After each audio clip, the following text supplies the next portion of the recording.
Might help if I set the camera up. Hey, everybody. Ruminate here. Hope you all are doing well.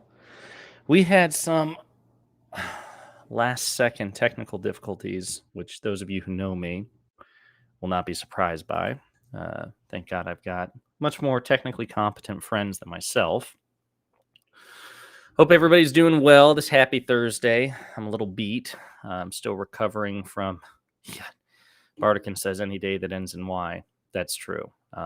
Technology and I have a love-hate relationship in that I love it, but it hates me, and that causes me to hate it. And then we yell at each other, and then I cry in the corner and rock myself to sleep. Um, it's a very definition of a toxic relationship. But here we are. Um, Today will be an exclusively pondering pop culture situation. We have been pondering politics a lot. It's been a lot. I'm very glad that I've got friends, and especially friends who disagree with me, who feel comfortable and confident enough to engage and interact on the stream. But it'll turn like a 3 hour stream into. I mean, last Sunday was 12 hours, right? And I mean, my neck, my throat, my jaw, my tongue, like it was just like an upper respiratory and all of this was just beaten up. And then on Tuesday, we tried it again, and I had so much in mind for Tuesday, and it again turned into another politics exclusive situation, and lasted about 2.5 hours longer than I intended it to. So today will just be purely pop culture. Um, and I got dressed up fancy for you on Casual Thursday, so t-shirt and shorts. A couple other housekeeping things. Let's see. Um, I ordered an additional key light because I'm still not perfectly happy with the current streaming situation here as far as the lights. It looks better than it did when I started because of a new webcam, new software that lets me blur the background or whatnot, but I still feel like it's kind of super dark. So I ordered another key light, which is going to go in this general vicinity, and also some accent lights. So it's going to seem like a really hot New York nightclub, uh, but very empty. So I guess nothing like a hot New York nightclub, but in spirit, it'll feel that way. And it'll probably will be hot, literally. I know that key light, you could just fry bacon under it within like 5 minutes. Um, it's pretty intense. So, um, yeah, it's just a lot going on. So we got those two additional things. Again, my schedule. Um, I know I know, man, but I'm telling you, like all these other streamers I've seen, because I've been doing like very diligent research. Um, a lot of them have two key lights. Like Vosh has two key lights. Like finally, I almost said checking out Vosh's rig inspired me to get the second key light. But I mean his streaming setup. When I say rig, he posted on Instagram about a year ago, and I found it and saw the setup, and he has two dual key lights and stuff like that, and they're on him too. So I've just got to figure out, the proper setting. A lot of it is I keep the door shut, just in case there's. Yes, I'm checking out both of Vosh's rigs, his streaming rig and the one that produces streams. That's probably quite crass. But anyway, so it should get better. I'll figure out some of the settings. I may just have to crank the AC up. I'm worried about my surviving rat, Spooky, because it can't get too cold for her. But I may just need to crack the door open and dial down the ambient temperature. But we should make it work. It'll be fine. The problem is I would bring a fan, but I think it'd be too loud and pick up on the mic.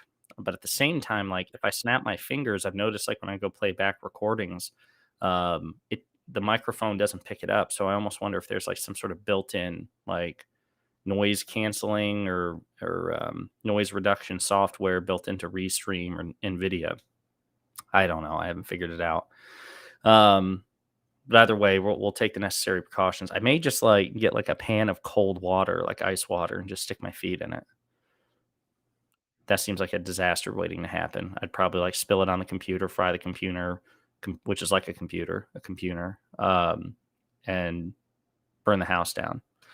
Um, the gain on your mic usually handles that. Then something is set up, and I guarantee you I didn't do it. And if I did, I didn't do it on purpose. But it is set up to cancel certain ambient noises. Let's see. So yeah, the last two streams have been exclusively pondering politics for 12 hours on Sunday. That was a lot. And then for 5.5 hours on Tuesday, which was 2.5 hours longer than anticipated. So today is just going to be an exclusive pop culture day. I've ordered the additional lights. They should be here on Friday. So by Saturday morning stream, we should have them set up. Again, my tentative schedule is that I'm going to stream Tuesday and Thursday nights. I'm going to try that probably around 7:30, or excuse me, 6:30 or 7 ET, Eastern time. I'm leaning more towards 7. Stream for about 3 hours, maybe. And then Saturday and Sunday mornings as well. So that's my tentative schedule. Tuesday nights, Thursday nights, Saturday mornings, Sunday mornings. And that will hopefully allow me some additional time. OMG, let's finally discuss the pop culture reset of Lady Gaga's meat dress. Is that a euphemism? Are you referring to her vagina when you say meat dress? Or did she actually wear like a dress made of meat? It's Lady Gaga, so it's probably 50-50.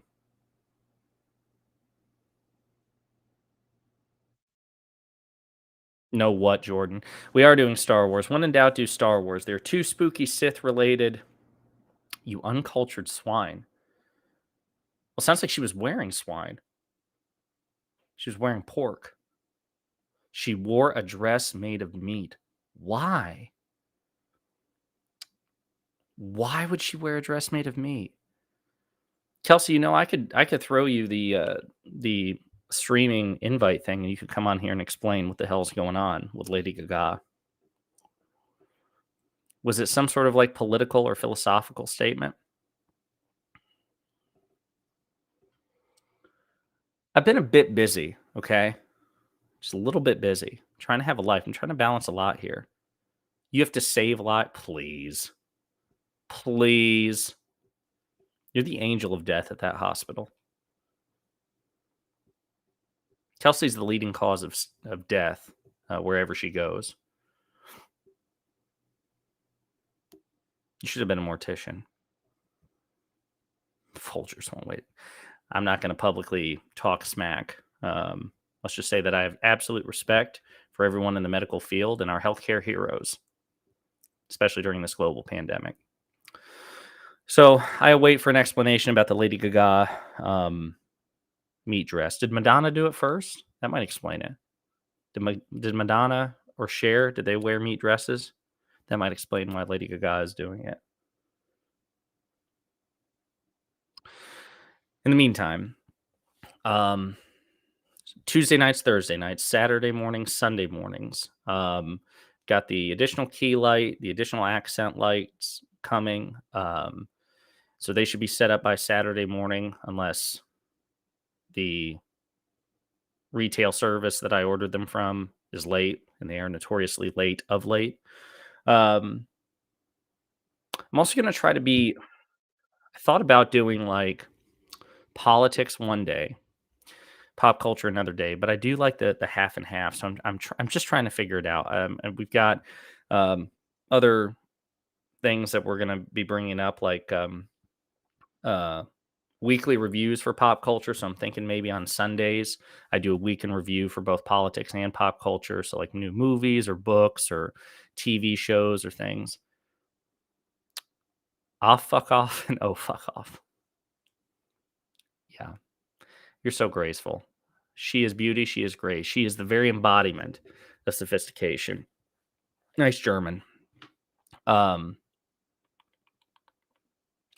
So I'm thinking about a weekly review every Sunday morning for politics and pop culture, and debate reviews and some other things still. So I've got some ideas in mind, and I'm just trying to get them a bit more refined. But today is definitely going to be Star Wars based for a couple of reasons. I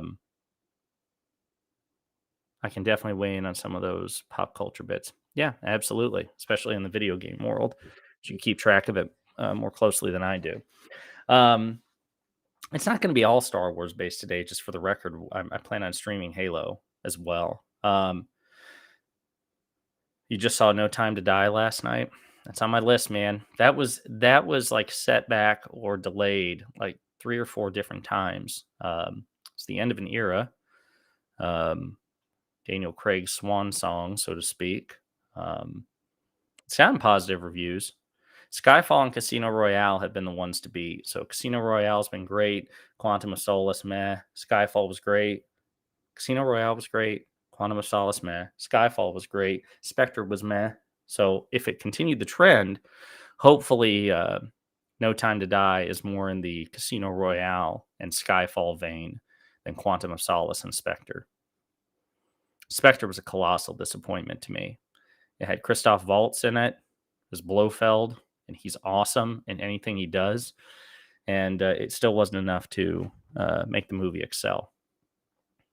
I bet Mads Mikkelsen thanks God for Casino Royale every day because that was the thing I think that really launched him into the public consciousness.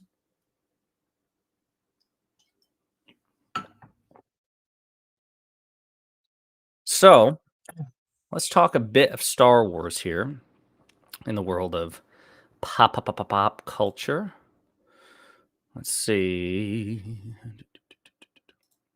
We are pondering pop culture. So the reason I wanted to do Star Wars is there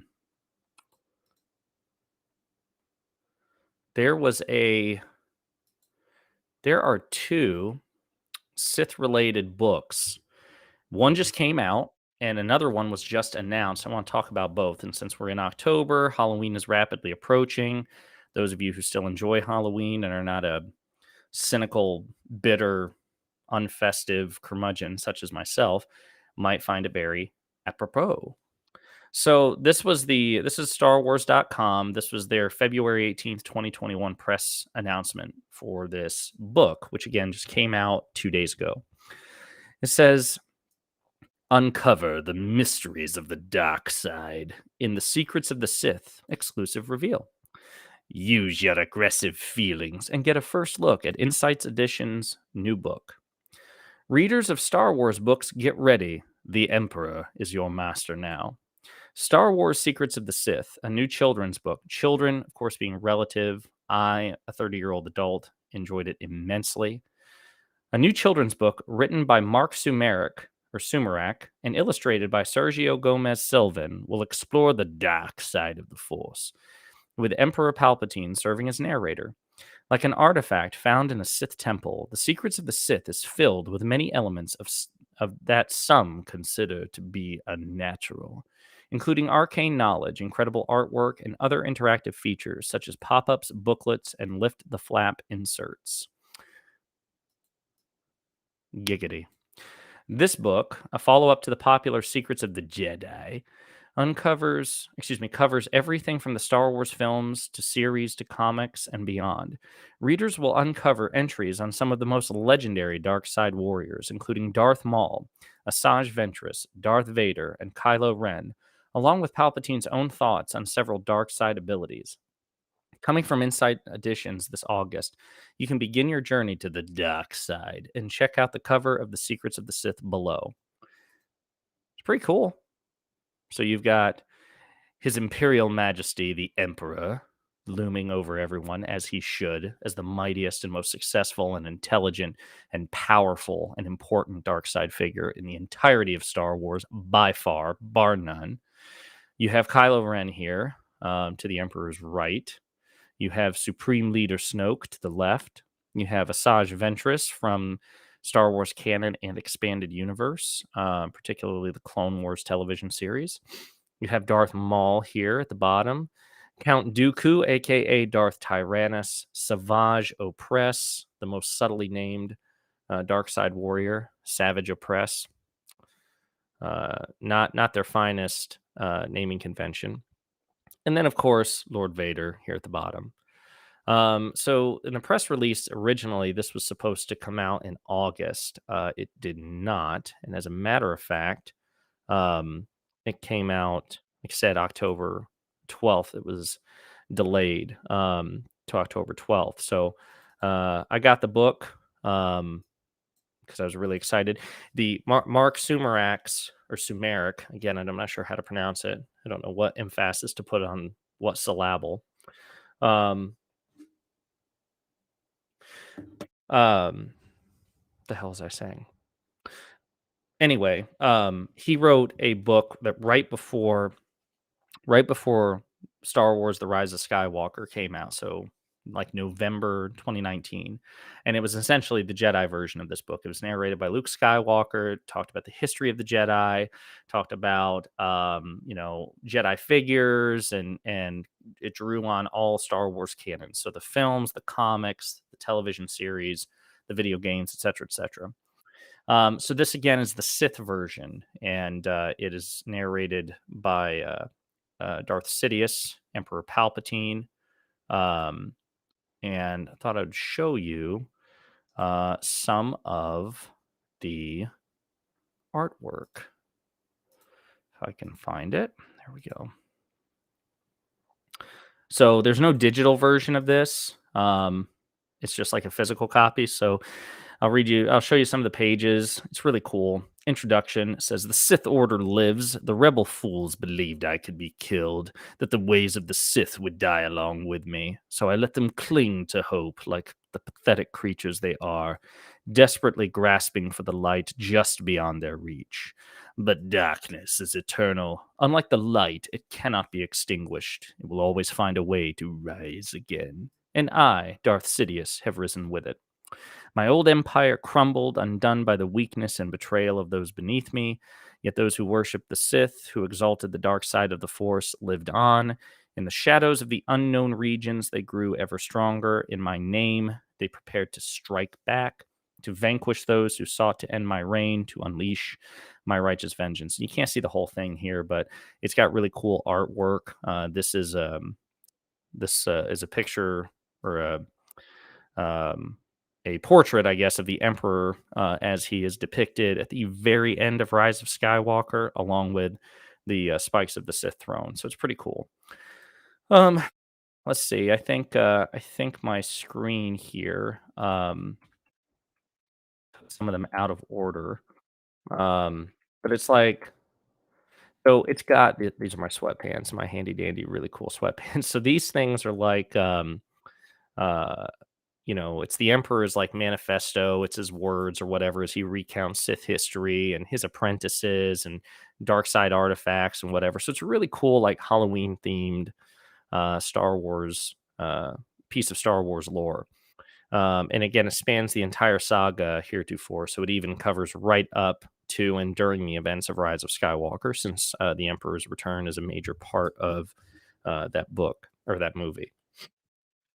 Um, But yeah, it's really cool because so in Star Wars canon, originally the Emperor was killed in Star Wars Episode 6, Return of the Jedi. And um, in the old expanded universe, what we now call Star Wars Legends, which is essentially the old canon before Disney purchased Star Wars, the Emperor was resurrected in a clone body in a early 1990s comic book series called Dark Empire. And the premise of Dark Empire is actually very similar to what the Rise of Skywalker would later become. So it's set like 6 years or so after Return of the Jedi. And the Emperor is reborn in a clone body. It's his spirit, and it's possessing a clone body as part of a kind of a contingency that he set up before he died because he wanted to live forever. And in case he was killed, there would be clone iterations of him and his spirit would just possess their body. So he comes back 6 years after Return of the Jedi, and he basically once more confronts Luke Skywalker and Princess Leia and the fledgling New Republic. Because again, this is 6 years, and the Empire has really lost a lot of ground with his death. So he's trying to corrupt Luke to the dark side again, and Luke, who believes the Emperor to be immortal because he died and yet he came back, He's like, okay, just attacking this guy isn't going to work, so I need to figure out a way to kill him. So he pledges himself to the emperor, the reborn emperor, and essentially to try to conquer him from within, to learn his secrets, and then kill him when he least expects it. So it was a comic book series in the early 90s. And of course, when Disney purchased Star Wars, the IP, 2 years later, they wiped everything out and it became Star Wars Legends. And then they've been producing new stories, which are canon, which are official. So, like Star Wars The Clone Wars, Star Wars Rebels, Star Wars Resistance, the sequel trilogy, Rogue One, the solo movie, and all these things, and new video games coming out like Jedi Fallen Order, which we'll play here in a minute, and all these things. It's really cool. But the Emperor was still supposed to be dead. Okay. And in the new canon, they came up with a cool plot device set after Return of the Jedi called the contingency.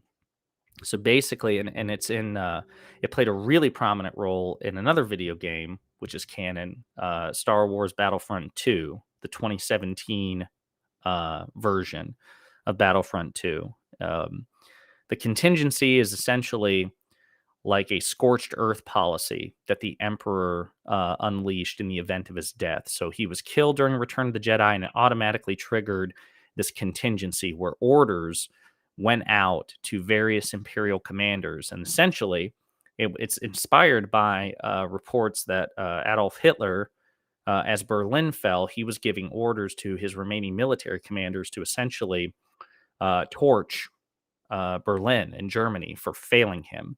So it's very much inspired by that, where the Emperor is he's dead. He's supposed to be dead at this point, and it's almost like the logic behind it is, and it even says here on this page. But my fall would signal an end to the Galactic Empire if the vast and powerful forces I had gathered could not perform their sworn duty and protect their own emperor. They did not deserve to lay claim to the galaxy in my absence. For their failures, I would see them burn and the galaxy along with them. And this contingency is covered in a bunch of Star Wars media. I said Battlefront 2, the video game, in Chuck Wendig's Aftermath book trilogy, in a comic book series called Shattered Empire. So it's all over the lore. And it explains why the Empire fell so quickly after Palpatine died, because he essentially sabotaged it. If he's not around, he's like a child. If he's not around to play with his toys, nobody can play with him. And that was part of the lore. And then as they started to wrap up the sequel trilogy, and J.J. Abrams came back to direct The Rise of Skywalker, for whatever reason, some agree with the logic, some hate the logic, but Abrams felt that they needed a new big bad or a new villain, since Supreme Leader Snoke was killed and Kylo Ren kind of stepped up to fill the void at the end of Star Wars The Last Jedi. They felt that they needed like another big bad, that they couldn't just rely on Kylo to be the arch villain. So they brought the Emperor back. So everything kind of came full circle.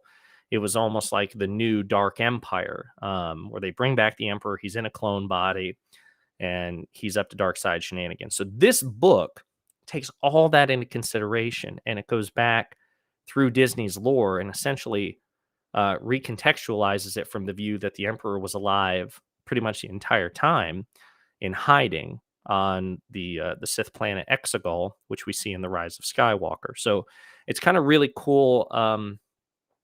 Again, whether you like the decision or not, because it kind of came out of left field, it was hard to reconcile some of the pieces of lore. Like again, if the Emperor was technically still alive after Return of the Jedi, he was just reborn in a clone body and in hiding. Why would he burn down his own empire? Why would he do this? What about that? What was going on with Snoke? And this book again kind of recontextualizes it. So it's so cool. Again, whether you like it or not, about what was going on and what the overall plot was. So it adds like a continuity band-aid, which is I think much appreciated. It's always nice to try to have like some sort of cohesive lore.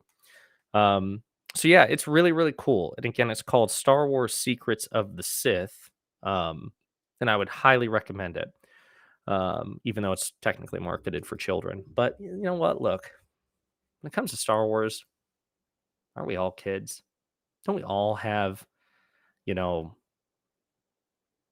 an inner child in us. Food for thought. The other cool Star Wars related piece of material, this book is not out yet. Um, it was announced a week ago, October 7th, and it's called Star Wars Shadow of the Sith. So it's another kind of spooky, um, Halloween flavored sort of thing. Cover not final, right? So this is just the press announcement. Star Wars Shadow of the Sith by Adam Christopher. Shadow of the Sith by Adam Christopher. It's going to be published by the firm Del Rey. The release date is tentatively scheduled June 28th, 2022, and it's currently available for pre-order. The head. This is the publisher's summary as of now, and it says Luke Skywalker and Lando Calrissian return in this essential novel set between Return of the Jedi, Episode 6, and The Force Awakens, Episode 7. It says the Empire is dead. Nearly 2 decades from the Battle of Endor, the tattered remnants of Palpatine's forces have fled to the farthest reaches of the galaxy. But for the heroes of the New Republic, danger and loss are ever-present companions, even in this newly forged era of peace. Jedi Master Luke Skywalker is haunted by visions of the dark side, foretelling an ominous secret growing somewhere in the depths of space, on a dead world called Exegol. The disturbance in the Force is undeniable, and Luke's worst fears are confirmed when his old friend, Lando Calrissian, comes to him with reports of a new Sith menace. After his daughter was stolen from his arms, Lando searched the stars for any trace of his lost child. But every new rumor led only to dead ends and fading hopes until he crossed paths with Ochi of Bastoon, a Sith assassin tasked with kidnapping a young girl. Ochi's true motives remain shrouded to Luke and Lando, for on a junkyard moon, a mysterious envoy of the Sith Eternal has bequeathed a sacred blade to the assassin, promising that it will give him answers to the questions that have haunted him since the Empire fell. In exchange, he must complete a final mission, return to Exegol with the key to the Sith's glorious rebirth, the granddaughter of Darth Sidious himself, Rey. As Ochi hunts Rey and her parents to the edge of the galaxy, Luke and Lando race into the mystery of the Sith's lingering shadow and aid a young family running for their lives. So it's really cool. I'm looking forward to it because, I mean, obviously, I love villains. I love Star Wars villains. I love the Emperor, and I was very disappointed with the sequel trilogy. And I often compare The Rise of Skywalker, which I will do a review on. I did one on The Force Awakens in my Rumination series. I'll be doing one on The Last Jedi here very soon. I just haven't had the time like I thought I would.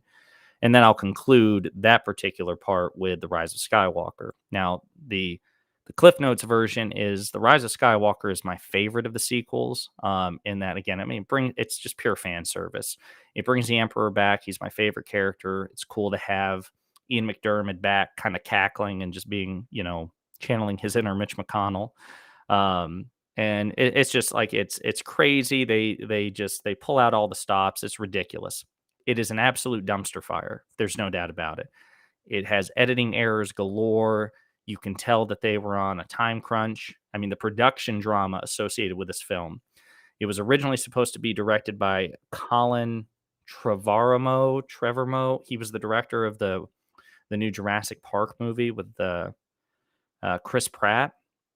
And then well into production, he quit. Like he and Lucasfilm had a parting of the ways. So they brought back J.J. Abrams. So J.J. Abrams had like a very limited schedule to get this movie done. And he went in a completely different direction. So he didn't take what was there from the Jurassic Park guy. He basically scrapped it all and went in a new direction. But then on top of that, he they were already on a limited time frame because they wanted to get it out by December 2019. So if you look at the production menu, I think Abrams ended up having like 2 fewer months than Ryan Johnson did for The Last Jedi and Abrams himself did for The Force Awakens. So like even in a perfect world, he was operating under a time crunch. And then he came into it, a quarter of the way through that window, and he had to scramble. I remember Abrams did an interview with Stephen Colbert, and it was like 2 days before the movie came out, and Colbert asked him how he's been, and Abrams was like, "We were still editing this thing yesterday." So they were editing the damn movie 3 days before its global premiere. Okay. That's insane. I cannot imagine the stress of that project.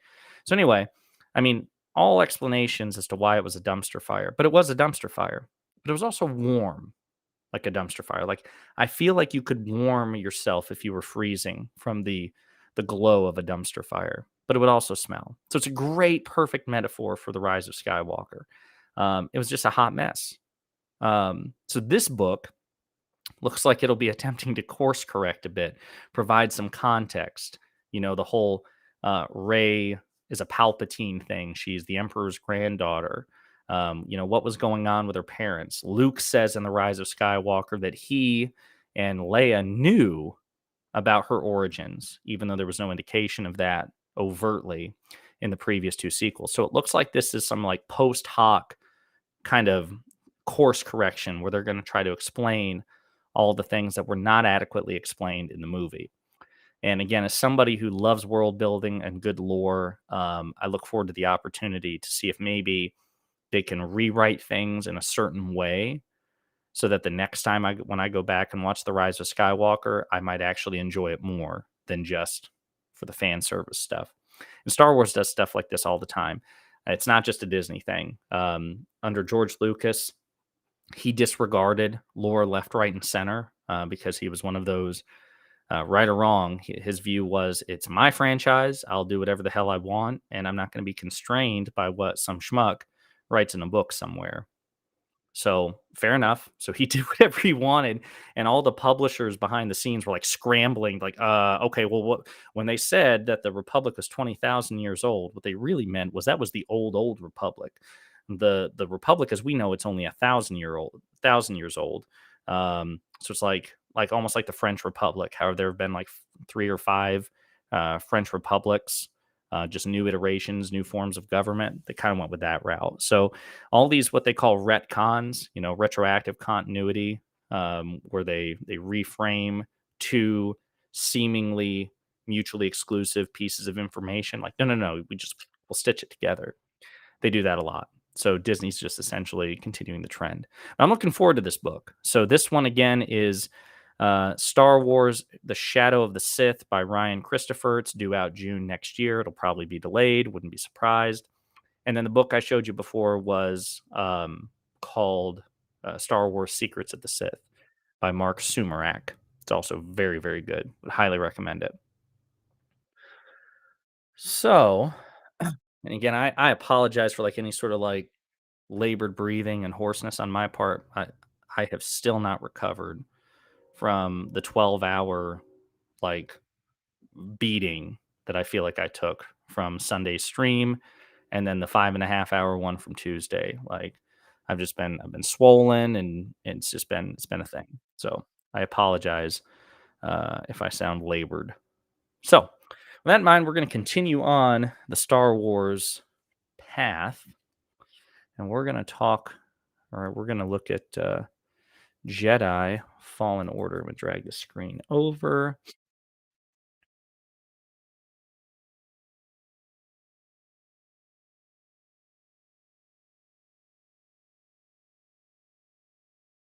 Oh,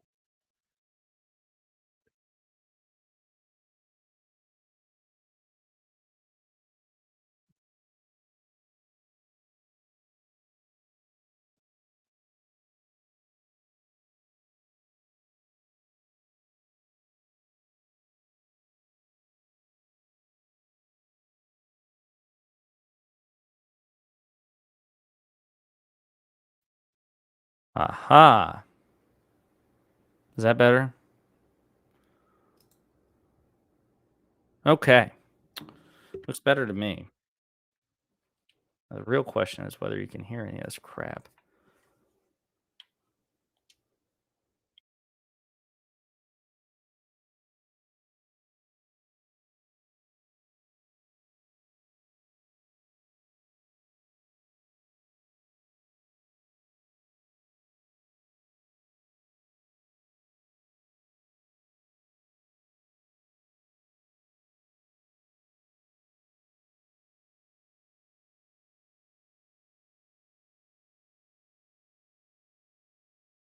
Can you all hear any of this? All right, we're going to see what happens. We are definitely going story mode. I am not Bardikins. Bardikins wants to play in the highest possible difficulty. I am nowhere near competent enough to pull that off. Can you all hear anything?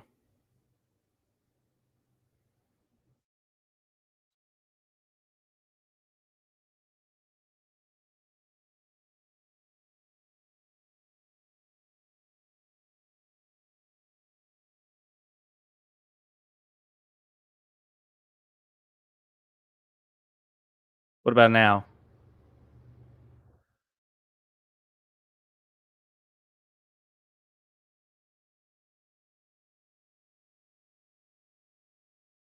Still nothing? Shit. This is Star Wars, baby. We can't, hang on. We're going to fix this. We gotta have, this set up properly. It's probably an OBS thing. So listen, I know you all are probably overwhelmed at my extraordinary tech savvy.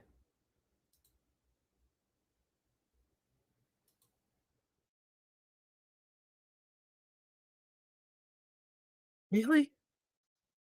They'll hit me with it? Oh, damn it. Oh, well, you guys are missing out. That's all I'll say. Shit. Good point, Jordan. That sucks, man.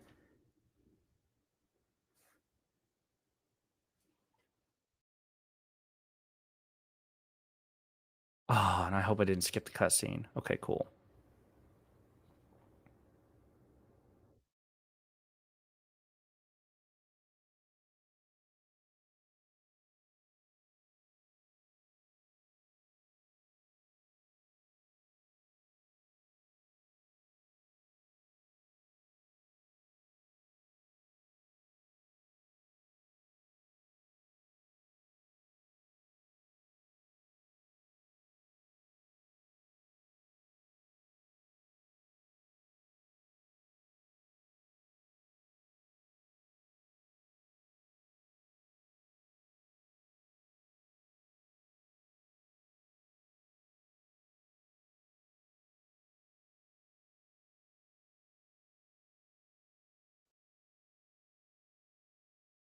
Good point. I keep forgetting that I can pause during this cutscene and it not screw anything up. Yeah, I'm gonna try to.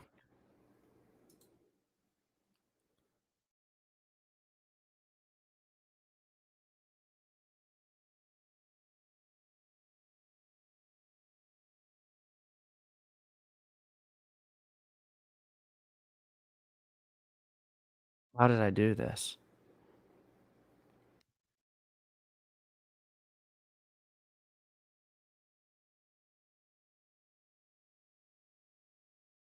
Audio input capture.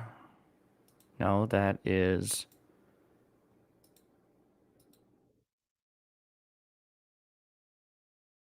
Hang on one second.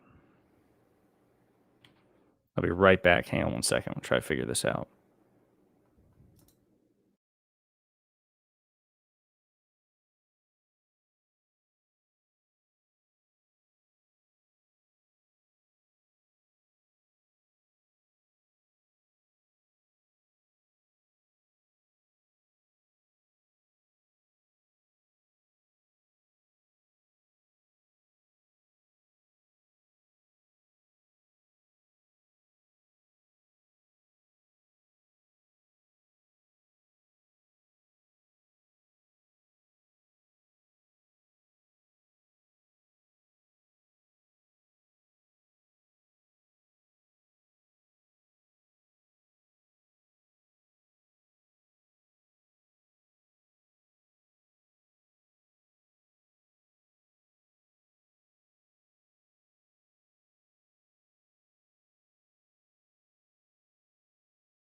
Blah blah blah blah blah blah. I have the camera on, but it's still not picking up here. Jordan, can you still hear me?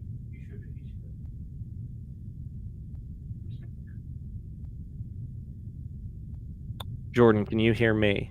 Okay, he says he can hear me. All right, so let's try. Let me try this. Stand by real quick.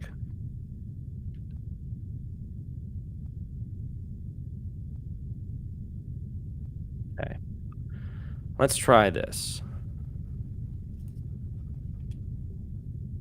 I couldn't hurt. Tell me if you hear this, Jordan. I couldn't hurt. Huh? I couldn't hurt. Okay. I couldn't hurt. All right. Let's go. I couldn't hurt. All right. Let's go. I couldn't hurt. All right. Let's go. It's doing that loop thing again. Let's go. I couldn't hurt. All right. That's not. Let's go. All right. Let's go. All right. Let's go. All right. Let's go. All right. Let's go.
Yep. Bring that back in. All right, let's try something here. All right, can you all hear me? I know you can't see me, but can you hear me? This way. Right behind. This way. It's looping this way, right behind you. This way, right behind you. This way, right behind you. This way. Go ahead and take that off. Right behind. This way. Right behind. This way. Right behind. This way. Right behind. This way. Right behind. Ooh, okay. All right, can you hear me now? Did the looping stop?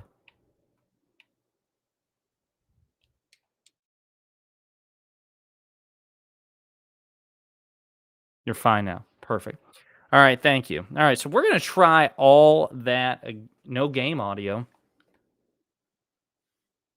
When we said you're fine now, that's how we took it, like everything's good now. All right.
Click it.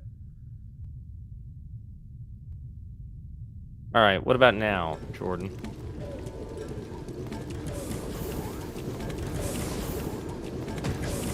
Game audio? I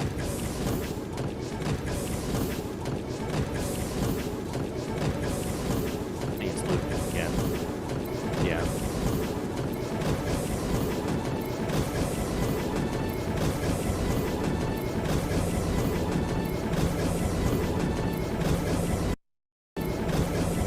Loopings.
All right, can you hear any of the audio now?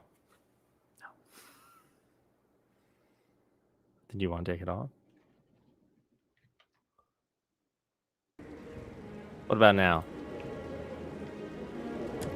What about now? I'm jumping, trying to make as much noise as possible.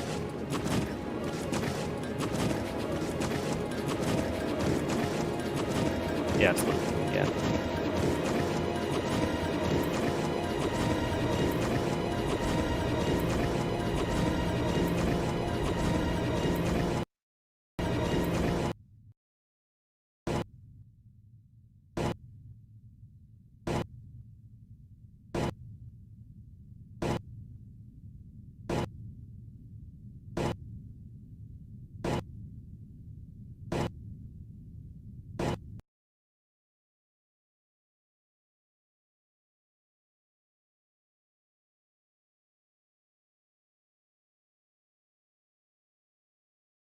All right, so we're just gonna try it without audio. Sorry about that, people. That is precisely what I mean by this thing being very frustrating. Still a work in progress. I apologize. So we're gonna do this one more time. Yeah, Bardikins was able to get it to work for Halo, but he's not able to get it to work for this. He's trying to figure it out. So let's start over. Okay, this is going to be muted. Just set this up. So Jedi Fallen Order, real quick, it came out back in 2019. I think it was November 2019. So shortly before the Rise of Skywalker, and it was so Disney. My understanding is so Disney gave the Star Wars video game license to a video game company called EA, Electronic Arts, and they've had a spotty record so far. They produced the first Battlefront game, which is a remake of an Xbox era game series, also called Battlefront. So they brought it into modern times, aged it up about 10 years. Um, and it was awful. It was less a game than it was a gimmick, because it was just meant to coincide with the release of The Force Awakens. So it didn't have a campaign, so it didn't have like a story mode or anything like that. It was essentially just a multiplayer game. No cutscenes, no story, no campaign, and Battlefront was well known for its campaign. So and many of the game modes were missing, as a matter of fact. So it was only a certain type of multiplayer. I mean, good graphics, good gameplay, but just essentially bare bones. And it was a very cynical marketing gimmick to coincide with a blockbuster movie. Again, commercially savvy, but just poor excuse for a game. And they were savaged for it by critics. So then 2 years later, they released Star Wars Battlefront 2, which is again kind of it's part of that remake series. Now, this one had a full-on campaign.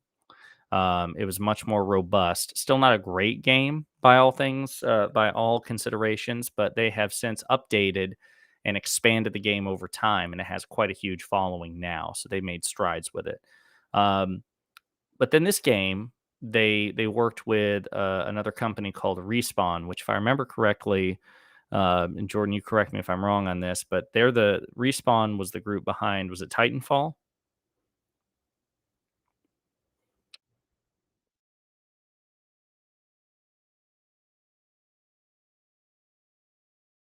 Titanfall and Apex. Okay. So Respawn has a pretty positive reputation in the video game sphere. They're considerably smaller than EA, but EA essentially outsourced this game to them, and it was wildly popular. It sold a gazillion dollars. Critics loved it, and it's considered to be the crowning video game achievement for Star Wars in the modern era. Now, Star Wars still has a long way to go under Disney stewardship, to make up for.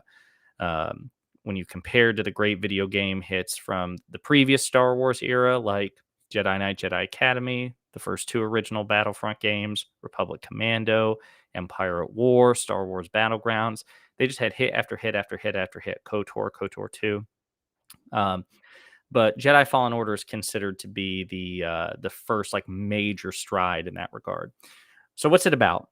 Star Wars Jedi Fallen Order takes place in the, again, canon, the Disney universe. So it takes place about 14 years after Revenge of the Sith. So the Empire reigns. We are approaching the era of the original trilogy. It's about 6 years off, 5 years off. Um, and the Empire is essentially at their height. And those Jedi who survived are in hiding. They were given an order during Revenge of the Sith by Yoda and Obi-Wan Kenobi to go into hiding. Don't attract attention. Just try to survive. And the Force will reveal an opportunity to bring a new hope, aka Luke. So this game takes place 14 years after Revenge of the Sith. And the protagonist of this game is a former Jedi Padawan called Cal Kestis, and he's been in hiding again for 14 years.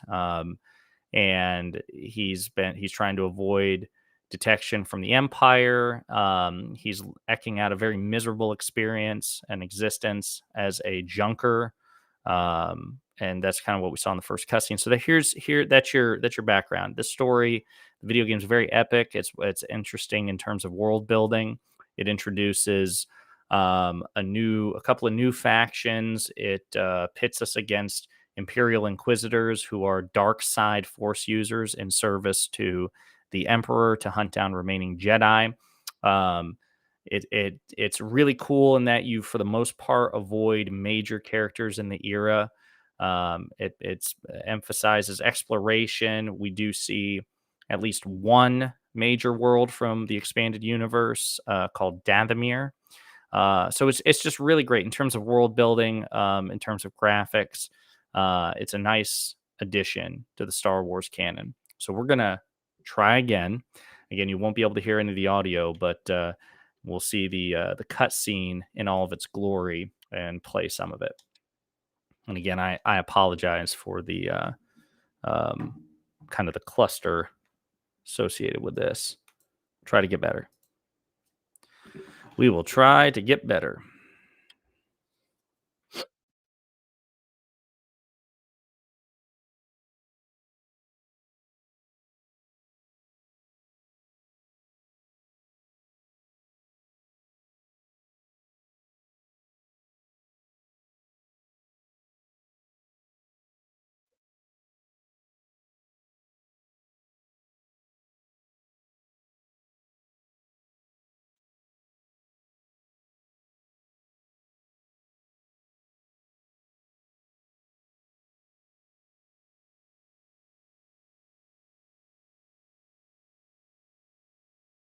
So on this planet, they are decommissioning. Those are Clone War era Star Destroyers and cruisers, Venator classes.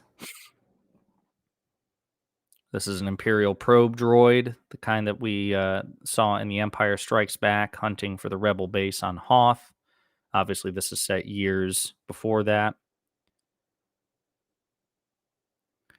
But this is really cool because it shows how inefficient the Empire is. So, the Galactic Empire in Star Wars canon is the most powerful, largest. It's the biggest and most powerful military force in the history of Star Wars.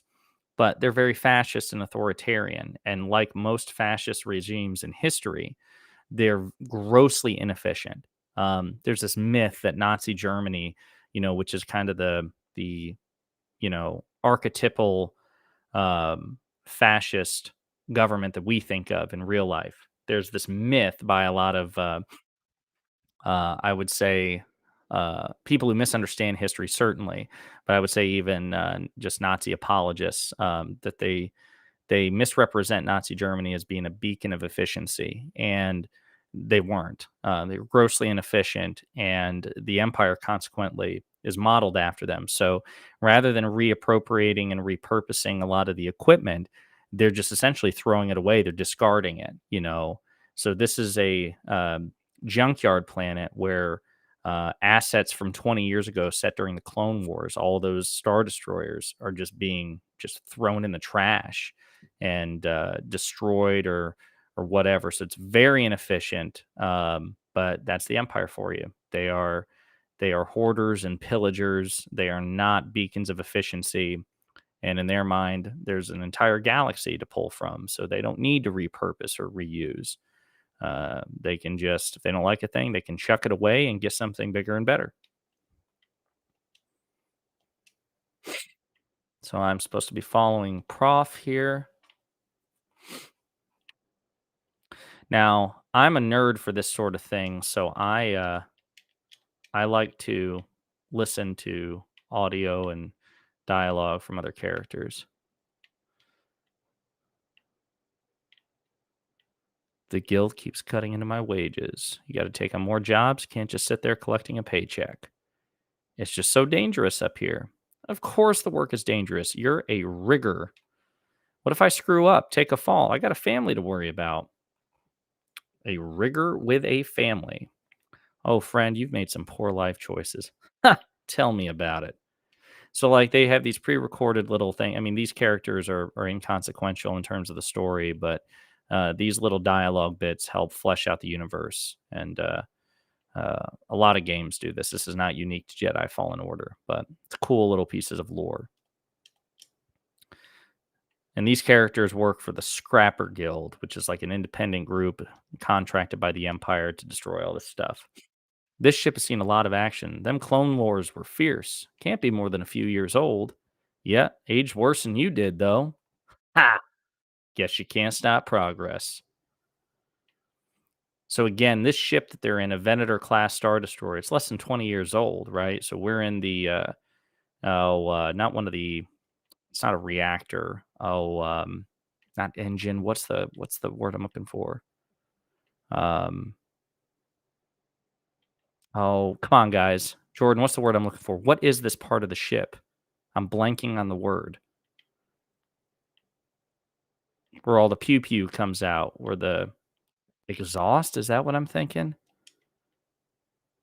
I don't know. Anyway, that's where we are. Couldn't pay me enough to salvage live munitions. Thruster, thank you. Can't spend money for dead.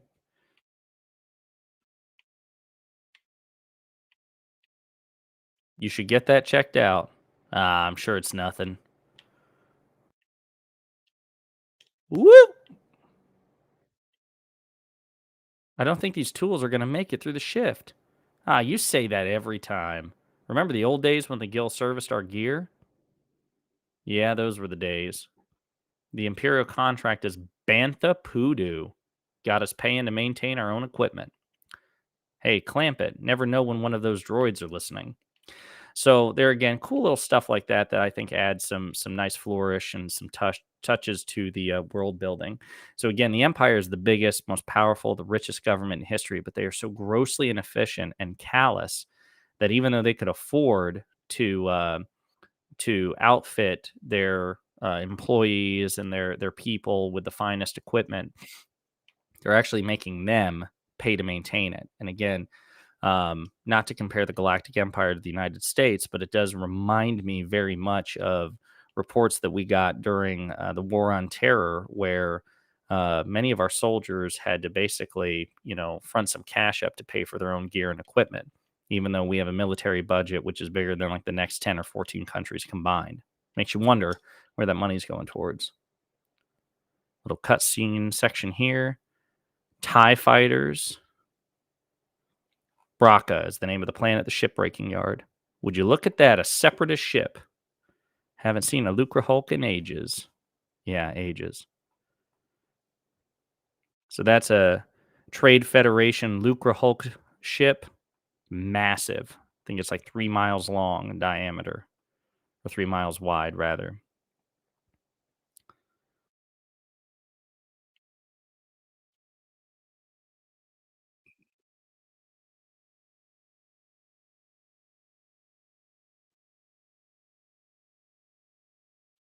Uh oh. See? Interactive event. I won't be able to follow him.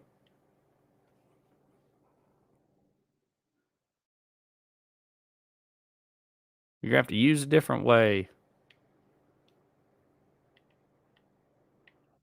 I can't remember. Okay. Maybe. Okay. I got to jump. Got to slide.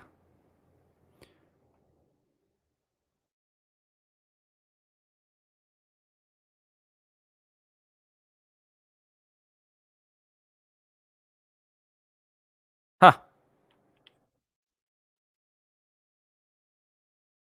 By the way, the Empire is not OSHA compliant. President Biden's Department of Labor would be pissed. Right? Imperial spy droid.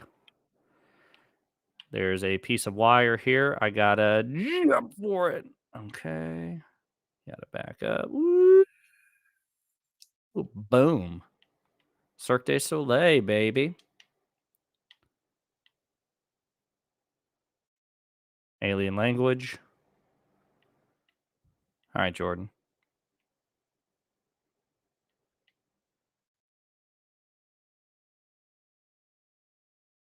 Just passing through. Careful, the stabilizer's out.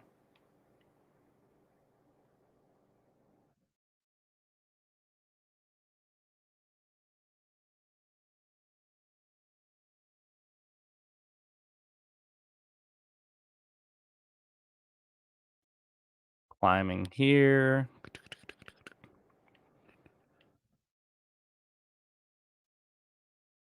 Hurry up, we're close to finishing ahead of schedule. I can just about taste the credits. It's going to be a wild night tonight. They're going to partay.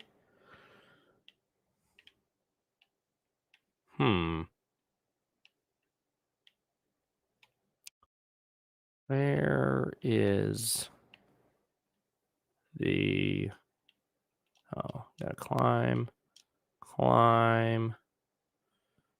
jump. Uh-oh. Rise.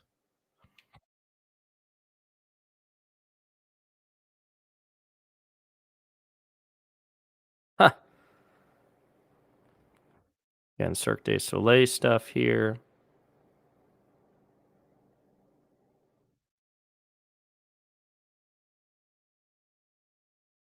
Got to slide through. It's not a game for the claustrophobic, that is for damn certain. Scrap rats. Aw.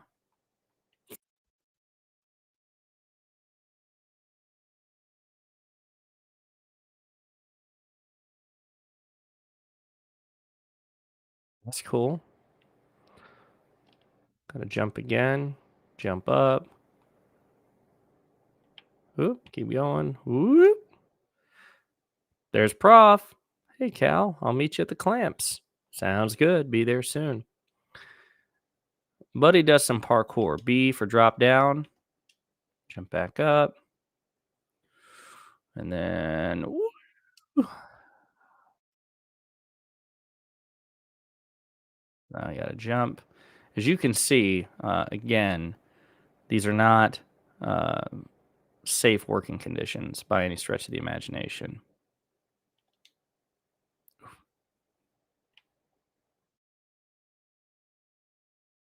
There's a gonk droid here. All right, gotta jump. Oh, look at that. Gotta get some Tarzan action going on. Ooh. Okay, good. Good. Use your aggressive feelings, boy. All right. Jump over. Then gonna drop. Look at that.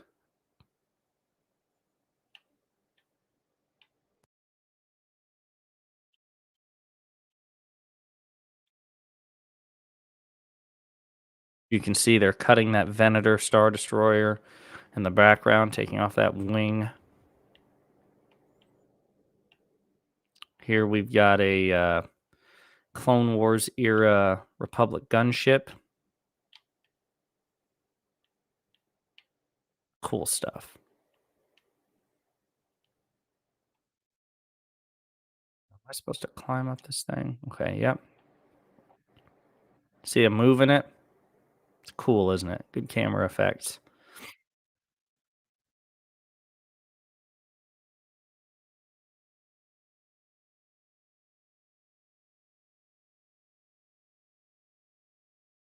We got to finish before they start cutting that wing. There is a I'm blanking on the name of this monster. Sarlacc, I think. Kind of like on Tatooine. All right.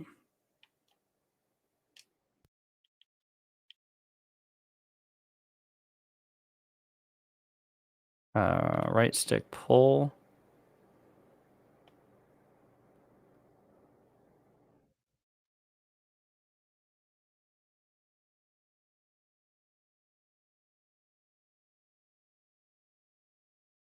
See what I'm saying? It's not very safe. It's just another day at the office.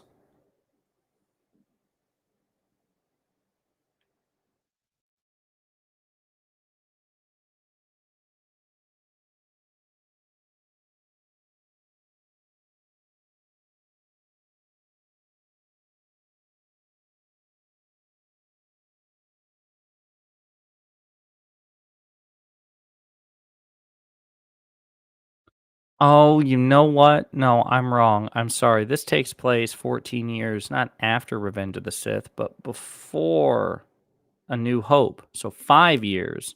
5 years after the Clone Wars.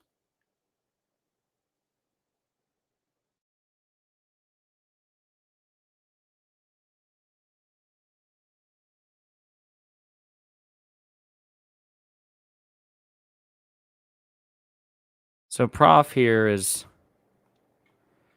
kind of his friend. He doesn't know Cal used to be a Jedi. and he's getting pretty mouthy about the Empire. You get the impression this guy's like a middle-aged manual labor. He's busted his hump all of his life. He's sick and tired of the boot of the oppressive government on his back, but he's also not able to succeed under the current system. There are some decent political undertones to this. Uh-oh. Oh, snap.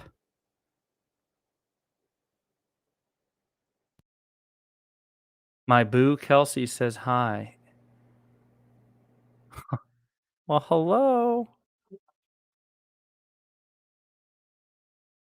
Uh-oh. Oh, snap. Oh, snap.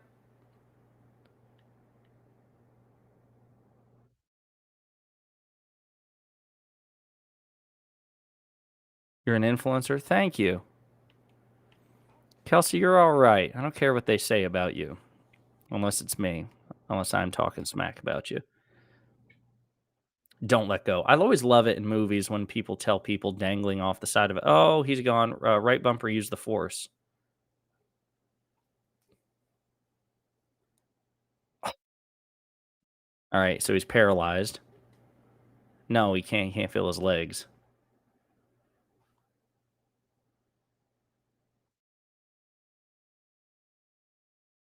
Watch out, space squid. Well said, Emily. This game is dope AF, as the kids say. Are you a gamer? Do you play it? You said you'll do anything Kelsey says to do. That's dangerous. You're like going to shave like 30 years off your life expectancy if that's true. What the hell happened? So,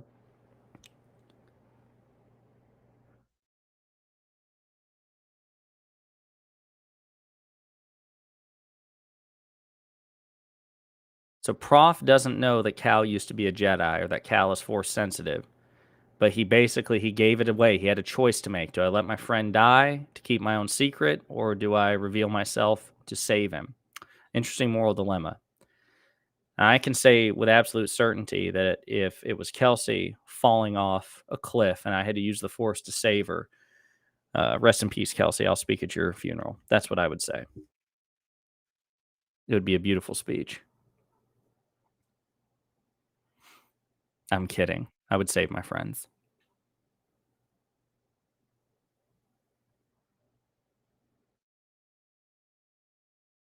I've never seen you do anything like that before. We've been through some hell together. So I know the risk that you took for me. I just don't know how to repay you. And he's going to be like, literally, keep your mouth shut. That's how you repay me. I haven't played this one, but I've watched its surprise twist. I'm the bad influence. Oh, so you spoiled yourself with the ending twist? Yeah. I tried to avoid that. I'm usually kind of a spoiler slut, like I seek them out. And then some friends of mine accidentally ruined it for me by letting me know the twist ending, and I'm like, oh, okay, okay, okay, okay, okay, gang, okay.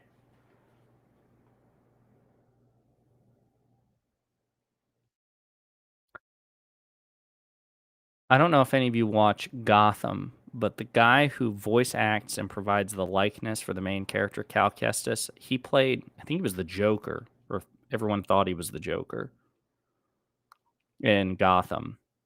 Creepy actor. He's very good.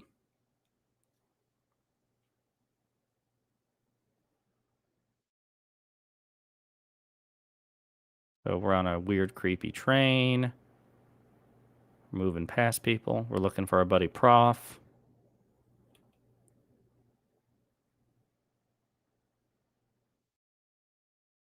Well, there's Prof. You see him in the shadows at the very end. Prof, don't leave me like all my other friends. Prof. There he is. Where are you going, Prof? Uh-oh.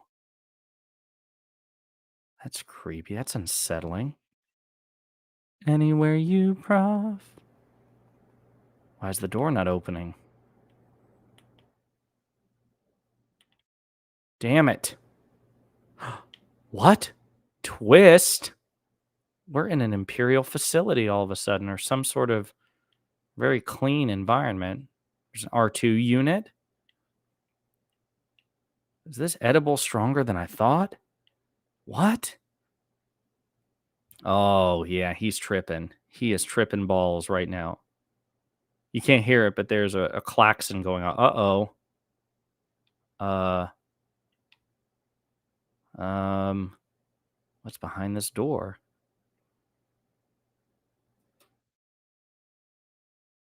Oh, crap. What is this?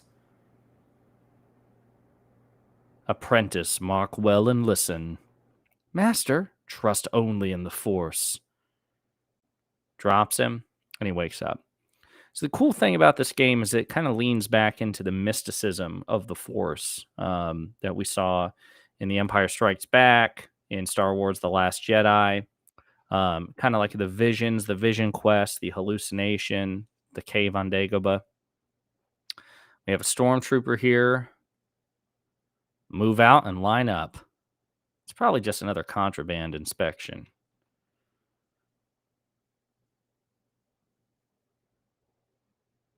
Oh, damn.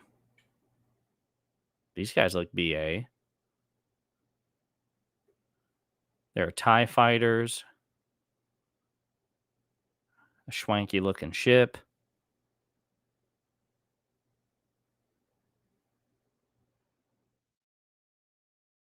Who the bleep is that?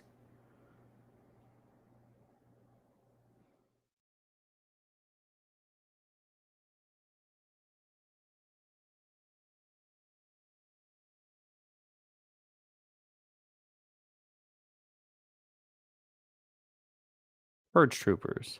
Second sister. We seek a dangerous fugitive. This is no common anarchist, but a devotee of the treasonous Jedi Order. The hottie is the big one. Failure to turn over this traitor will result in a charge of sedition. Turn yourself in, or everyone present shall face summary execution. Damn, they're strict. That's badass. They rehearsed that before they got there. Like, look, when I say summary execution, I want you to like lift your guns in unison dramatically. Oh, shoot. Prof is stepping up. I've been working around this heap a long time, he says. Way before the war. We refit and rebuilt ships. Best in the galaxy. Then came the Empire. And engineers became scrappers. The workers just started getting worked. He's like, Prof, be quiet. Shut your power hole. But we all know the truth. We're just too afraid to say it. To the Empire, we're all just expendable. Yes, second sister says. You are. Oh, shit. No, she says. Or he says, look, it's a lightsaber. Oh, snap.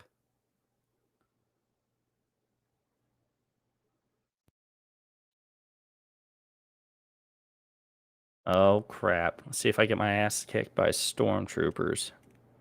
Probably not. Hold it. Don't move. From the ceiling, dumbass. You just saw me fall through. Oh, snap. Boom. Beastly.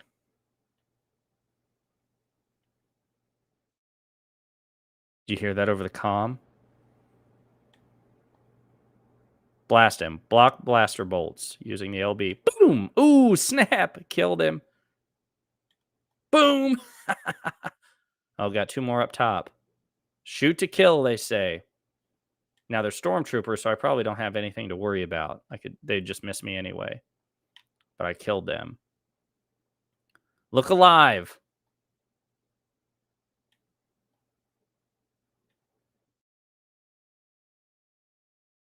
I'll break your guard. Come on, buddy. Oh, damn. I've sealed the cargo door. Oh, yeah? Well. Oh. Damn, I'm good. These are stormtroopers, guys. They're the best in the world. Best in the business. And I'm kicking their butts. Left, right, and center.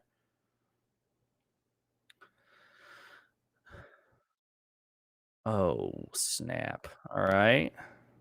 Gotta keep moving, he says. I think I need to get in here. Yeah.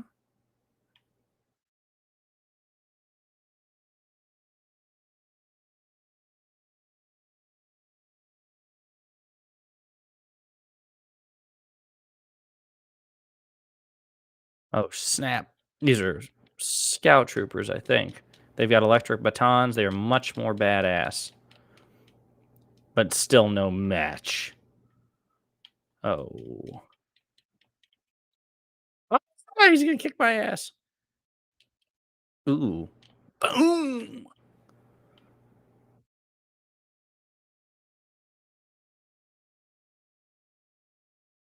Like that. I'm just like, apparently just randomly swinging around. All right. Dude, what the F, man?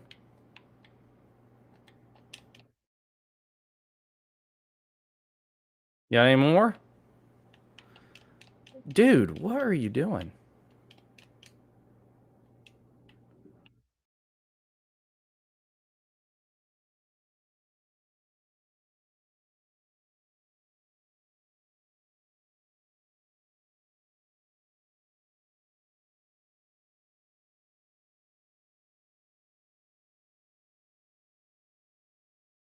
All right. So I just slowed him the way Kylo Ren slows that blaster bolt in A New Hope. Or not New Hope, The Force Awakens. I can freeze this sucker, but I gotta move quickly. Ah! Ha! All right, prick. Watch this. Oh shit! See how I froze him, or like stunned him? Like he was moving like in molasses. Now I just dropped down and just shanked that guy when he wasn't looking. That doesn't feel very Jedi-like to me. I will say, there's a lot of ambush and murder going on, like Jedi Batman.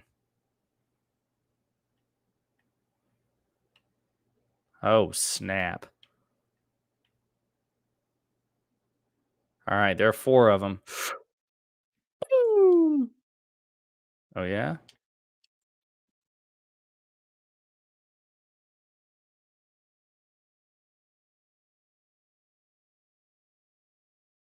Oh yeah.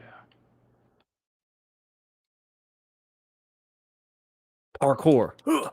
Parkour.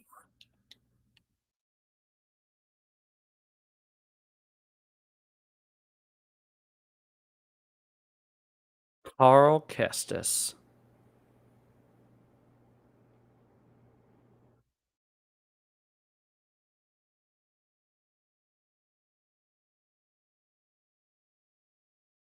Oh snap! Gunship. Got to move in between bursts. He says.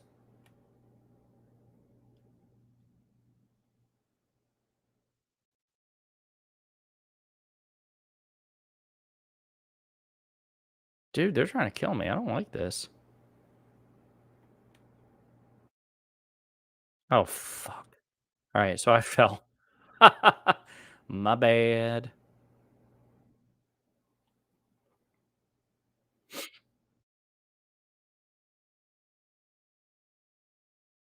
Damn it! I almost fell again.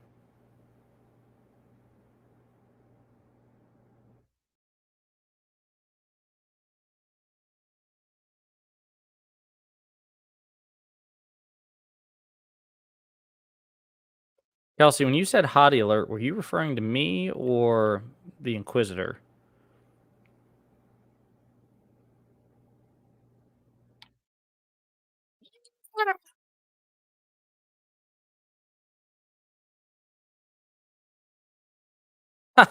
Got killed by his own men.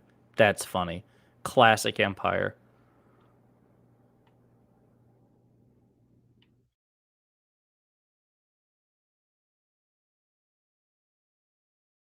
Get down. Rewind it down. That doesn't sound right. Ah. Oh, snap. That's not good. Everybody in that car will be fine. They're fine.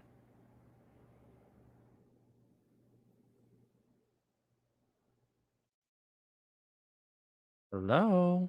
Oh, okay.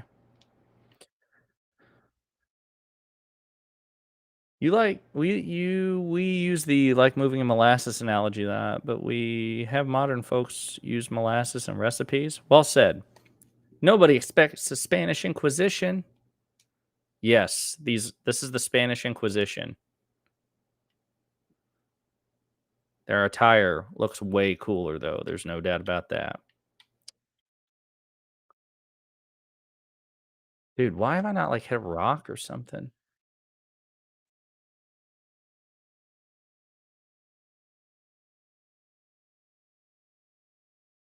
Thank God, all this is working out in my favor. The Force is with me, young Master Jedi. What's up, Boyd?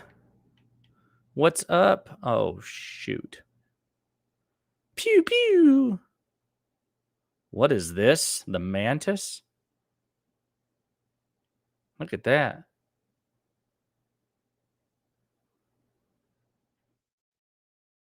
We'll pick you up when we can. Pick me up now. What are you talking about? I'll make that jump. Help me out. Uh-oh. There's an Imperial ship after them. That's not good.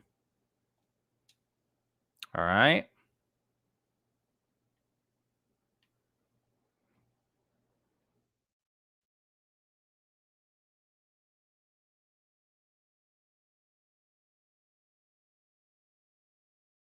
All right.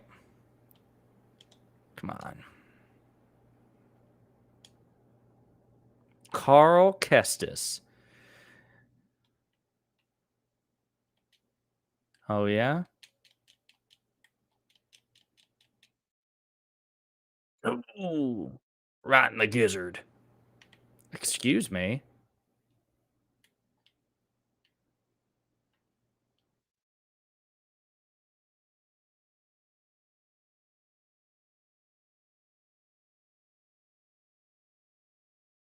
Damn it. Huh.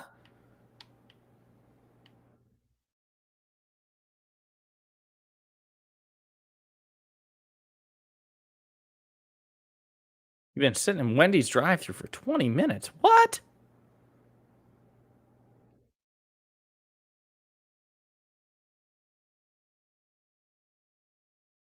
Are you a hungry young lad, Master Gibbs?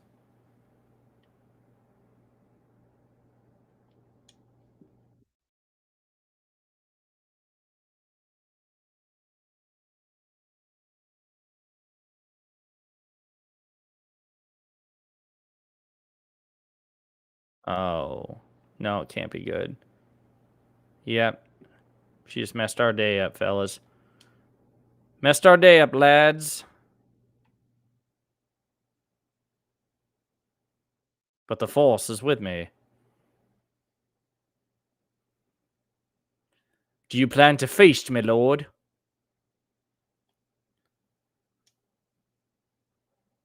Dude, come on.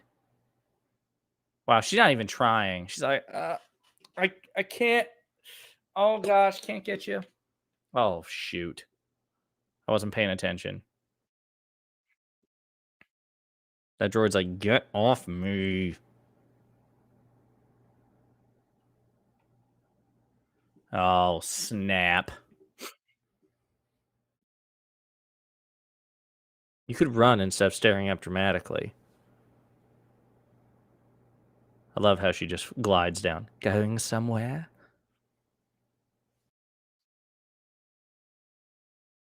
I recognize that stance. Perhaps you've had some training after all. Who was your master, Padawan? Someone I killed. She talks a lot of smack.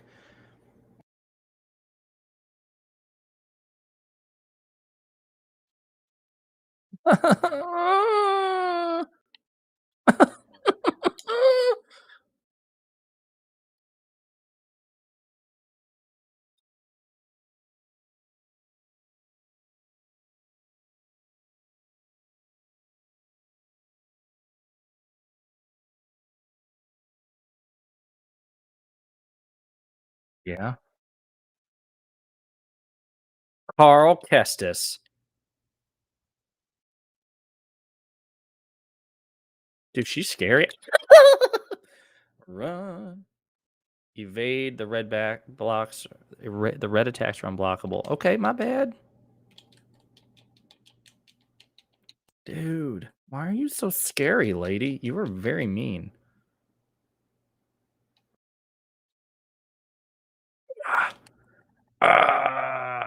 Come on. Kick her in the shin, bro. What are you doing? Pew, pew, pew. Thanks for the help. They nearly killed me.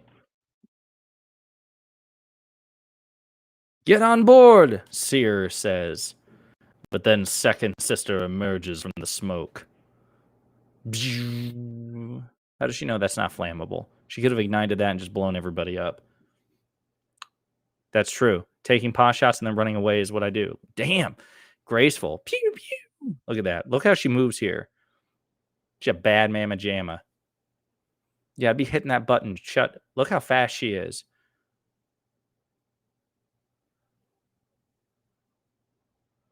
I would have definitely, the door would have definitely got stuck. So badass. Look what she's doing. She's using the force to take control of the joystick. That's a bad mamma jamma right there. Oh. Bye-bye, second sister.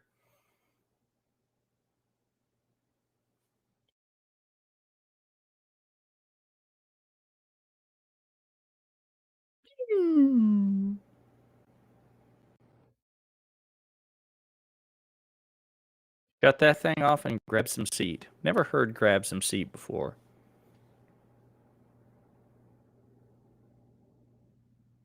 Yeah, it's an awesome game. And Second Sister is a great villain. Who are you people? Cal says.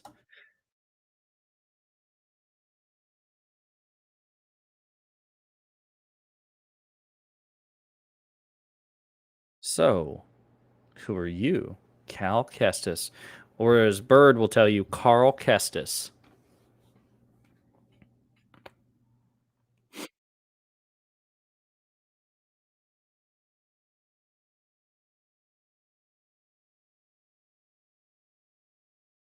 We track Imperial communications. We heard the Inquisitors were heading to Braca, so we made our move. Oh, yeah? What's the bounty on Jedi these days, anyway? Carl! Coral!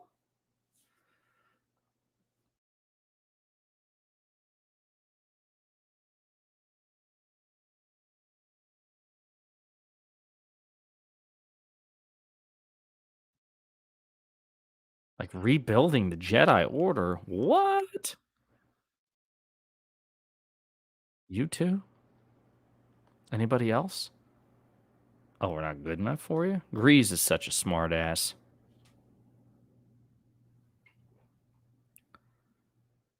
They're gone. Yeah, they are. Order 66, baby. Repping the Emperor.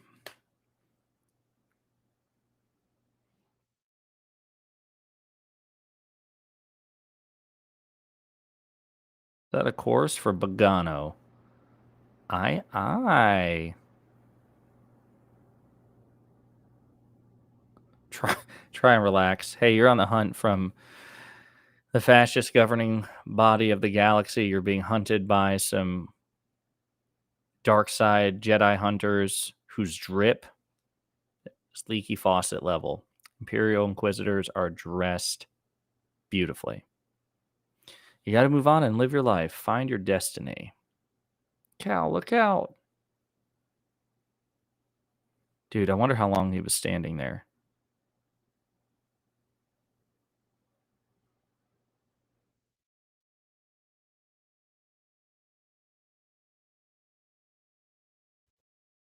So yeah, we'll go ahead and call it there as far as Jedi Fallen Order. Let's see here.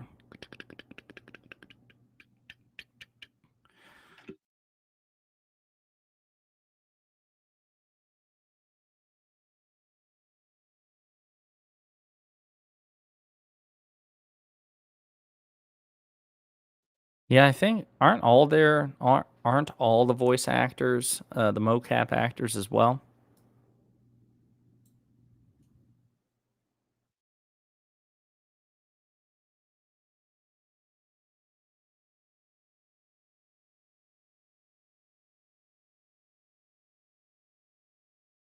I know Second Sister she is stunning, great actress too. She should be doing more Star Wars work.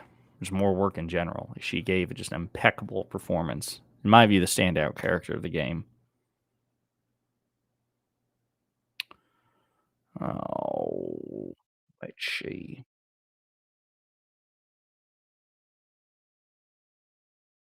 Jordan, Bardikins, you guys up for some Halo?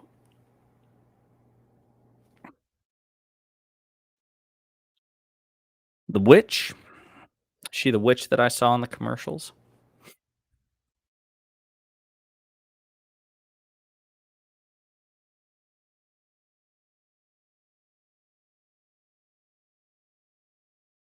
Savathun or Savathun. Savage Thunder is her name. Nickname Savathun. All right. Jordan, Bardikins, you guys up for some Halo? You'll hop on? Okay. I fire this puppy up. Bum, bum, bum, bum, bum, bum, bum.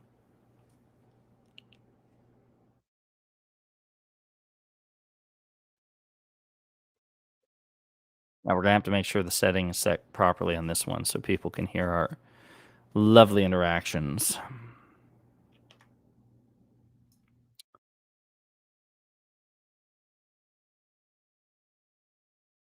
Did we do the Oh, that's right. We did it through the voice link this last time. Forgot about that. Yep, bear with me. I'll drop it in Discord.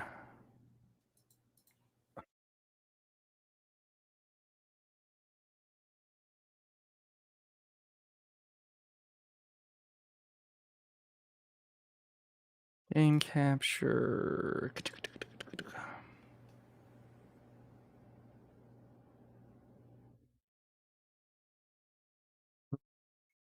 But you.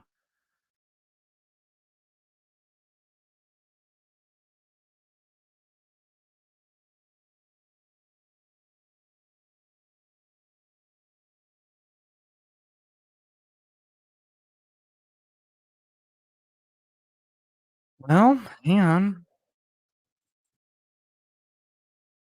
If you had my love and I gave you all my trust, would you lie to me? Is that working? It's not working. There we go.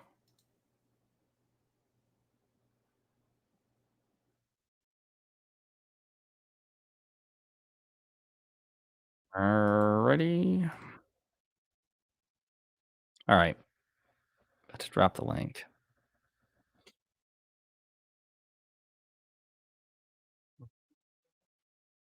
Mm-mm-mm-hmm.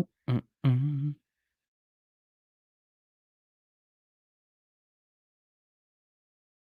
Gonna be a boo boo.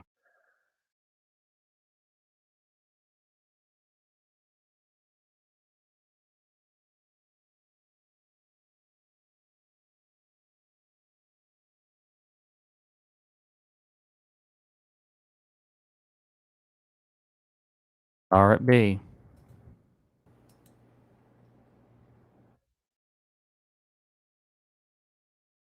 All right, it was dropped in Discord.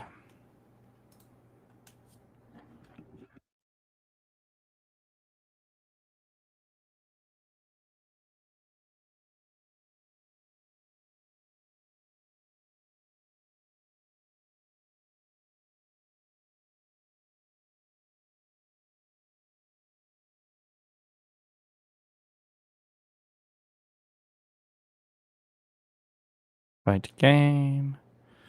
Invite to game. Now this, I'm definitely going to need the...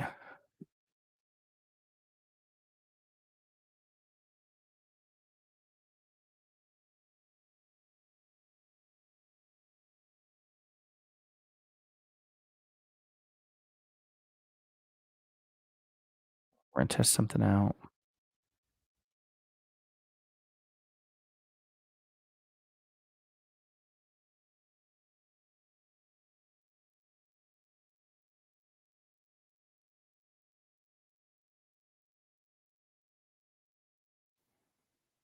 What up? Hello. Can you hear me? I can hear you. Cool.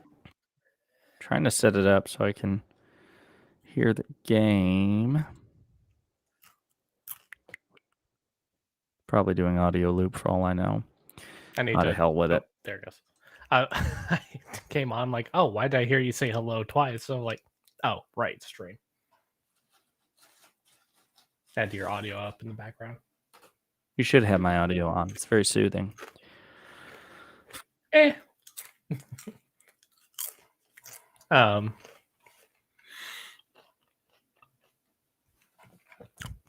Alex, can you hear me?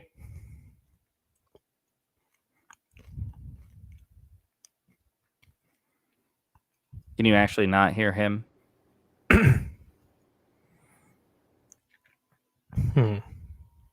We'll see. I can hear you just fine.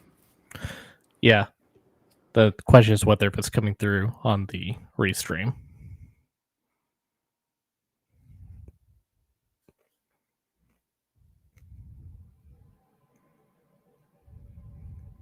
I can't tell if Alex is being a dick right now or if he's... He often doesn't understand when to drop a joke, so it's entirely possible. Okay, Yeah, there it goes. Yeah. He's well known for his sense of humor.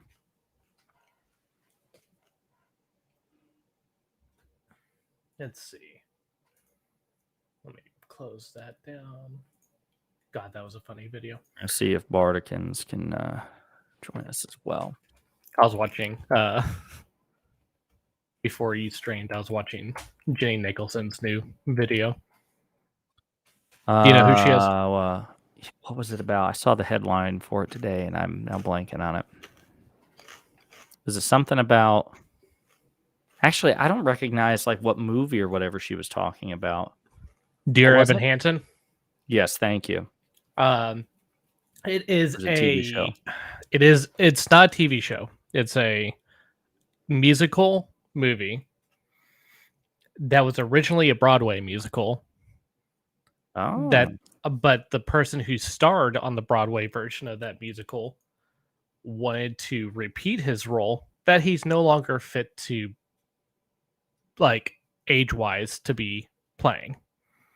Because he's supposed to be playing a high school student, but the man looks like he's 40. Casting. Yeah, but he looks like he's 40. Like, nice. it's not like CW where they look 30 and hot. It's like 40 and kind of creepy that he's still there. It's like the old lady in another teen movie who's supposed to be the undercover cop. Oh yeah, the one. Wait, is that the one that they make out with that really disgusting parody of Cruel Intentions? Yeah. She's like 92. Yeah, talking about that one. Yeah, that's funny. But the point of Dear Evan Hansen is a story about a kid. It's not very good. I'll prelude it with it's not a very good musical. It's a musical about a kid with anxiety and no friends and everything, with a lot of issues.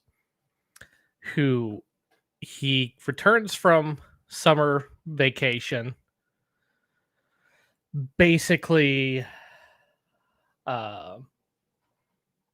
friendless, and he's going to therapy with his sorry, I'm trying to access your game. Okay, why is it saying it's ready to launch? Oh,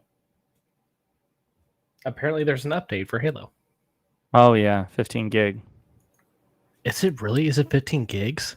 Actually, mine might be 18. I think mine was 18 because I was like 2 behind.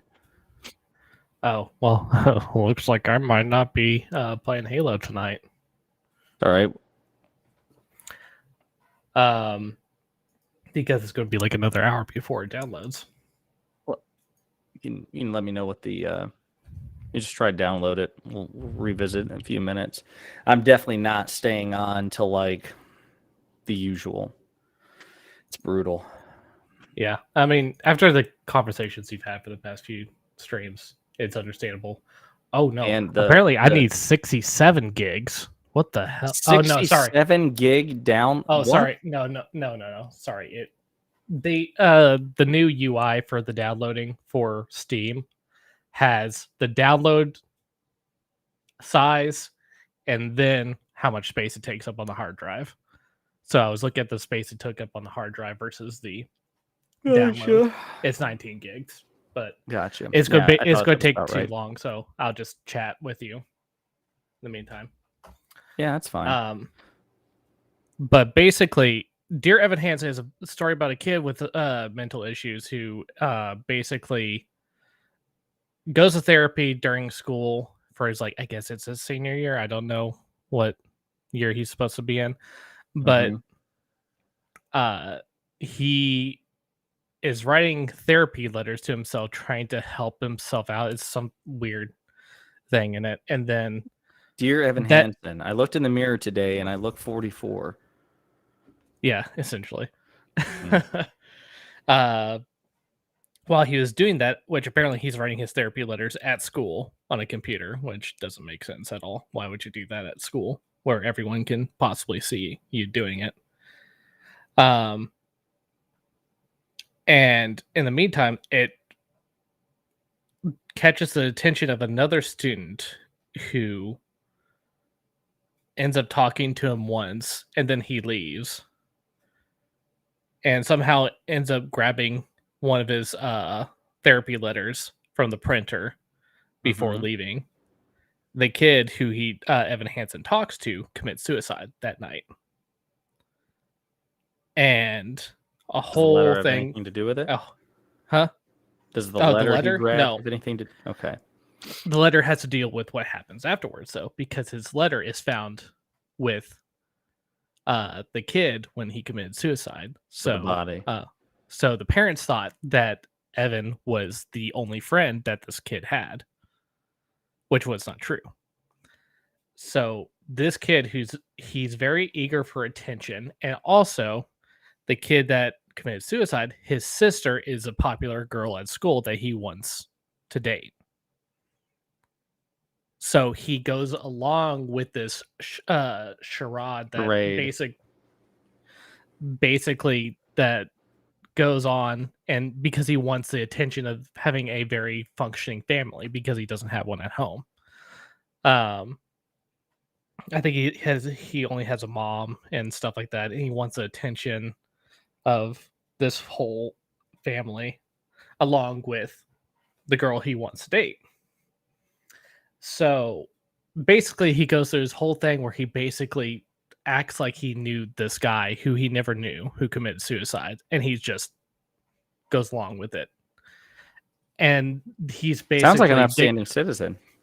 He's just like digging himself a hole this entire time, and then eventually gets to a point where he has to like double down on things that he supposedly said but never said. So he has to make up lies about what they did as friends together and what they said to each other. So it's like one lie compounding another and another and another and another.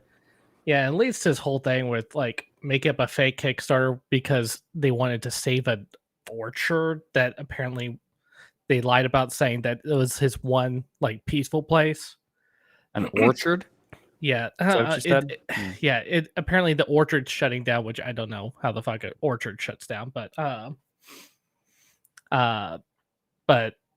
it's just a whole just mess of a movie. And plus the kid, the guy who's the actor, Benjamin Platt, is just like, he looks way too old for the role. And what they did to try to make him look younger only makes him look worse.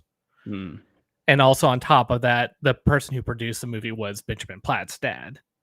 So When you say Benjamin Platt, I'm thinking of the guy from Miss Congeniality who played the love interest of Sandra Bullock. no, that's Benjamin Benjamin Bratt. Pratt, Yeah. or Benjamin Bratt. Yeah.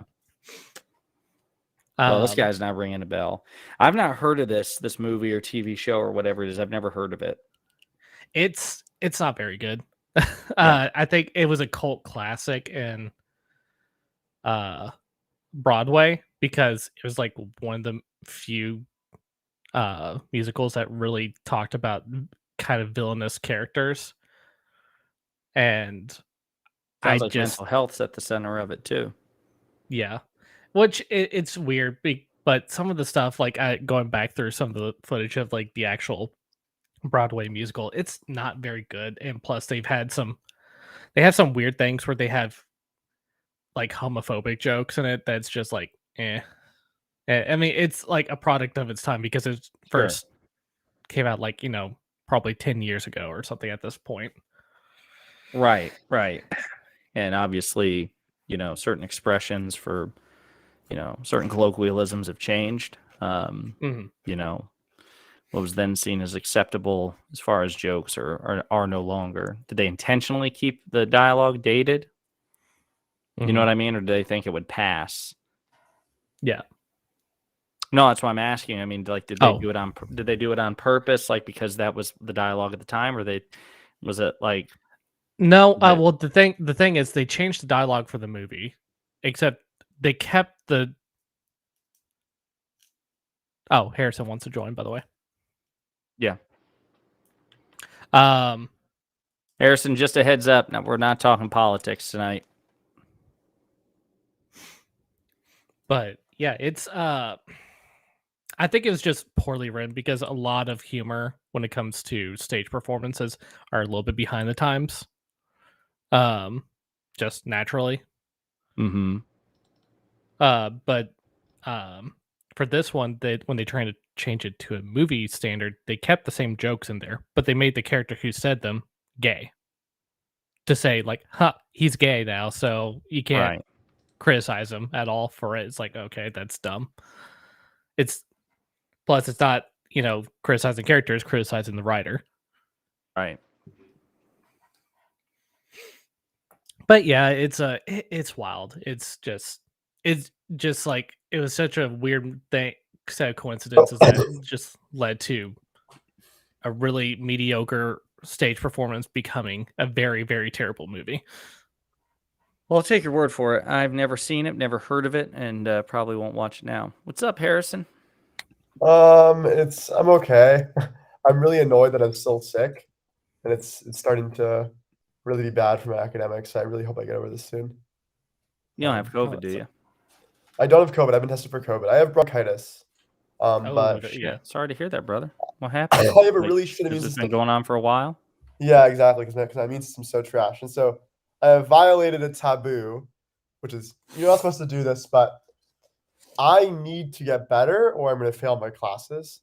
And so, there's a 10% chance it's bacterial. So I just went online and got some random shit doctor to prescribe me antibiotics. I don't think it's going to work, but basically, in the small chance that this will last another 2 weeks, I've at least covered that possibility by doing that. I wouldn't normally do this, but because of the fact that it's like so high leverage, I did it basically. High stakes, man. You gotta do what you gotta do. It sounds like. Wait, it is. How long have you been struggling with this? About a week now. Oh Do you have like chronic bronchitis? Is this like a regular thing with you? No, I don't. But I've had bronchitis 4 months ago, and I have it again. So it's like my luck is just shit. Oh, that sucks. I'm sorry to hear that. Yeah, Sorry to hear that I too, wouldn't man. actually care very much. Like if I was at home, I'd just lay in my bed and do nothing, right, for like a week because I Mhm. want to get better fast. But here Hmm. it's like fuck, because you can't miss classes because shit's just happening, and school moves so fast here. Like school's gonna be over in a month, and so another week is like suicide basically. So Oh, like where do you go to? to school? Like, which part of the country? Because I'm- are you on quarters or are you on semesters? I mean, I'm on quarters. I go to Oh, school that in New explains it. Hampshire. Yeah. So it's just so fast. It's also super high leverage, so it's just like you can't fuck around. Yeah, that sucks.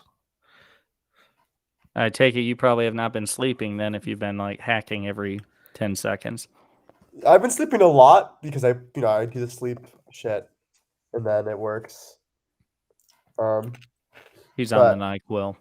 yeah, I'm on the NyQuil, but it's just like so annoying. Like you have no idea how annoying this is. Like I just need to get this done with so I can just stop thinking about it. Mind over matter. If Bird were here, he'd just be like, just concentrate on not being sick. Just meditate, man. Just meditate. Just don't be sick. Yeah, don't be sick. It's fine. It's fine. Yeah. Just breathe. Just breathe. Don't Just breathe. cough. Stop it. Shit, fuck, just happened. Yeah, there you go. See? Well, in the world of pop culture, have you been consuming any interesting pop culture lately? I have.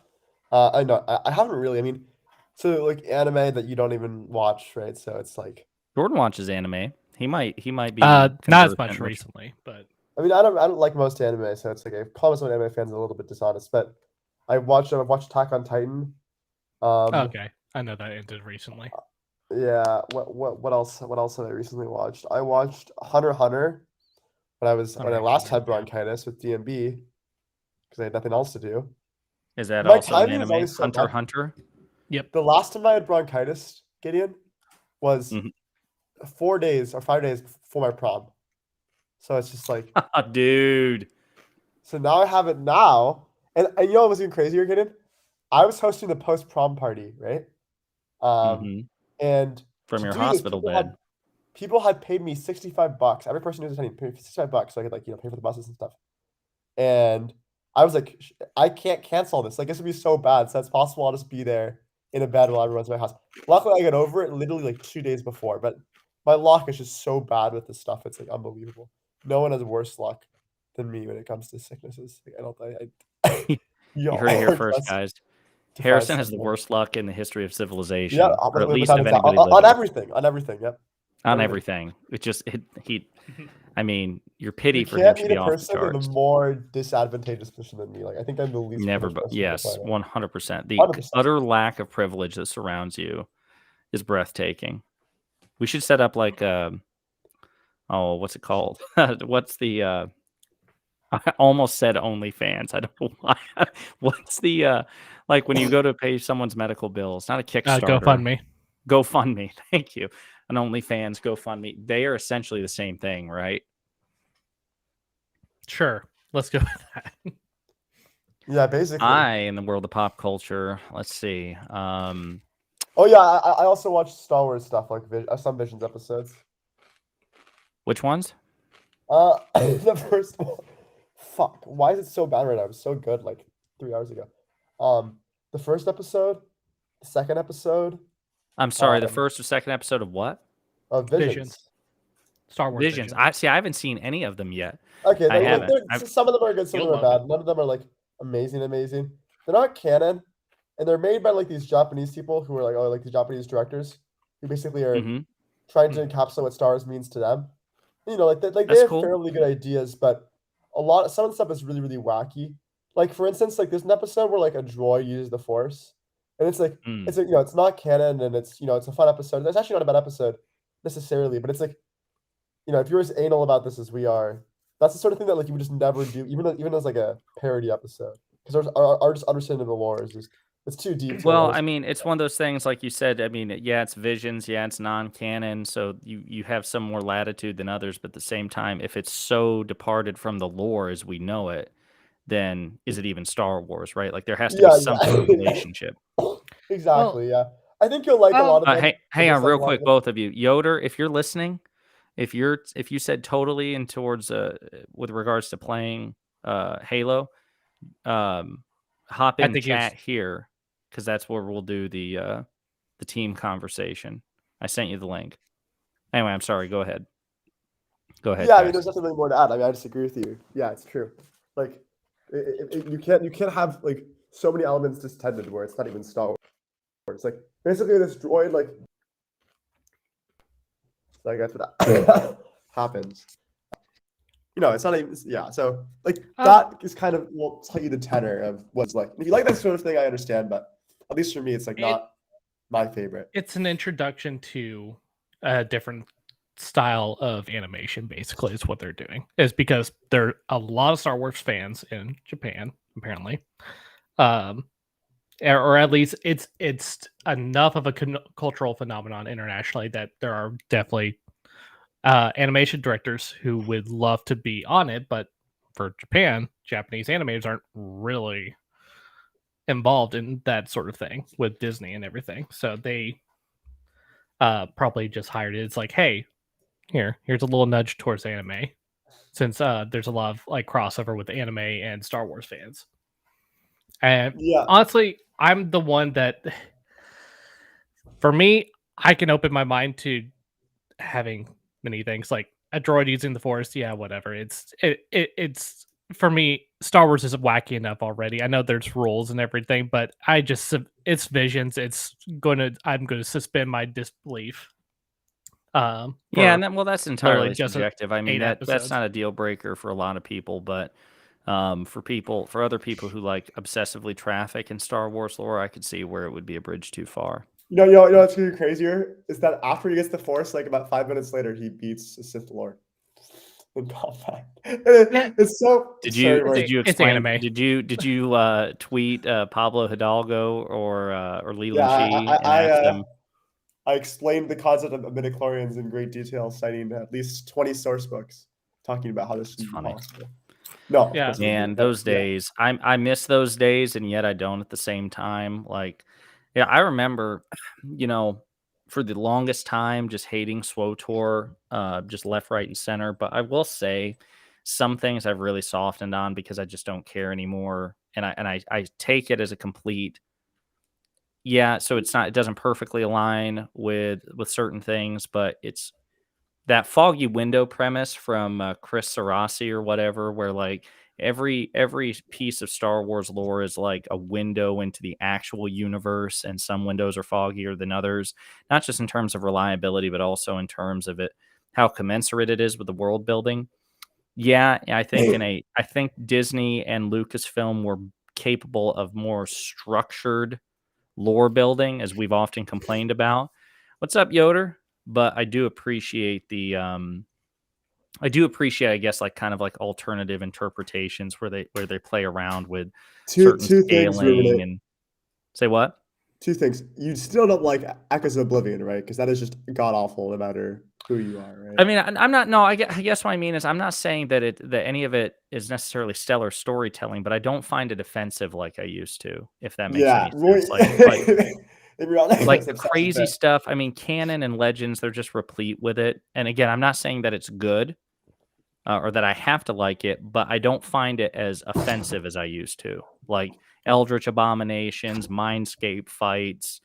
I mean, I sat and thought about it, and I'm like, even the Clone Wars, right? Like that season 6 episode where Yoda and Sidious have their Mindscape battle, like that stuff's that's canon, right? That's not even legends, and it's in there. So it's just, I think, within the DNA of Star Wars to get kind of silly. Like even the Dagobah cave scene, like I know a lot of us think that that's low key, but that's trippy as hell. You know what I mean? Yeah, but that's nowhere near as stupid as Echoes of Oblivion. No, sure, yeah, like it all scales, but I guess what I'm saying is it's not a complete departure. They just crank I understand. things up.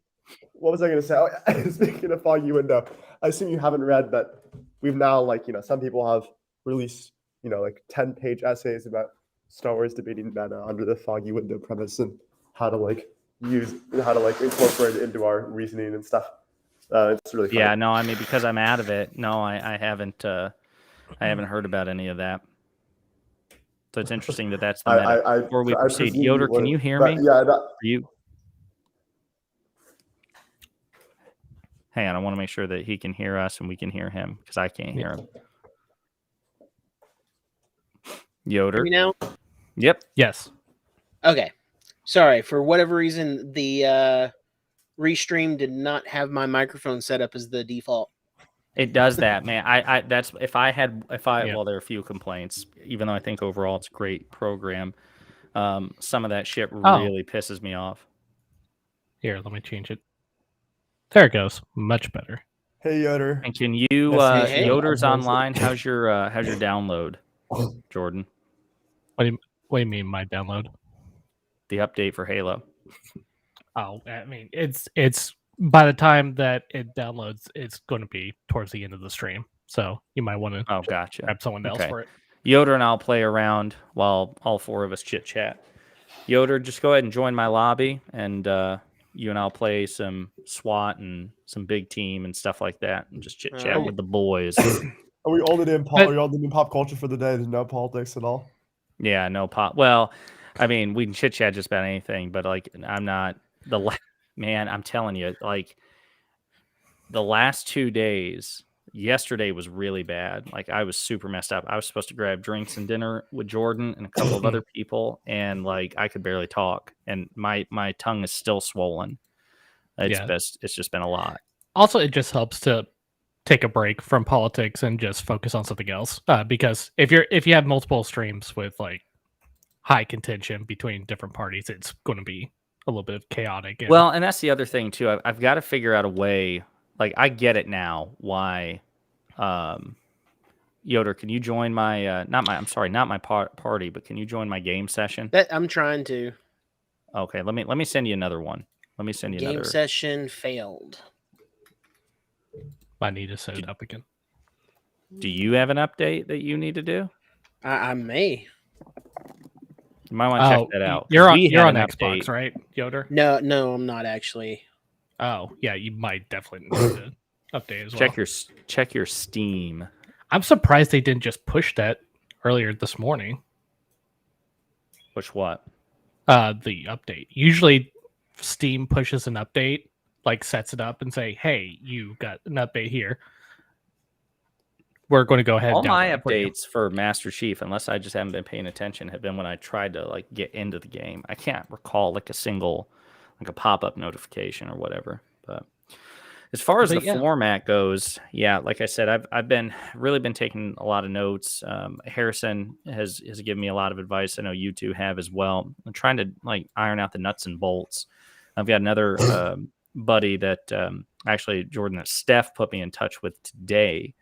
Really? Who is a streamer, and I'm not familiar with him, but he's been streaming now for a bit. He's a Twitch affiliate, and he's sending me some feedback via email. I just haven't got it yet. Have you tried to get on Prime K's panel yet? I just haven't reached. So like I told you, so my goal was to have at least a couple of things debate wise or politics wise under my belt as some sort of CV. Have you reached out Go ahead. Yeah. to like perspective politics yet, or that they I haven't reached out to anybody because of that. I wanted to be able to say, refer to this. Okay, this, those this. guys don't he- care. he- They'll allow anyone to debate, and that can be how you build your CV. Because you got to Well, debate on That's there. true. Some of these true. also, to be fair, there it also helps just to show that Ruminade's not just some random schmuck who's just trying to Oh, join. I am, So but I'm a badass random schmuck. I'd say give it like at least another month before you start joining people's. Yeah, I understand. I'll definitely be reaching out, but I am trying to at the same time kind of like set up a system here. So again, the Tuesday, Thursday thing I think is going to work.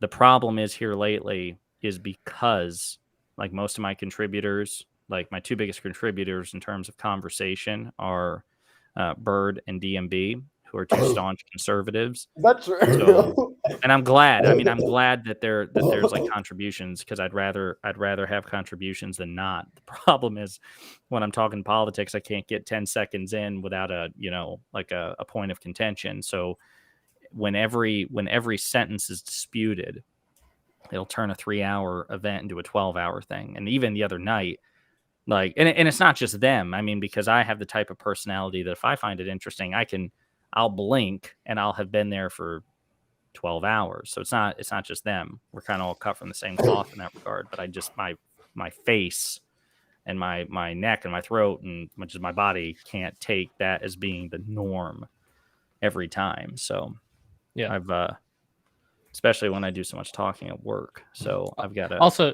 it's okay to have like a debate every stream or something, but it has to be limited to like a couple hours, because that just takes it out of you. Because that's one of the things I've noticed with a lot of political streamers is that they go and if they do one, they usually have a cap at like 2 hours and say, Yeah, and okay, we're every done. stream. I Like, got I other get stuff it to do. now why Vosh and Destiny and all the others why they don't like pull the audience into a voice chat every time they stream. I get it now, and you're right. When they do, like Dylan Burns is really good about this. Like he I think more than anybody really emphasizes that we got to move on or we got to do this. So like I said, I'm trying to get my footing, but it's just a lot of moving pieces that I think are slowly starting to coalesce. But there's still a bit more to do. Yeah, you're getting your feet wet. So DMB and Alex contribute more than I do. Oh yeah, no, I mean not in terms of suggestions, but No, I mean in terms in of terms of volume. Yeah, interesting. yeah. No. I don't mean in terms of suggestions. I mean in terms of like actually getting on like Yeah. voice chat. I had no idea that Dylan was on here so often. It's so funny.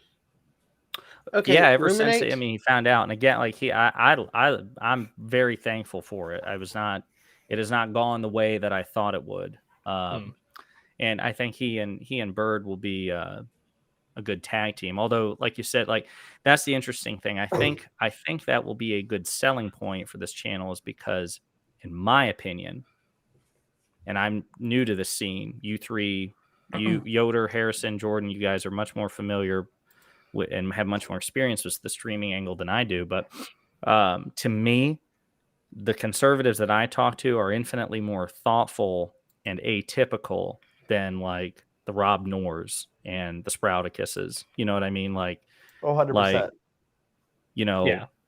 DMB is like a budding philosopher. If I fault him for anything, he filibusters. He's definitely got the Jordan Peterson, take a 30-second thought and turn it into a 30-minute diatribe. He's so thoughtful about it. I think the big. Oh, go ahead. Go ahead, Harrison. No, I was saying I've critiqued him on that, and I think he's trying to work on it. But yeah, continue. Yeah. But then Bird. Go. I'm sorry. No, Jordan. I'm sorry. Go ahead. The big thing is the difference between is you're discussing stuff with people. No one here, at least based upon my first impressions of everybody, no one seems like they're out to self-promote themselves as like another, debate lord, God or something like that. No one's trying to do that with the people I you're am debating. Yeah. Well, no, I'm just kidding. Continue. Fair enough. In between coughs, coughing fits, he's trying to broadcast himself. He's the immunocompromised debater. Everybody. The thing I know, one of the things that Bosch mentioned is just everyone who's a political streamer for the most part is not very good faith in the fact that they're literally just narcissists who want to make themselves as always right. Right. I'm taking active strides to keep my narcissism in check. By the way, Jordan, you'll be pleased to know that you are in the company of the world's biggest Vosh fan. So Harrison would be reluctant to tell you this, but he stands Vosh. He is the treasurer of the Vosh fan club. Big fan. Loves him. Loves him. I'm one of the biggest. I think Vosh is like the seminal interlocutor of our time. I don't really think anyone comes close, to be honest. Absolutely not. What's funny is Harrison despises Sam Harris, for example, and thinks that Sam Harris is a poor interlocutor, like of extraordinary proportions. Like he's just an abysmal failure. I think he is a failure, but deeply admires Vosh's politics and his delivery. Yeah, I think Vosh is up there with the greats in terms of rhetoric, without a doubt. Yeah. Is this? I'm sorry, I can't tell. Is this? Sarcasm. Harrison's not a fan. Harrison is of the two pillars of the the feuding pillars of the leftist streaming community. Harrison skews more towards Destiny. I think it's fair to say. Yeah. That's okay. True. Fair enough. Yeah. Destiny has gotten a little bit better recently for me because for a while there, Destiny was so just he was a contrarian. He's definitely bitter AF, no doubt. But I that's why I like listening to both of them because they each provide for me what the other lacks. And that's why I think like when they did that I think they've done more than one, but the only one that's coming to mind for me is that Eric Striker all sub debate. So it was 2v2. They are a dynamic team. They're all awesome. It's a shame that they hate each other because they work well with each other. Apparently, they had like a pretty friendly interaction at that Nashville festival. Damn it! Now I'm coughing. I watched the stream. I watched spread that through the internet. I watched Vash's stream on that. He said it's not friendly. It was not friendly. He said it was neutral. It was pretty much it. Yeah, It was like they weren't going to kill each other, but it wasn't That's like unfortunate. befriending each other again. So Ruminate. I think if you Sir, watch, hang on, Yoder. Let Yoder talk. Hang on. What's up, Yoder? So here's the deal. It will let me jump into a game without issues. I just can't join you. That's weird. But why? I'm going to try to join you. It's not giving me an option to join you. The funny thing is, when I click your gamer card and say game session details, it tells me that I'm in your group right now. Oh, and I am most certainly not. All right, let me end this and try again. Yeah, I said you might need to exit it and come back into it and refresh. Refresh AF. But what I was saying is, if you watch like the Kaplan Vosh Destiny debate, I think out of the three people up there, Vosh made the worst points among. Versus the moderator. The moderator was okay. The moderator wrong. Moderator doesn't count. Moderator doesn't count. My moderator's an idiot. Yeah, I was about to say that moderator, because let's be fair, he was debating as well. He was not moderating more than Kaplan did. Like, I mean, I disagree with Kaplan's politics a lot more than Destiny, but Kaplan's a really smart guy. Like, he's actually genuinely very, very, very smart. I think that's interesting because a lot of the things he espoused on that panel indicated that while he probably has a very high intellect, that he has no practical understanding of politics. Okay, he does a lot of both. Say what? What positions would you say? So, first off, his entire position on just do away with the lockdowns and that the issue with COVID management was trying to manage it in the first place. That was ridiculous. Are you in favor of lockdowns? I wasn't. Yeah. I mean, yeah, absolutely. In favor of any. They just didn't work. I mean, I think they were a good idea, but the compliance wasn't high enough. Work.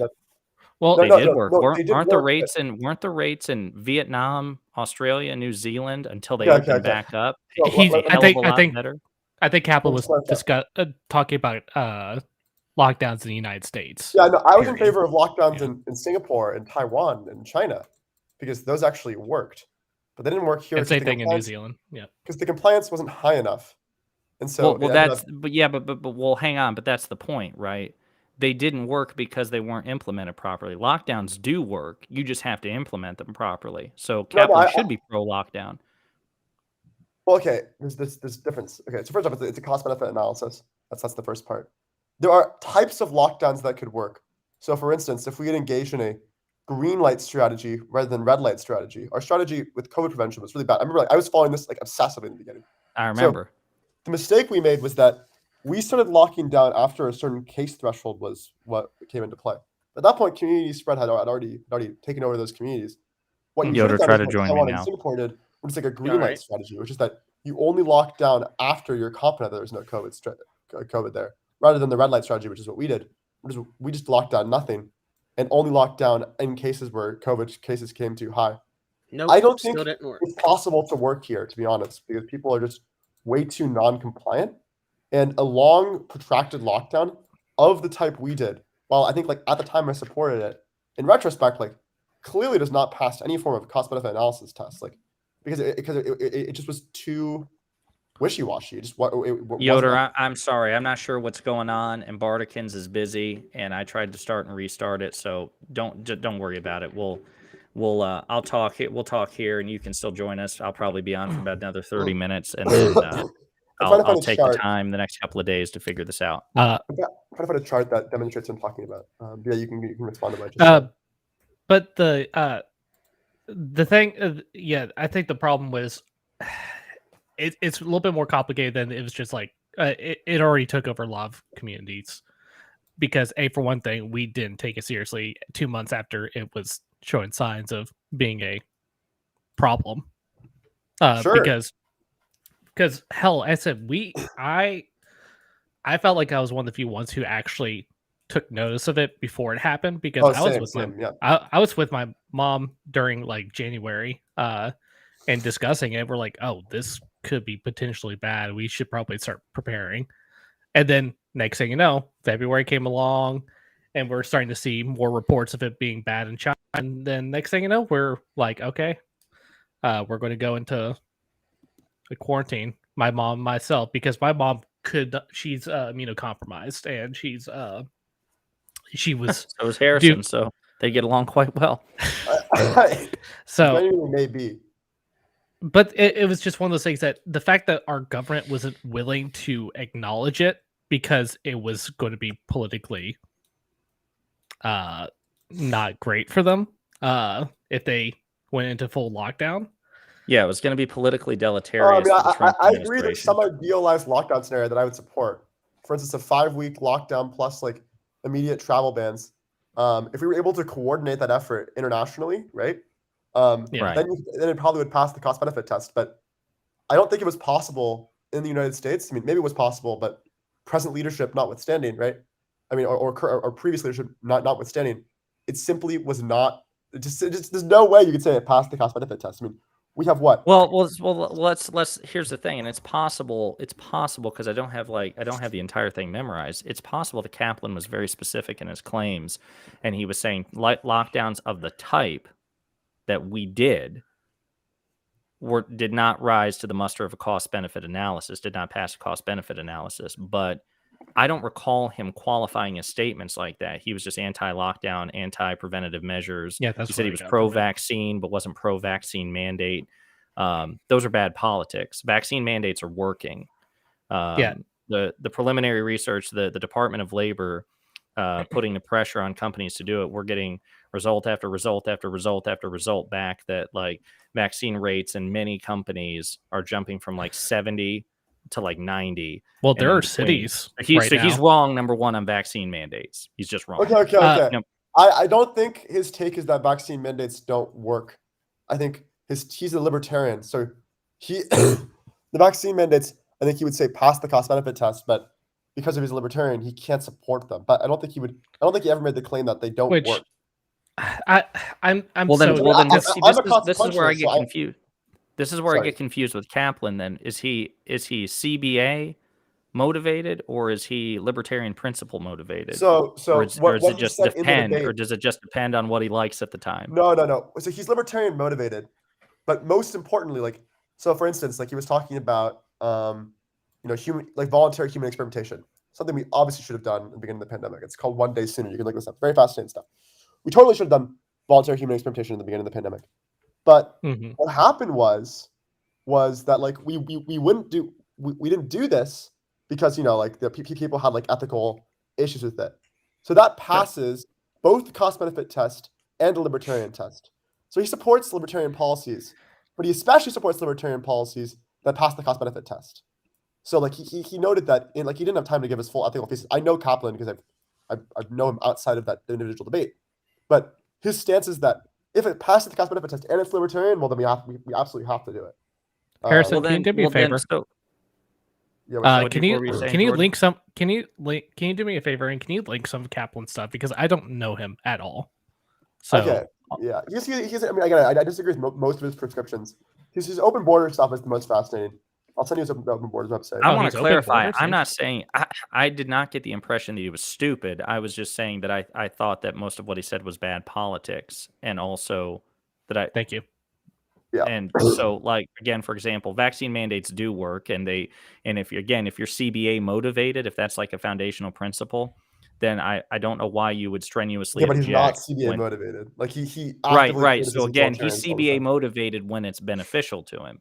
Well, he's a libertarian first and foremost, and then in the pursuit of in terms of proselytizing on libertarian principles, then he appeals to cost-benefit of analysis. Hey, here's my libertarian principle, and you should follow it because it follows CBA. Well, what about this thing that's Okay, well, that he's has not CBA saying. motivated.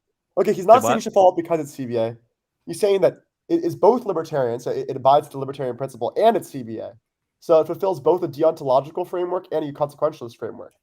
So like that's what he's saying there.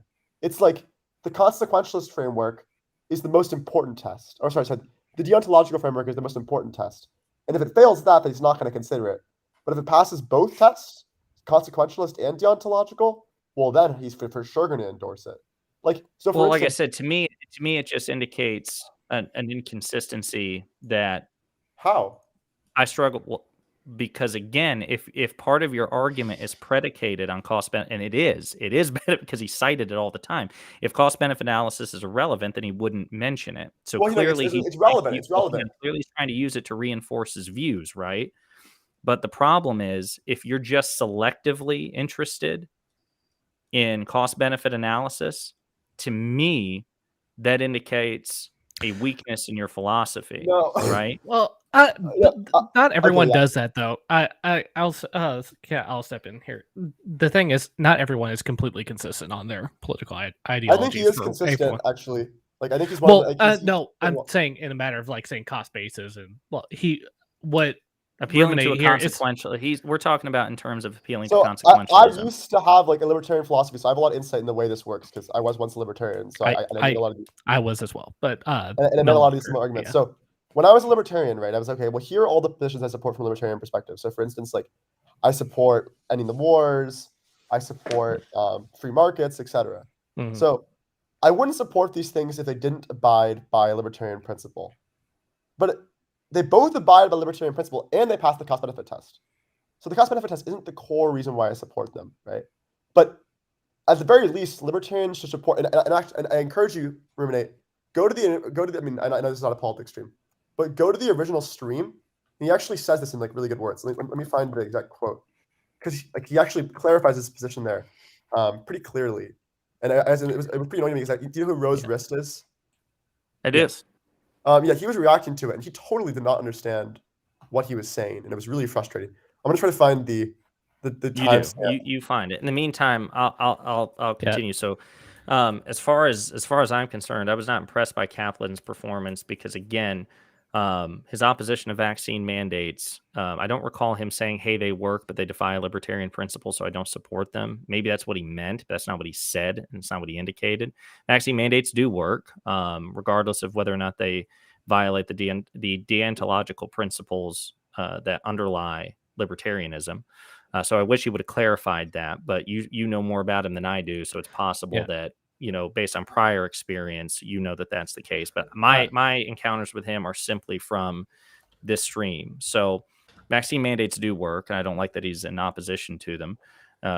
There's also legal foundation for it in terms of jurisprudence. The 1905 or 1909 Supreme Court case in Massachusetts. There's also just a general public benefit to it. So there's that. Lockdowns could have worked. The fact that they didn't work was due to a failure of implementation and execution, primarily from the Trump administration, because we had conflicting narratives with respect to COVID and preventative measures regarding COVID. You had Democrats ironically backing Dr. Fauci and Trump's medical experts. Trump was I found the clip. undermining him. I found the clip. So there's that. You have the quote? Is that what you said? I thought so. If you just go to this, I timestamped it. I'm gonna post it in the. Well, just say it. No, just go ahead and say it.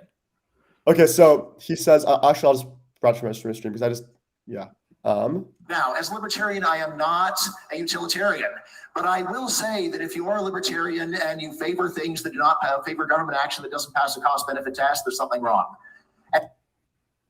So he's basically like, okay. His reason for supporting it isn't due to the cost-benefit test. But he's saying that, look, if you are a libertarian and you're supporting government action that doesn't support the cost-benefit test, you fail. Or if you're he was talking to the so he was talking to the audience there. He was saying, look, if any of you are libertarian, if you are also libertarian as I am, then you should favor libertarian policies that pass cost-benefit. I got you. He was not defending that vis-a-vis Destiny or Vosh. Yes, exactly. If I'm aware,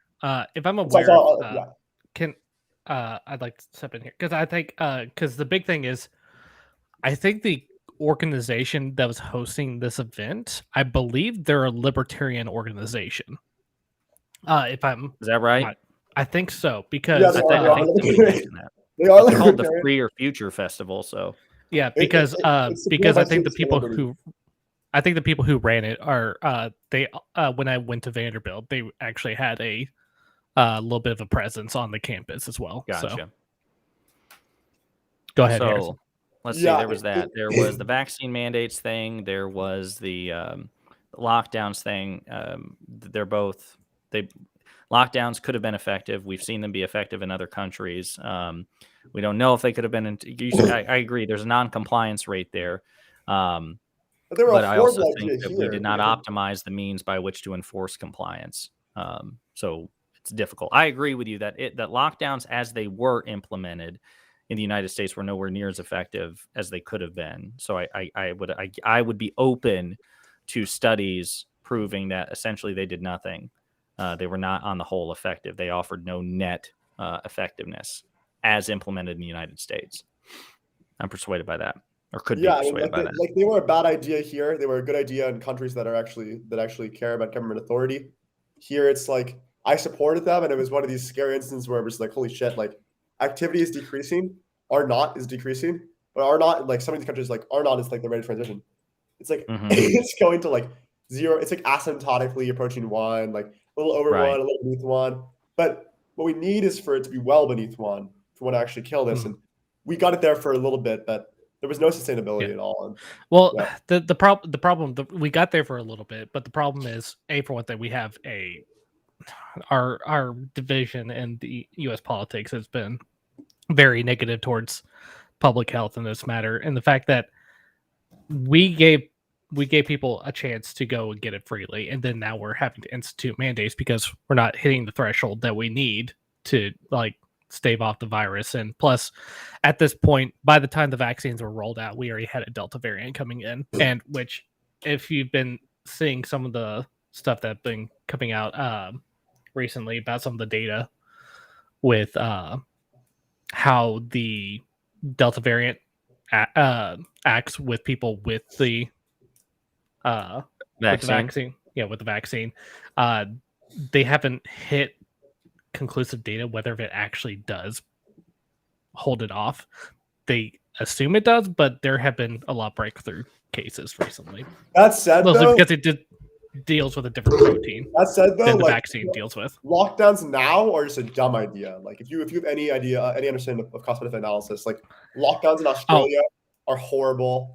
Lockdowns in New Zealand are horrible. I mean, the amount of economic productivity and lives lost as far as like satisfaction over time in Australia, I mean, there's no way you could justify any reasonable analysis the lockdowns in Australia. I mean, it is one of the worst ideas. Well, the thing is, it worked in New Zealand. New Zealand hit like they had completely eradicated. It's working in Australia too. Yeah, but the problem is that they're letting in other people from other countries who have do not have the same level of vaccination rates or not vaccination rates. But yeah, I wish Spartacans could have joined, because my understanding is that's essentially the same issue with Vietnam. Vietnam, they have an incredibly high population density compared to the United States, and I think their population is nearly a third of ours, even though they're considerably smaller in terms of geography. And for the longest time, they had like double or triple digit fatality rate from COVID because they did lockdown. Then they opened their borders back up, allowed people over. Same thing with South Korea as well. Yeah, they had. Bartikins tells me that Vietnam even now only has like 10% of their population vaccinated because they just it's horrible. It's happening in Australia too. I mean, the fact that Australia is still locked down is like there's no way you can argue it's worth it at this point. Like it is a really crazy thing. Like it's actually insanity what's happening over there.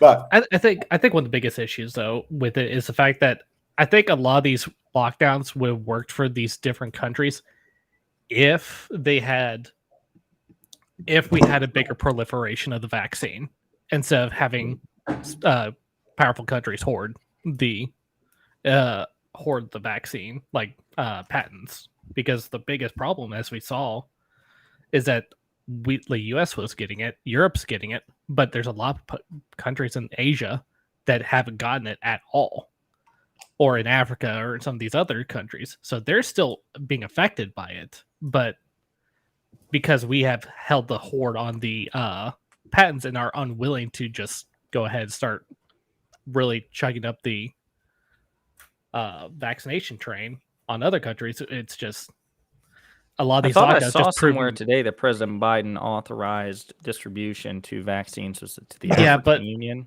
Yes, but it could have happened earlier. It's No, Oh, no, it should I'm happen with you, earlier. but I was just saying while we're on that subject, that a considerable amount was authorized today to be sent to the African Union, but I couldn't remember the figure. I don't So think much- it's anywhere near enough. So much dumb shit's going on. First off, the fact that the FDA didn't approve booster doses for the whole population makes no sense at all. One of those crazy things. The fact that we were hoarding vaccines for as long as we have been hoarding them, like, and just not used at all, like, there's a lot of really bad, Yeah. horrible stuff going on in our COVID response. It's It's so embarrassing. stupid. Like, because the vaccine expires after a certain amount of time, right? So if you're It has a just shelf life. yeah, so you can't just like sit there and just sit on it and not give it to other countries. That's just wasting the fucking resources. So they should just send it out earlier. Or you could done opposite of what Bill Gates did and didn't encourage a company by paying a shit ton of money to keep it patented. So God, that pissed me off when I found out that he had pulled that shit. Because I think it was with Moderna. Was it Moderna or AstraZeneca that he pulled he convinced the team that he was working on it to patent the virus, or not the virus, the vaccine. I can't. let me look 17 it up. million doses. I'm sorry, just while we're on that tangent. I just Also, looked it up, that's and it's 17 million nowhere doses. near enough. That needs Oh, to be not sent even to the close. African Union. No, I know, but what I'm saying is at least we are. I want to say Starting the it. United States is still by far the leading like donator of vaccines worldwide. But yeah, I agree with you. I mean, clearly 17 million in a continent the size of Africa, that's not nearly enough. Speaking of vaccine news, did you see that apparently a Russian spy had stolen the basically the plans for like the AstraZeneca vaccine? Oh, I did not see that. A Russian spy had basically infiltrated AstraZeneca, grabbed basically the vaccine info, and took it back to Russia. Now they're mass producing it. No, I did not know that. I did not. Yeah, I saw that's hilarious. They modeled the Sputnik 4 vaccine off of AstraZeneca. I was wondering because Russia had their vaccine out really fucking early. I was wondering how they did that. I mean, our vaccine still came out too late. I mean, we should have had the vaccine out way earlier. If we had done voluntary community experimentation, we could have got it done a few months earlier. And even further, like, I would have been totally fine with a contract where you sign away your life and then you take the vaccine for people in high risk scenarios. Yeah.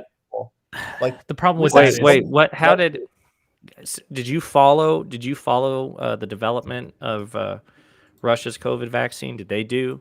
I mean, I wouldn't be surprised. I would assume so. Russia doing human Russia experimentation, just released it with very poor evidence, but I mean, it was AstraZeneca. They released it really. I mean, China released it even earlier. China was forcing. So what you're saying is we could have released it earlier, but we had to meet certain thresholds of like FDA rigor, and they just and plus we couldn't do human experimentation. We had the vaccine done in like 30 days, or we had, and then they got into trial. I mean, this is a no. Really I remember that the vaccine had been developed. I didn't know it was 30 days. I thought it was like 2 months or something like that. But I've been talking about comparatively Russia and China's distribution of their vaccine. You just said that basically the difference was they just as soon as it was bottled, instead of like going through all the trials and regulatory rigor, they just mass produced it and sent it out. I would not hold it past. I wouldn't hold past them to go and do experimentation. China did that for their military service. Yeah, they had a. I mean, their vaccine was way shittier than ours, but they had a vaccine and they were giving it to the military service really early on. What I would have liked to see here, there's a lot of things. So first off, like, we should have been funding, like, so one of the issues in the beginning of the pandemic with the vaccine rollout early on, and now the issue is not a supply issue, it's a demand issue. But in the beginning, we didn't have the production facilities for a lot of these vaccines because we hadn't. Yeah. And Bill Gates wanted to do this, but I don't know why he didn't end up doing this. we should have been funding production facilities for every single vaccine candidate. So that's like, it would have cost us a lot of money. So we didn't know at the time there was a bunch of candidates, right? We didn't know which one would work out. But It's because we should Bill have had Gates wasn't going to profit from yeah, the funding, most we should likely. have had the facilities built for each vaccine candidate and transmission systems well before. And so the moment that when Pfizer comes out, there wasn't this big issue where it's like, oh shit, like we need this production facility and we need like to store it in this way. Like that should have been done for each vaccine model that we thought was relatively likely to happen way earlier on in the pandemic. It was really frustrating for that not to happen. And then another thing I would like to see happen is like this is never going to be the case in America. But like, holy shit, like if I'm 80 years old, I'd happily sign my life away to take Moderna early on, like the moment it came out. There's a lot of people who would not agree with you. No, there's a lot of selfish old people out there. A lot of people wouldn't do that, but this is like, first like a month into the pandemic. It's like, this is totally voluntary for you to do. We have this vaccine. We haven't tested its safety. But hey, if you want to do it voluntarily, we'll allow you to take this vaccine. Can I posit something to you real quick about that? About the human experimentation angle? Yeah. There's already enough skepticism about our science community in the United States as it is. I don't think human experimentation would have lent itself to the to people actually wanting to take the vaccine, mostly because especially with the skepticism in the African American community because of past stuff that was experimented on them with, like especially the syphilis stuff back. I forgot the name of the full event with that one. The Tuskegee event. Thank you. I think if they did human experimentation, I think for public view of the vaccine, it would have taken a hit because people don't like human experimentation. It's just a very well, I think that's why. thing. To be fair, I think Harrison agrees that is the perception, and that's why he said it wouldn't work here in the United States for just that reason. Yeah, was that fair to say, Harrison? Yeah, I mean, look, I think it would work in the sense that like we should have done it, and it still would have been a better. Right, but in terms of like a PR backlash, do you expect that there would have been one in the United States had we proceeded with it? But look, I mean, the vaccine's been up for a really long time, and only 56.6% of the population is fully vaccinated at this point. I think honestly, if we had gotten the vaccines at like 3 months earlier, I think we'd. I mean, like even with I think it's possible Trump had been touting the vaccine. We would still have a higher vaccine rate. I think I wish he would have pushed the vaccine harder. Oh, definitely if it was out during his presidency, I think it's pretty obvious that we'd had less anti-vaxxers. This is why I hate the fact that politics is just so intermingled with the scientific community right now. It's just because everybody thinks that it's a political thing for a vaccine.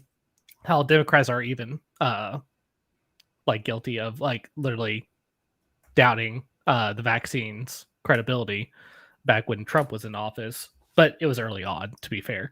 Well, they said, and we talked about this. I mean, President Biden and Vice President Harris, they did say a couple of irresponsible things. Now, they did not doubt the vaccine, but they did. We lost Harrison. Why did he leave us? No, I'm still here. Did you mean to leave us? No, I joined on my phone because I'm about to die. That's fine. You sound better, actually. That's good. Like your audio, you're still gonna hack up a lung, but your audio quality sounds improved to me. But yeah, I mean, they definitely said some irresponsible things. Fairly, it was right before the election about their distrust of President Trump. But I think you could make the argument that was still irresponsible to say because it could. You can imagine. I have no evidence for it. I don't think there are any polls that indicate the Democrats or Republicans had any sort of degree of vaccine skepticism from comments made by Biden and Harris. But just intuitively, I could imagine that it would contribute on some level. But yeah, as far as the commingling of politics and science, I mean, I think it's always been the case. But it is. I know from personal experience. I'm sure all of you know from personal experience. But I can say, I have family members and friends who would not get the vaccine because they looked at it as a liberal vaccine or lending credence to the Democrat position. And I tried to play up, even though I think it's giving him far too much credit. rhetorically, I tried to play up the fact like, oh, this is Trump's vaccine, man. You should get it. You should, you know what I mean? Say whatever you need to get people to take it. Yeah. But I just don't It's- think it's very effective. Yeah, I didn't have family. My family was oddly were how conservative that they are. They willingly got the vaccine immediately as soon as I they just could. remember the days when the whole anti-vax movement was basically fringe elements on the left. It was just Jenny McCarthy and a bunch Jenny of McCarthy. weirdos. Fuck. Yeah, a That bunch of people who practice Rekai or whatever, and Can I talk waving about that sage around. real quick with that anti-vax, like where it came from? Because I personally met. Was it that medical paper from that guy in the United Kingdom? Yeah. Yeah, I it's learned just about this recently. it was a silly thing that just should have never happened in the first place. Like Facebook and all these other stuff should just nip that in the bud right off the bat. But Well, Professor Kaplan would say you shouldn't do that because Yeah. that's a left wing, information control thing.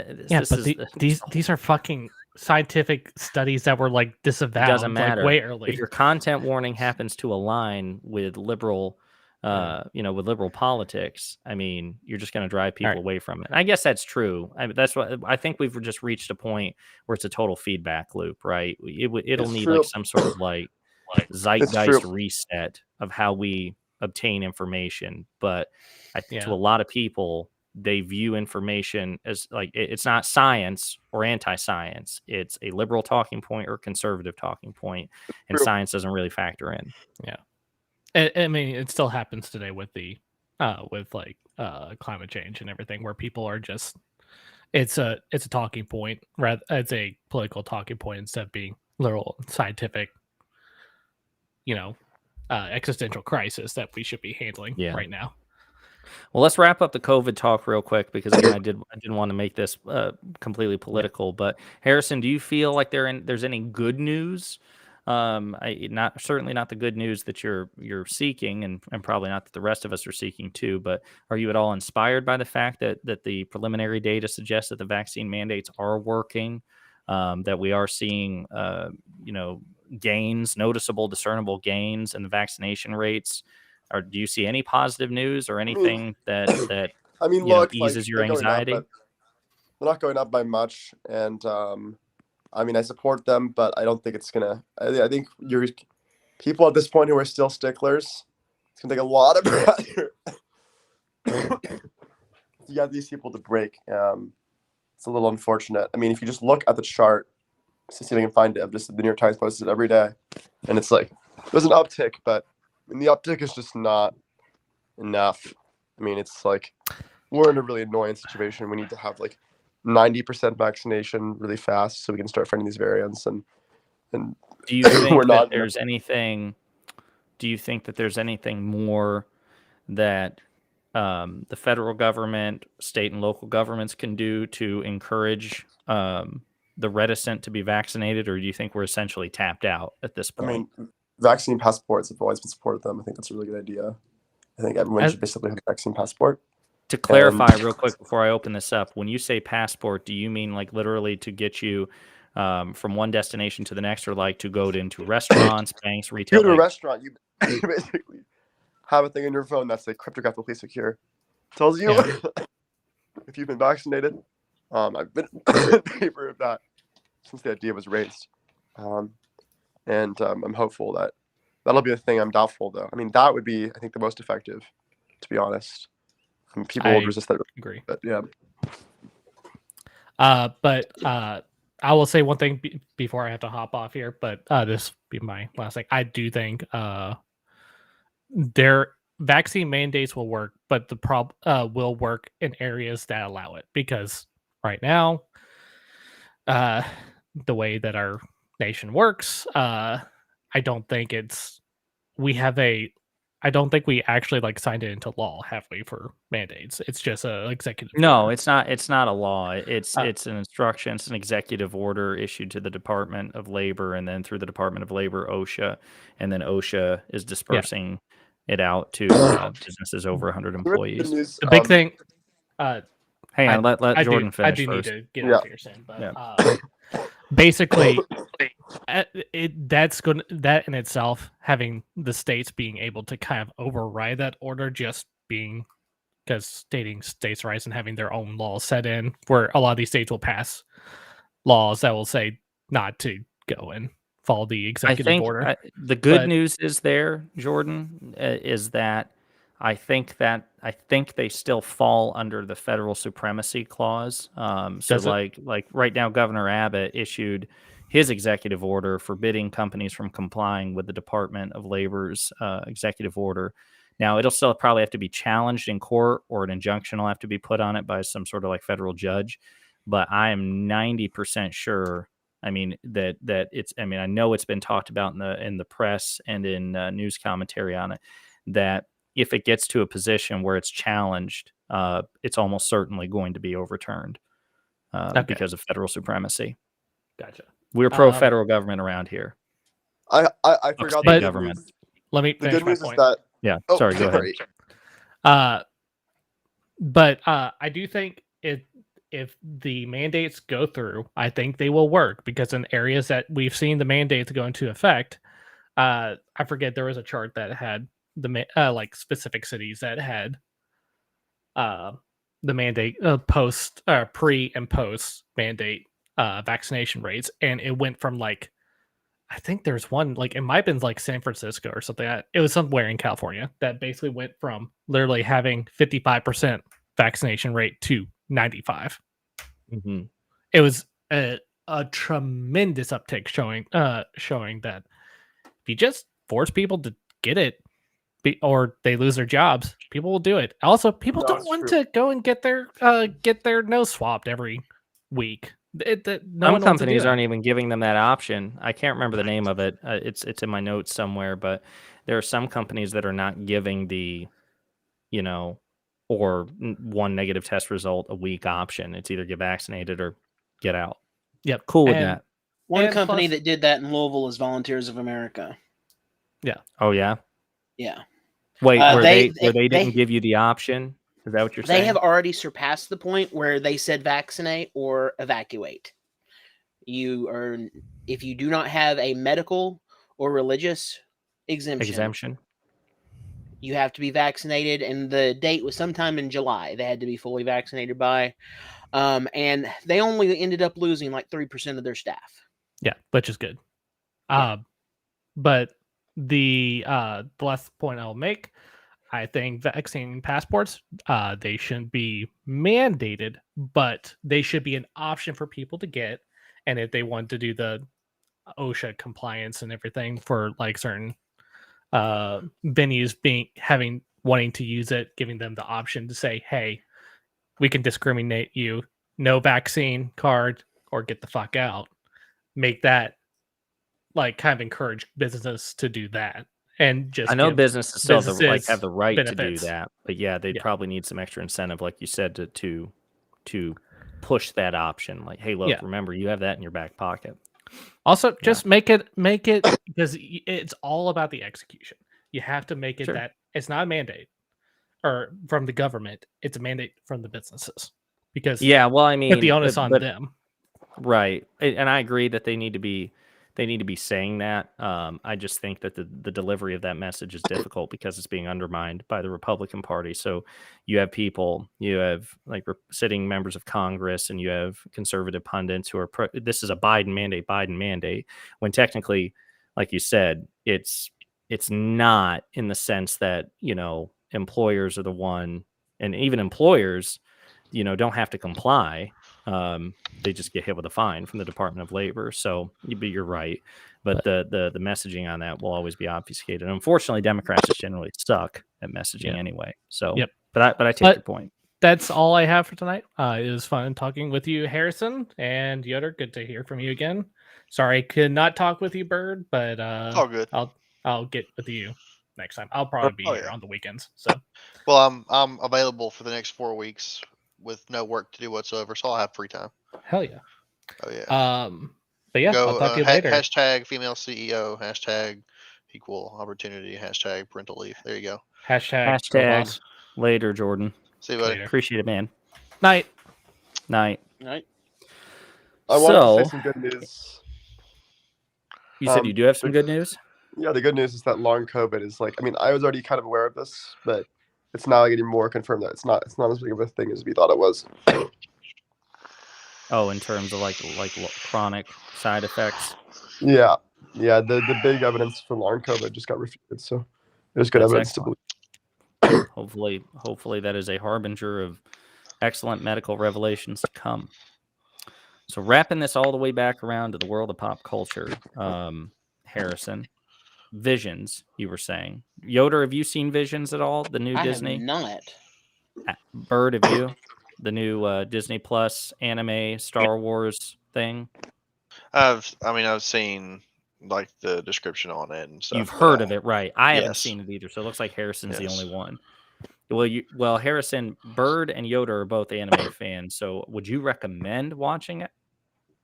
I mean, Me with 2 thumbs up, 1 thumb up. I would say, I mean, I haven't watched all the episodes. The last one I watched was actually my favorite. They range from 3 out of 10 to 8 out of 10. So if you're in the mood for some stinkers, but also okay with some good episodes, I mean, nothing like be out of this world, knock your socks off, but some of them Right. are very well done. So you can watch them and get out of it. But I wouldn't give it I guess a thumbs up or something like that, a half thumbs up maybe. Is it supposed to be? It's not like a full 22 episode season, is it? No, I it's thought just it 8 was like episodes. 7 or It's 8 already all out. episodes. They're already all No, out, most yeah. of those are between 8 and 12, so I wouldn't be surprised to find it. Anime doesn't do the full. They does anime they not do sometimes, but in most cases, especially when it's a new, not established mainstream anime or one that goes basically viral like Naruto and things like that, they usually see them become in 8 to 12 episode cycles, and then they'll get longer if they gain popularity. Gotcha. Yeah. Now the last is I know it doesn't count as anime, but the closest like anime adjacent thing that I watched recently, I went back and watched The Dragon Prince, and there's some things I like about, some things I don't. They unintentionally make the villain more sympathetic than I think they intended to. But other than that, I watched the first. I mean, this has been years ago, but I watched the first 2 seasons of Castlevania. I think there's a 3rd and a 4th that I have not seen. I watched the Death Note movie. Does that count? That does not count. No, not at all. Does that not count? Not for but anything? I'll be honest, I never finished Death Note. I never finished Bleach. Full Metal It's just- Alchemist Season 3, get in. Too much You'd like it. nonsense. No. You guys, are any of you other than Harrison into Full Metal Alchemist? Yes. Yes. No, but they're probably into the shittier version, Brotherhood, than on the Chad version. Oh. I actually like Going down the both gauntlet. of them. I actually like both of them quite a bit. And to be honest, if I had to pick, I like I not like Brotherhood because better, of the but closure. Right. I like Brotherhood because of the closure. Because I do like the way they wrapped it up. But I like, in general, I would say I probably like Full Metal Alchemist more. yeah. All right, so Harrison, real Okay, quick, I'm a huge, so they can I'm a weigh huge in. O3 I'm stan. I've curious, seen that real show like quick. Can What's you that? establish which one's the good in your mind, the good version, which one's the bad version? Oh yeah, I mean, I'm a huge stan for the original version. I think Brotherhood is good. I think it's pretty overrated, honestly. It's the highest, but it's still a good show. But Well, remember, 03 Brotherhood is- isn't like an alternative. Brotherhood is one half summary of the original and last half completion. Story. Kind of So- true. Kind of. I would say that's like a 30%. Or Yeah. that's like a 60% truthful statement. 03 actually plans to diverge from the manga from the start. So to provide some context you're getting. Okay, so manga Full Metal Alchemist comes out, right? 03 is an adaptation of this manga. The manga is not coming out fast enough for the show to Correct. keep up, and they So realized they got this. shot. They realized Which this happens a early lot. on. So And wait a minute, so wait a they minute. So created- there's wait a minute. So there's the manga, which is the illustrated version. Then you have the OG show, which is called Full Metal Alchemist, Correct. and then there's Yep. It's a based on the there's manga. a sequel series, most which is anime like are. a viewpoint of some of the plot from the original series, but from a different perspective, No, and then no, it has its no, own no, conclusion. No. No. Okay, so Gideon. So what's Brotherhood? Right, I'm sorry, matches when you with the said book. when you said half the plot of the first one. So what is Brotherhood then? What's the conceit? Okay. Let me explain. So you have the manga, right? The manga comes out. Only Yep. are written of the manga when the original Full Metal Alchemist comes out, right? Okay. And so they follow recognizing that they aren't going to be a perfect. That's not going to be a perfect adaptation of the manga, because the manga is coming out. They follow some of the original plot elements, most of the original plot elements from the manga, up into a point, and then after that point, they diverge. Like the story is a totally different ending than the manga. Like it's a completely different story than the manga. Okay. Brotherhood is a manga faithful version. For the most, it is a story that follows the manga front to cover. It skips a few parts of the manga that are covered by 03. It skips like some of the earlier chapters because it kind of assumes you've seen 03, which I think is a creative misstep on the part of Brotherhood, because it means the characters are. Yeah, well, it gives you an incentive to go watch the original. But And Yoder, which one did you say you did not like or you preferred? I prefer the original over Brotherhood. Brotherhood is good. Yes, agree. And I agree that you should absolutely watch it if you like Full Metal Alchemist. Yes. But I do think the original series was the superior series. Definitely agree. Before we proceed, Harrison, you should Naruto, know. so. Hang on, before we proceed, Harrison, you should know that your connection bar is at 1 red bar, so you may need to revisit your connection. Translation, if you're talking, good. we can't hear you. I feel the same way about Naruto. Naruto did something very similar, except they went a different route when the anime reached the same point that the manga had achieved. So the reason that the original Full Metal Alchemist transition or moved away from the manga line is because they caught up with the manga very too fast in the middle of the anime, and so the story didn't exist for them to continue following. So they had to go off in their own path. That happens a lot. Naruto did that around episode 200, and there was.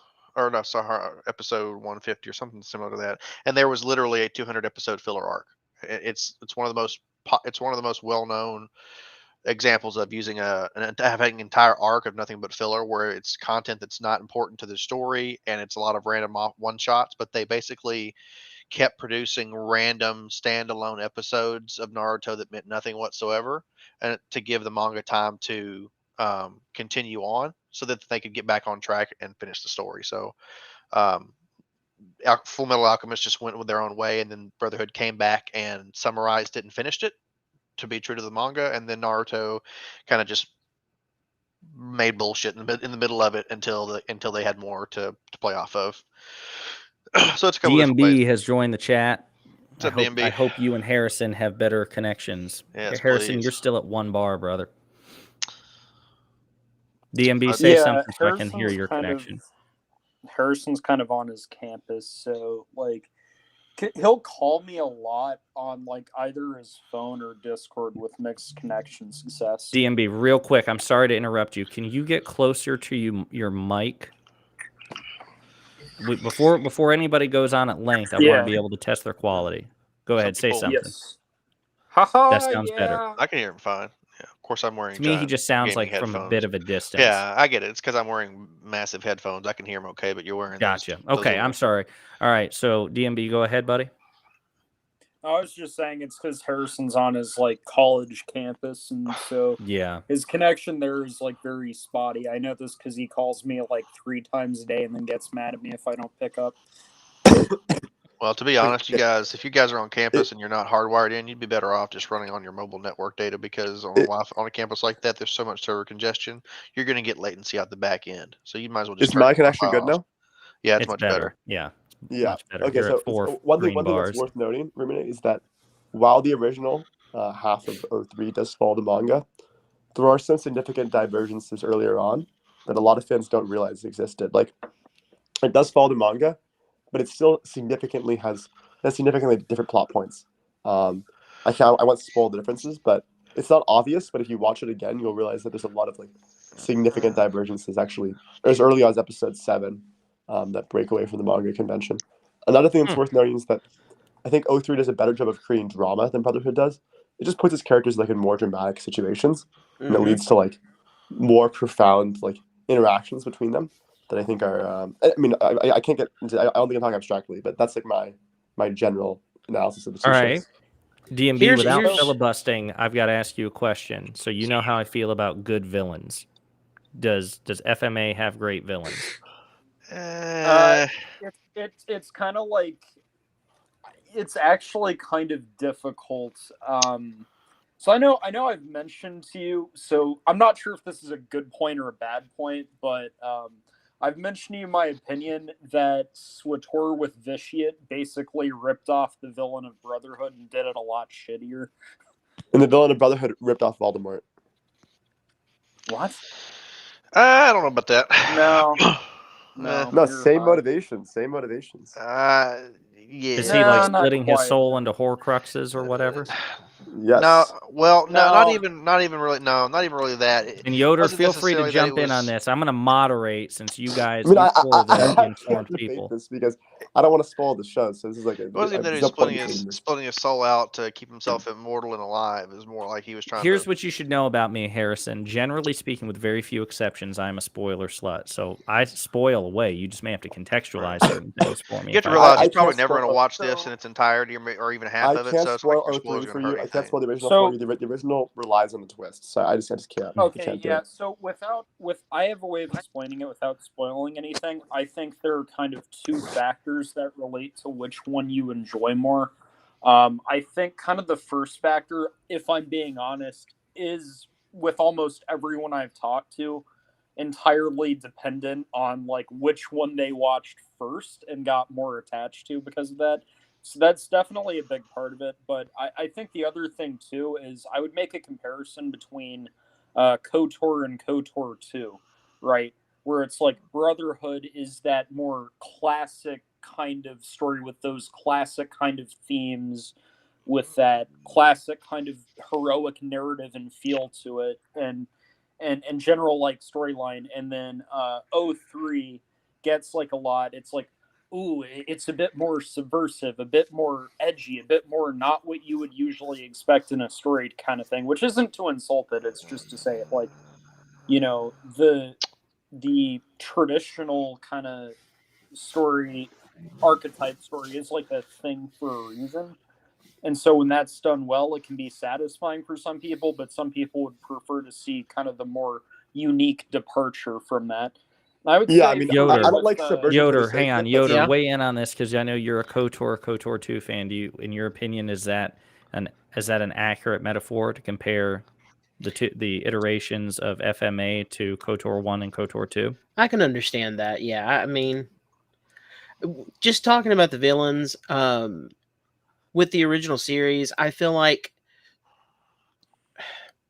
you have your big villain that in the show, but I feel like there's not really a good guy at the same time.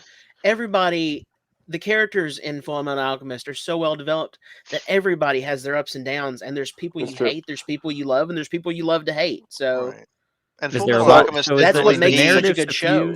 Right? Is the narrative suffused with a lot of moral ambiguity then? Oh yeah, hugely, and that's one of the main points of it too. But I think one of the benefits of FMA is FMA, while it technically had like an overarching, villain, it wasn't really a primary point, or at least they hadn't come to that point yet. Because the main point, the main plot of FMA was essentially the heroes of the story. Basically we introduced to them after they made an absolute royal shenanigan screw up for what everyone would admit is a very excellent reason, and basically the entire thing is them learning how to deal with the consequences while trying to get back to where they were when they started. Gotcha. So there wasn't a need for an arc villain premise than Brotherhood is, for sure. Yeah, Brotherhood is on the other side of that. Basically, they're coming around on the other end where they've taken their beatings, they've learned their lessons, and they've basically found they've found that there's a cause, or there's something sinister about the way the world works and the way that alchemy works, and they're realizing that it's not the gift that everyone thinks it is. And so I think part of the reason why people like Brotherhood so much less, or some people like it less than FMA, is because FMA is more about that underdog hero who takes a beating and is learning through the mistakes, and that's why there's always this edge component to it. Whereas Brotherhood is more of now we've learned the lessons and we're starting to build steam, and there's an enemy in sight that we're going to go after and beat, and that's where the kind of cliches start to show up. Yeah, go ahead. Can I hop on that? So first point. Yeah, please. Are you aware of what a code hero is? Like, have you heard of the what term? A code hero? Yeah, it's kind of like a Superman sort of thing, where like the hero like a is like CODE code hero. Yeah, it's like an old writing concept. Okay. I'm not gonna kill someone.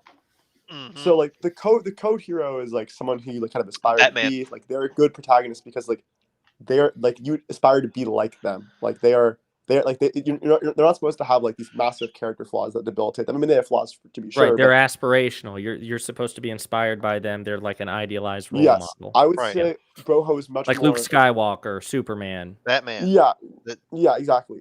And I like code heroes to be sure, but I kind of fundamentally like stories more that don't like. For me, it's a more compelling protagonist is generally not going to be a code hero. Like I like it, but I prefer when stories break that convention. And have characters with like deep flaws and have to like get over those flaws. So, like that's one of the. I know you're a big Breaking Bad are very one-dimensional. Oftentimes, it's hard to make a multi-dimensional individual with a code hero. Paragon. Because a code hero either is so powerful that there is no weakness that can be exploited, or basically it's any weakness they may have is irrelevant because they never flesh it out because they never follows it. So it's well, I'm a firm believer. I mean, you do have me intrigued because I am a firm believer that, as I've gotten older, I've come to realize, I mean, that's why part of the reason why Angel's my all-time favorite show and why I have a deep appreciation for, the first 4 seasons of Game of Thrones, Breaking Bad, etc. Because I do think that not that a main character's strengths are irrelevant, because I don't want to see a complete and abject fuck up who has no, redeemable quality whatsoever and is a complete moron and whatever. But I do think that a character's foibles, a hero's foibles or a protagonist's foibles should define them as much or if not more than their virtues or their strengths, right? Their talents. So how does FMA fall into that then, would you say? And each of you go. FMA falls directly into what you just described. I mean, he's not a pussy. Don't DMB, go ahead. So I would like to clarify the way that Harrison is like almost making it sound, and I'm not going to say he's doing that on purpose, but I just want to be clear. The Elric brothers, the protagonists in Brotherhood, are not like Gary Stews or anything. They're not Gary Stews. Yeah, but they are like more code hero-esque. Yeah. Okay. Well, yeah. I don't know. I don't know if I would necessarily label them code heroes, even in Brotherhood, because the whole idea is that they're state alchemists. Their thing. I'm looking this up while you guys are talking. Their thing is using alchemy, and the reason just a very short bit of context. They are unique. They are part of a very, very small, rare subgroup of people that can use alchemy without first inscribing an alchemical circle, which basically lets them use alchemy. A lot of the people in the military, basically the people in the military, all can use alchemy. That's why they're in the military. Have they wear gloves with the circle on it that lets them use their abilities. But if you took the glove off, it's a regular person. You can smack the shit out of them. There's nothing to do about it. But they can use it without the circles, and the reason they can do that is because they attempted to do something taboo using alchemy. In the Elbert brothers' case, resurrecting their dead mother. It's a no-no. You don't do it. And they tried, and they paid for it. So even in the Brotherhood, though, they continue to use it even after they find out that the thing that they've been going after for so long, the alchemists, the Philosopher's Stone, which even you're familiar with the concept of Philosopher's Stone. It's kind of the same concept here. It's basically an item of almost unlimited power that you can do whatever you want. Even after they found out what it is, and how it's created, they still continued to use alchemy. Now you could argue that they continued to use it in an effort to locate the source and destroy it. That's true. But they still kept using it. So I wouldn't say that they're necessarily falling but they had to keep using it. If they didn't keep using it, they would have lost. Okay, here's the definition of a code hero, and you tell me. I don't think this is perfectly Edward from FMA Brotherhood. To me, though, it kind of sounds like you're deliberately trying to downplay the characters in Broho to make O3 sound better. Like, I noticed that earlier on in this conversation, you were kind of pulling the thing that Ruminate does, where in a political conversation, when he gets the chance, he'll have the chance to go and, yeah, but Republicans are actually worse. And I noticed you kind of doing that, Harrison, when when that you know, that's he points that is out my Groho the and punctuation O3 are to being every brought up. sentence I have. That's in a true. I post mean, conversation. and in this You case, should make it's it a exactly true. tagline on your Here's the definition of a code hero. Okay, stream. the definition of a code hero is a man who lives correctly, following the ideals of honor, courage, and endurance in a world that is sometimes chaotic, often stressful, and always painful. I mean, Edward Elric deviates from that path somewhat in Brotherhood, but for the most part, that's the ideal he tries to live up to. In 03, the opposite is true. So, like that's the only distinction I'm trying to make. I'm not trying to like. Well, I thought Wait, I'd does never. he That's a not different make the definition than what I'd effort heard in before 03 too, then? because that's not the definition I operate from when I hear code hero.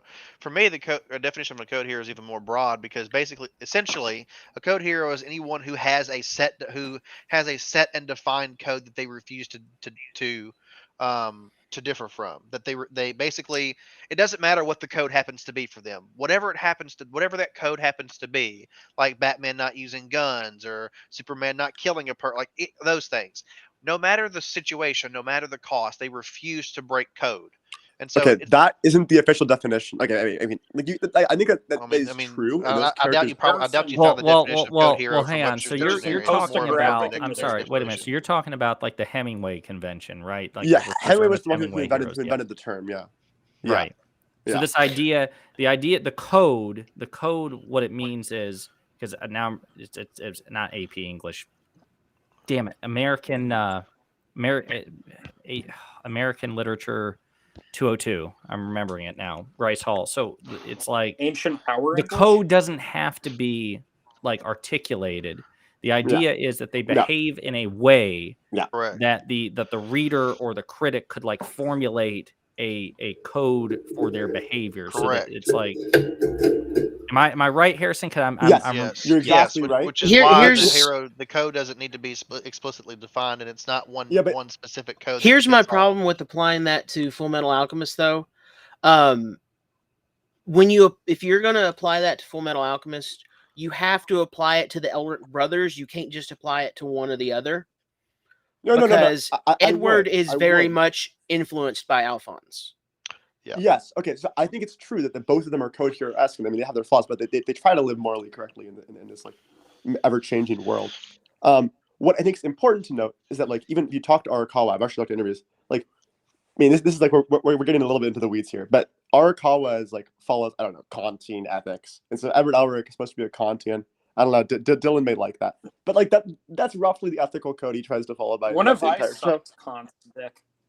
I feel like you would though. Point being, that's like the series of the ethics he tries to follow. I don't even fucking know about content ethics. I just know that like that's what the author has tried to do. No, Kantian's ethics are a bit too rule utilitarian for my. No, they're not even good. I'm trying to find out where Full Metal Alchemist is even streaming. And as far as Kant goes, the idea is essentially that moral actions are based on like a sense of obligation or duty. Yes. Okay. That's like a Cliff Notes version. Sure. That's a really high. Yeah. So Edward Elric abides by that principle for the most part, with limited exceptions, but for the most part, that's what he aspires to be like.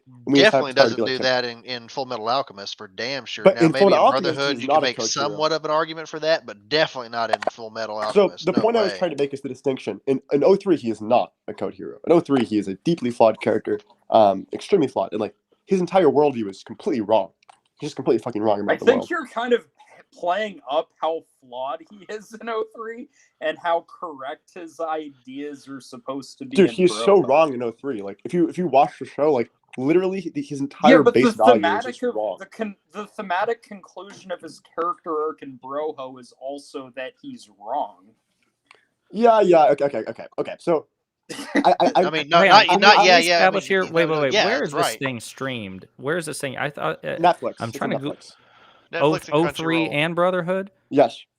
And 03 refers to the OG because it was 2003. Yes. Right? It's just a convention that I call it 03 to I think Harrison is like kind of exaggerating the degree of the differences, even though I think he's correct about pointing out their presence.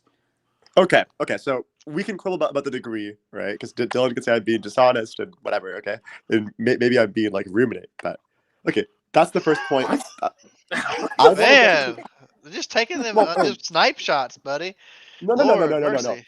That's a compliment because I don't have anything wrong with it. I don't have anything wrong with that. Dylan's the one who doesn't like that mentality. But okay. on the villain point, I would say that 03 has like 03's main villain, like the primary antagonist, doesn't actually matter. She is like deliberately shallow. Yep. And she's intentionally like not meant to be deep. Because she's not really She germane just to the serves situation at hand. she just serves as the counterpoint to the character. The other villains are very good. They're very well fleshed out. Intentionally So it's almost like an Avatar Last Airbender situation where Ozai is basically It's basically exactly that. Yeah, the villains it's essentially serve that's to exactly teach correct. the Elric brothers the lessons they need to basically develop. Yes. That's pretty much what they are. There They're are sharpening sub stones. villains, like there's like a character who you could imagine like Azula and a character you could imagine like Zuko.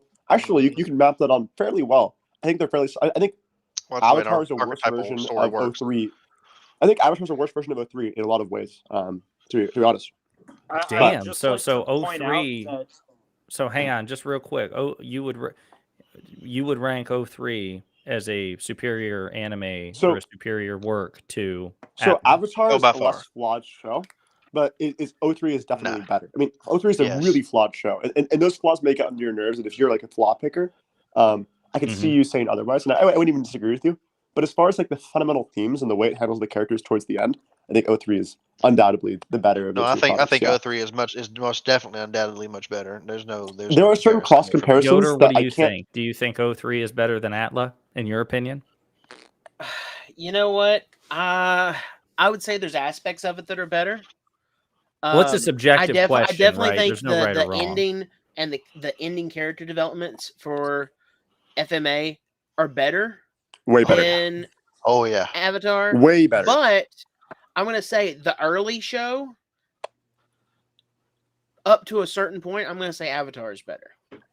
Okay, so you can tell that to an extent. Person, I think the real thing is that Herson deeply despises the fact that Aang didn't murder Ozai at the end of their fight. No, I don't. That's not the part I despise. The part I despise is that Aang is given an out. Like, I think the whole crux is having to make that choice. And whatever choice he made, I'd be happy with it. But I wasn't happy with like this out that assumed that got both ends, and his moral philosophy isn't fundamentally challenged at the end of the show. To me, that was a huge I do agree cop-out. with that, but not because he's not forced to make the. I don't agree with that necessarily just because he's not forced to make he finds like the third option, like he Mass Effect, synergizes it instead of having to pick one or the other. The reason that I don't like it is because it contradicts itself. In like at the end, it even says in the show, like you can't master your avatar state until you sever all worldly connections, all of them, including the one with Katara, that's which another he point. refuses to do. And then lo and behold, he magically masters it anyway in his final fight. It's like, okay, look, if you wanted to go with that option at the end, that's cool, but don't say that that's an impossibility and then to contradict yourself 3 episodes later. Nah. Well, it sounds like that's also a challenge to. It's also it avoids a challenge to Aang's philosophy because he doesn't. There's no cost. Like he doesn't. Yeah, say what? The part that bothers me is that his philosophy isn't challenged. I don't really. Right. So not only does he have to, not only can he avoid killing Ozai and taking life, which is one, but he also doesn't have to sever any sort of like there's no sacrifice. Correct. Yeah, he just has to endure the beating long enough to find 03? the energy bending option and disarm Ozai. 03 is the exact opposite. The very first episode, you deal with the fact that they tried to do something out of extreme love and loss as children, and reality basically bitch slaps them. There's an exact variety of ways. There is a point, Gideon, in 03, where like you can basically directly map onto this point, and it's handled like so much better. If you it's handled way better. One point as well that I would note. It's not going to bother you that much, but I recommend skipping episode 4. It was written by a different author. It's not actually really canon to the work. First season, or is episode 4 refers to the season? Or episode you're talking about like 30-minute? Episode 4 of 2003, I'd recommend skipping it. I mean, you may not choose to do this. So just to clarify some inevitable future confusion, Okay. You'll often see it kind of split into quote seasons in places like Netflix, but like Right. There aren't seasons. to my understanding, for either show, that doesn't really mean anything. It doesn't. They do that because it conforms more to the way series are provided in the U.S. But when it comes to anime like that, I mean, if the title doesn't change, there's not like a season or chapter. And there's not like a aspect to it. seasonal arc, right? Correct. Like it's so not. so Naruto has like 20 some odd seasons just in Naruto, not even Naruto Shippuden, which is the series, the next in the series. But when you watch it on something like Crunchyroll or something like that, it's not broken up into seasons. It's literally like, here are 400 episodes in Naruto, and that's one after the other. Yeah. So there's this whole concept of what happened in season 1 blows into season 2. Well, yeah, it's because there was no seasons. The thing's made in one totality. Well, I can tell you, I tried to watch Atla because I know for many people it is like it's like the gold standard or among the gold standards. I don't love it. It's not the gold standard, but I couldn't finish it. I couldn't. Like I got into season 2, which is when I'm told it like really starts to take off. And it's funny. I didn't realize how funny it is. Like it made me like laugh out loud, but it couldn't keep my interest because there's no real stakes in it. There aren't really any significant stakes, and that's the problem for me. It just remained really shallow as far as I was concerned. Well, so that was my issue morally and in terms of the powers involved. I didn't feel any stakes because I didn't see. Right. I'm not saying that Aang didn't suffer setbacks, but they were like immaterial setbacks. Like exactly. He didn't master his powers immediately, but you knew that he's essentially a god, or the closest thing to the setting. And everything feels muted. I mean, you have people who can literally control fire, and basically no one gets severely injured in that. And if they do suffer like an injury, I say in air quotes here, like they have a patch of red skin. I mean, come on. And the you're other thing wielding fire. Well, and not only even that aside, the thing is, I didn't feel that physically or spiritually that he was meaningfully challenged in ways that I like. So the way you all are describing both Brotherhood and 03, it sounds like that is, I mean, it seems like there's a consensus here that the characters are much more meaningfully challenged in 03 and in Brotherhood. The characters are much more fleshed out and real in Full Metal. Yep. Okay. Yeah. And the reactions are reasonable. Like the character's reaction to finding out that a person tortured someone they cared about, the reaction is like chasing them down in an underground labyrinth and literally incinerating them so many times that their regenerative healing abilities don't save them. Like he literally sits there and burns her to a crisp over and over and over and over again until she dies. So that doesn't happen in Atla. Ruminate. Did you ever get to Boss Sing Se in season 2 of Atla?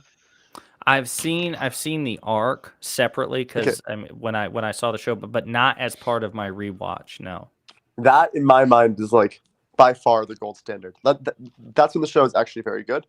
Aside from that is the most interesting arc that I watched of Atla. And I almost said the end with Sozin's Comet, but even that didn't do anything for me. Not even close. Yeah, so because honestly, Ozai just did nothing for me. Nope. I'm not a fan of Ozai. I don't think that. Yeah, same. That to me, a villain has two primary roles. Number one, threaten the heroes, and then challenge the heroes. And I think the two ideas are different. So they're not mutually exclusive, but they run in parallel with one another. So a villain is meant to strike fear or anxiety or cause the heroes distress. That to me is the threat they pose, but then also to challenge their worldview philosophically. You occasionally get villains that do this exceptionally well, like a big one is Heath Ledger's Joker in The Dark Knight. But to me, Ozai didn't really do any of those things effectively. Right. Definitely not Thanos. Seemed like a friggin' loser. Yeah. Well, no, but you can understand and even sympathize with Thanos' position. I mean, we could all agree that what Thanos was doing was ridiculously immoral and wrong. But the reasoning behind it, having from a lived experience, having been born into a world that was overpopulated, and he had to watch people starve to death and fight in wars that never ended because of a shortage. He had seen what the reality of that outcome and knew that the universe was approaching the same. No, but his solution comes because it just delays the inevitable one. Sure. Right, it'll happen again. Agreed. And so again, no one's saying that two- he was correct, but you could see the way You can understand his see the motivation. outcome. He has a sympathetic reality motivation. caused I hate Thanos' motivations for a lot of reasons. I hate the idea I'm of surprised. utilitarian villains. Well, everybody knows Thanos is a utilitarian. Yeah, Right. that's why I hate him, because I don't like stupid utilitarian villains. I'm a fan when the villain's utilitarian. That's why I can't stand it, Gideon. That's why it's so dumb to me. I'm If he was with a you. hero- I'm with you. I love that meme. You know Thanos is a utilitarian, right? That's why I hate him. Oh. That No. bothers me so much. The fact that he's a utilitarian, and people say that, like, that just gets me like, oh my god, like, is he He starts getting hostile. a brain tumor? Well, you know me too. I also don't feel that a villain necessarily has to have a sympathetic motivation. To me, they run the gamut. Oh yeah, Sidious is a one-dimensional villain, and I think that he works extremely well. And then you have other villains like Walter White or Gus Fring, who are much more multidimensional. So it just depends on the setting. But Ozai fails both. Ozai fails to be not only emotionally compelling, he fails to challenge the hero philosophically, but I don't think he's that badass either. I mean, like, we see him twice. He handles himself well against an Aang who's not in Avatar state and is not fighting to kill. So you got to grade him low there. Then the only other time we see him fight is when he's Zuko, superpowered of all by people, astrological event. right, That only happens once every so often. Now they right. talk him up, but that's where actions speak louder than words. And I don't think they did a good job of. Now I remember the first season of Legend of Korra. Amon was depicted as like he scared the shit out of Korra, like gave her a panic attack. Like that is so compelling. If you like a strong, assertive villain, the effect that they have on other characters, you can tell a lot. And so anyway, I am definitely interested in that now. And I was reading I think I will actually, when we wrap up here in a few minutes, I think I will watch please tell me it's 30 minutes. Please tell me the 20 30 minutes. episode. 20-minute episodes. They're not very long.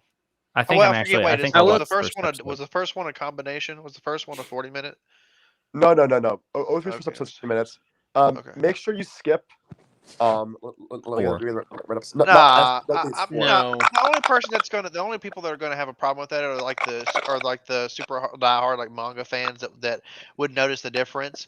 I don't see any reason in making the effort to skip an episode when you're not one of the people who traditionally likes to go and look at the manga and then cares that the anime follows. Let's do this. I'll watch the fourth episode because I have no frame of reference. Let's see if I notice what the issues are.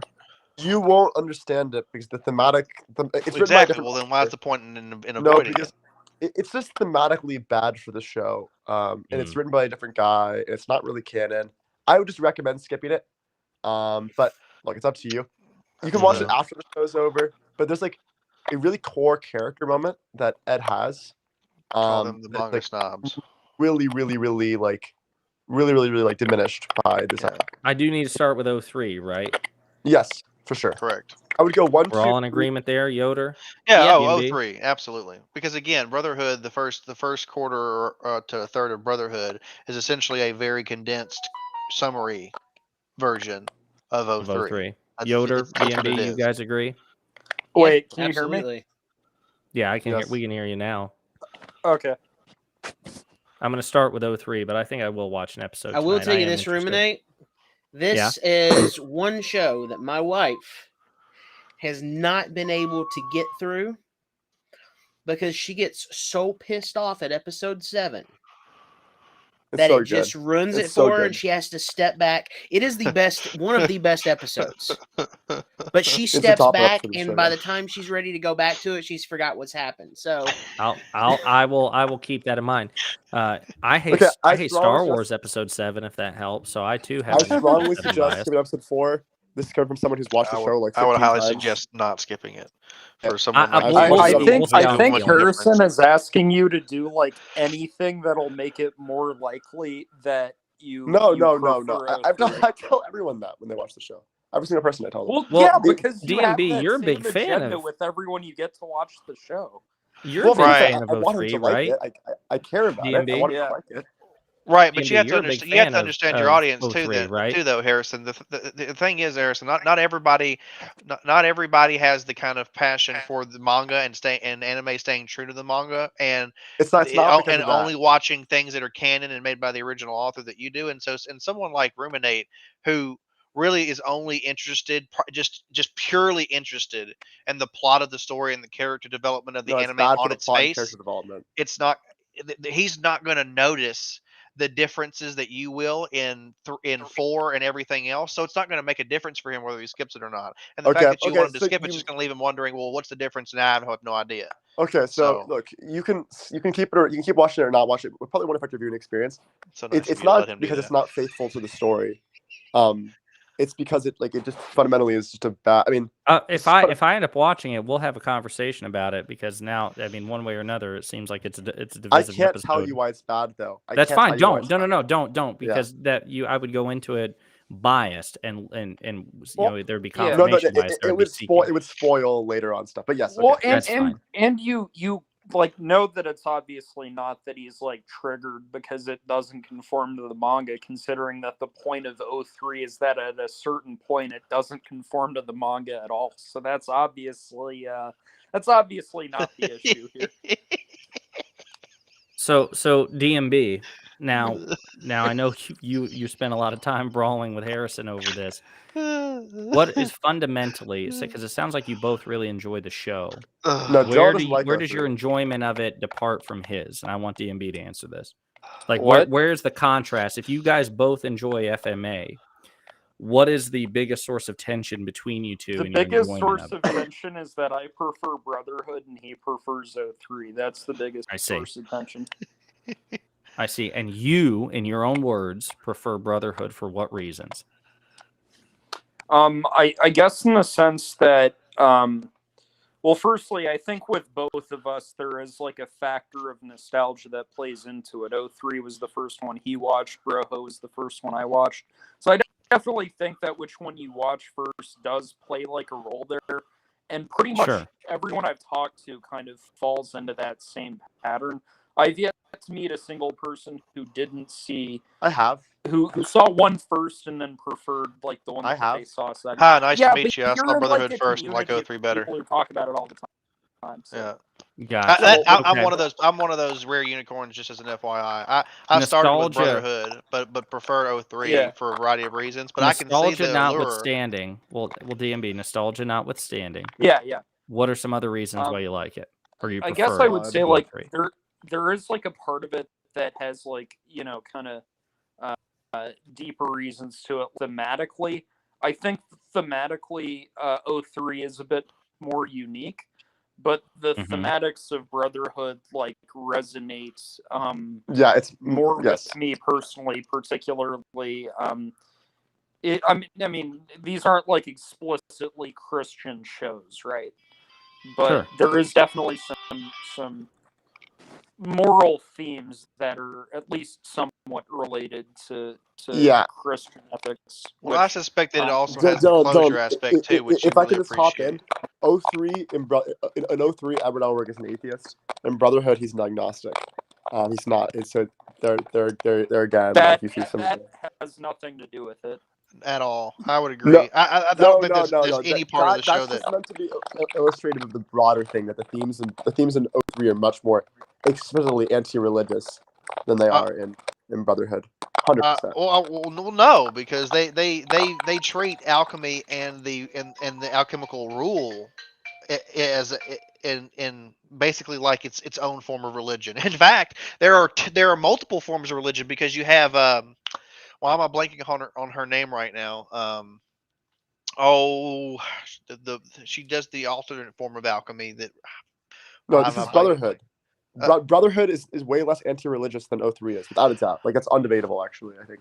Well, I mean, no. I mean, again, I would completely disagree. It may be the fact that essentially they take the what they view as the godlike entities of the world and the ultimate infallible alchemical rule, and they pull the curtain back to reveal, in fact, that the gods we thought that were there are actually fallible and limited, finite in scope. But there are definitely plenty of religious themes all throughout both 03 and in 03, like Christianity existed and it led to genocide, and so they got rid of it. They literally explicitly say that, and the authors of 03 are like really anti-atheists.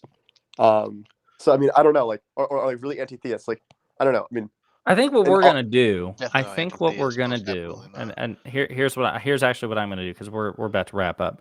I think what I'm gonna do. I am gonna watch the first episode tonight, and I think that maybe. So again, my current plan is streaming Tuesday nights, Thursday nights for 3 to 4 hours at a time, and then much longer Saturday and Sunday mornings because I have more disposable time to do it.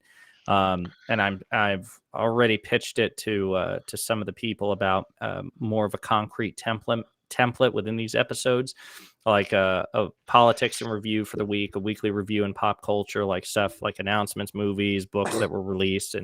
But I also think this might be like an ongoing thing because obviously I have great affection for all four of you, and I know you all have very strong opinions. The fact that all four of you think so highly of the 03 thing. Dylan doesn't. Well, I mean, you do enjoy it, right, Dylan? You just prefer Brotherhood, or am I wrong? I don't want to misrepresent you. Yeah. Oh my God. Yeah, that's accurate. Harrison's kind of striking me. Okay, so I think I'm gonna try it. And if I'm not mistaken, doesn't Asronger like FMA too? Asronger has them about equal, but I think if you put a gun to his head, would prefer 03. Yeah. But he is a fan of these shows. Yes. Asronger, you like FMA, right? Okay. I am a super fan of 03 though. I don't think you like. It's in the same way I'm a fan of Star Wars again. Like, and Ruminate, just watch episode 4. Yes, I agree. But I just have to really underscore this though. I'm still really surprised that you feel like Brotherhood is almost entirely devoid of religion when literally one of the primary threats is the homunculi. To clarify, which I think he's not. Just so I'm. Wait a minute, because I think there's a miscommunication here. Harrison, just so I understand this correctly, you're not saying that it's devoid of religion. You're saying it's anti-religion, right? It's fundamentally philosophically, it is critical of religion. Yes, there's a lot of religion in there. There's a lot of. Oh, if you're saying it's critical of religion, well, of course it is. Okay. Yeah, but you were basically the comparison that I understood you to make was that the first one was atheism and the second was agnosticism. Where essentially the first one there is an ultimate power, I just don't know what it is. The second one there's not one, and this is just all chaos. No. Ruminate expressed my view correctly. I was just talking about the thematics. Okay. All right, we've got Asronger here, so we'll probably make it till 11. I'll probably give another 15 minutes. What's up, Asronger? An hour later. Hello. I just hopped on to see, since I couldn't sleep, and apparently you guys were talking about Full Metal Alchemist, which is both shows are among my favorites. So which one's better? I thought about equal. I don't have a preference. Just whichever one I'm watching, I like more. Asronger. Oh God, Asronger. What a bad take. Asronger. You and I have probably maybe second only to Bird, just because I've known him longer in real life. You know how some of the things that I value in terms of stories. Do you think that FMA will appeal to me, even though I'm not a big anime fan in general? As far as the villains go, I think yes. Brotherhood especially respects its villains very much. What about flawed protagonists? Yes, very much. Edward and Alphonse are both extreme. Edward especially, which is why you like very, anime very better. flawed. Yeah. Perfect. Yep. Okay. What?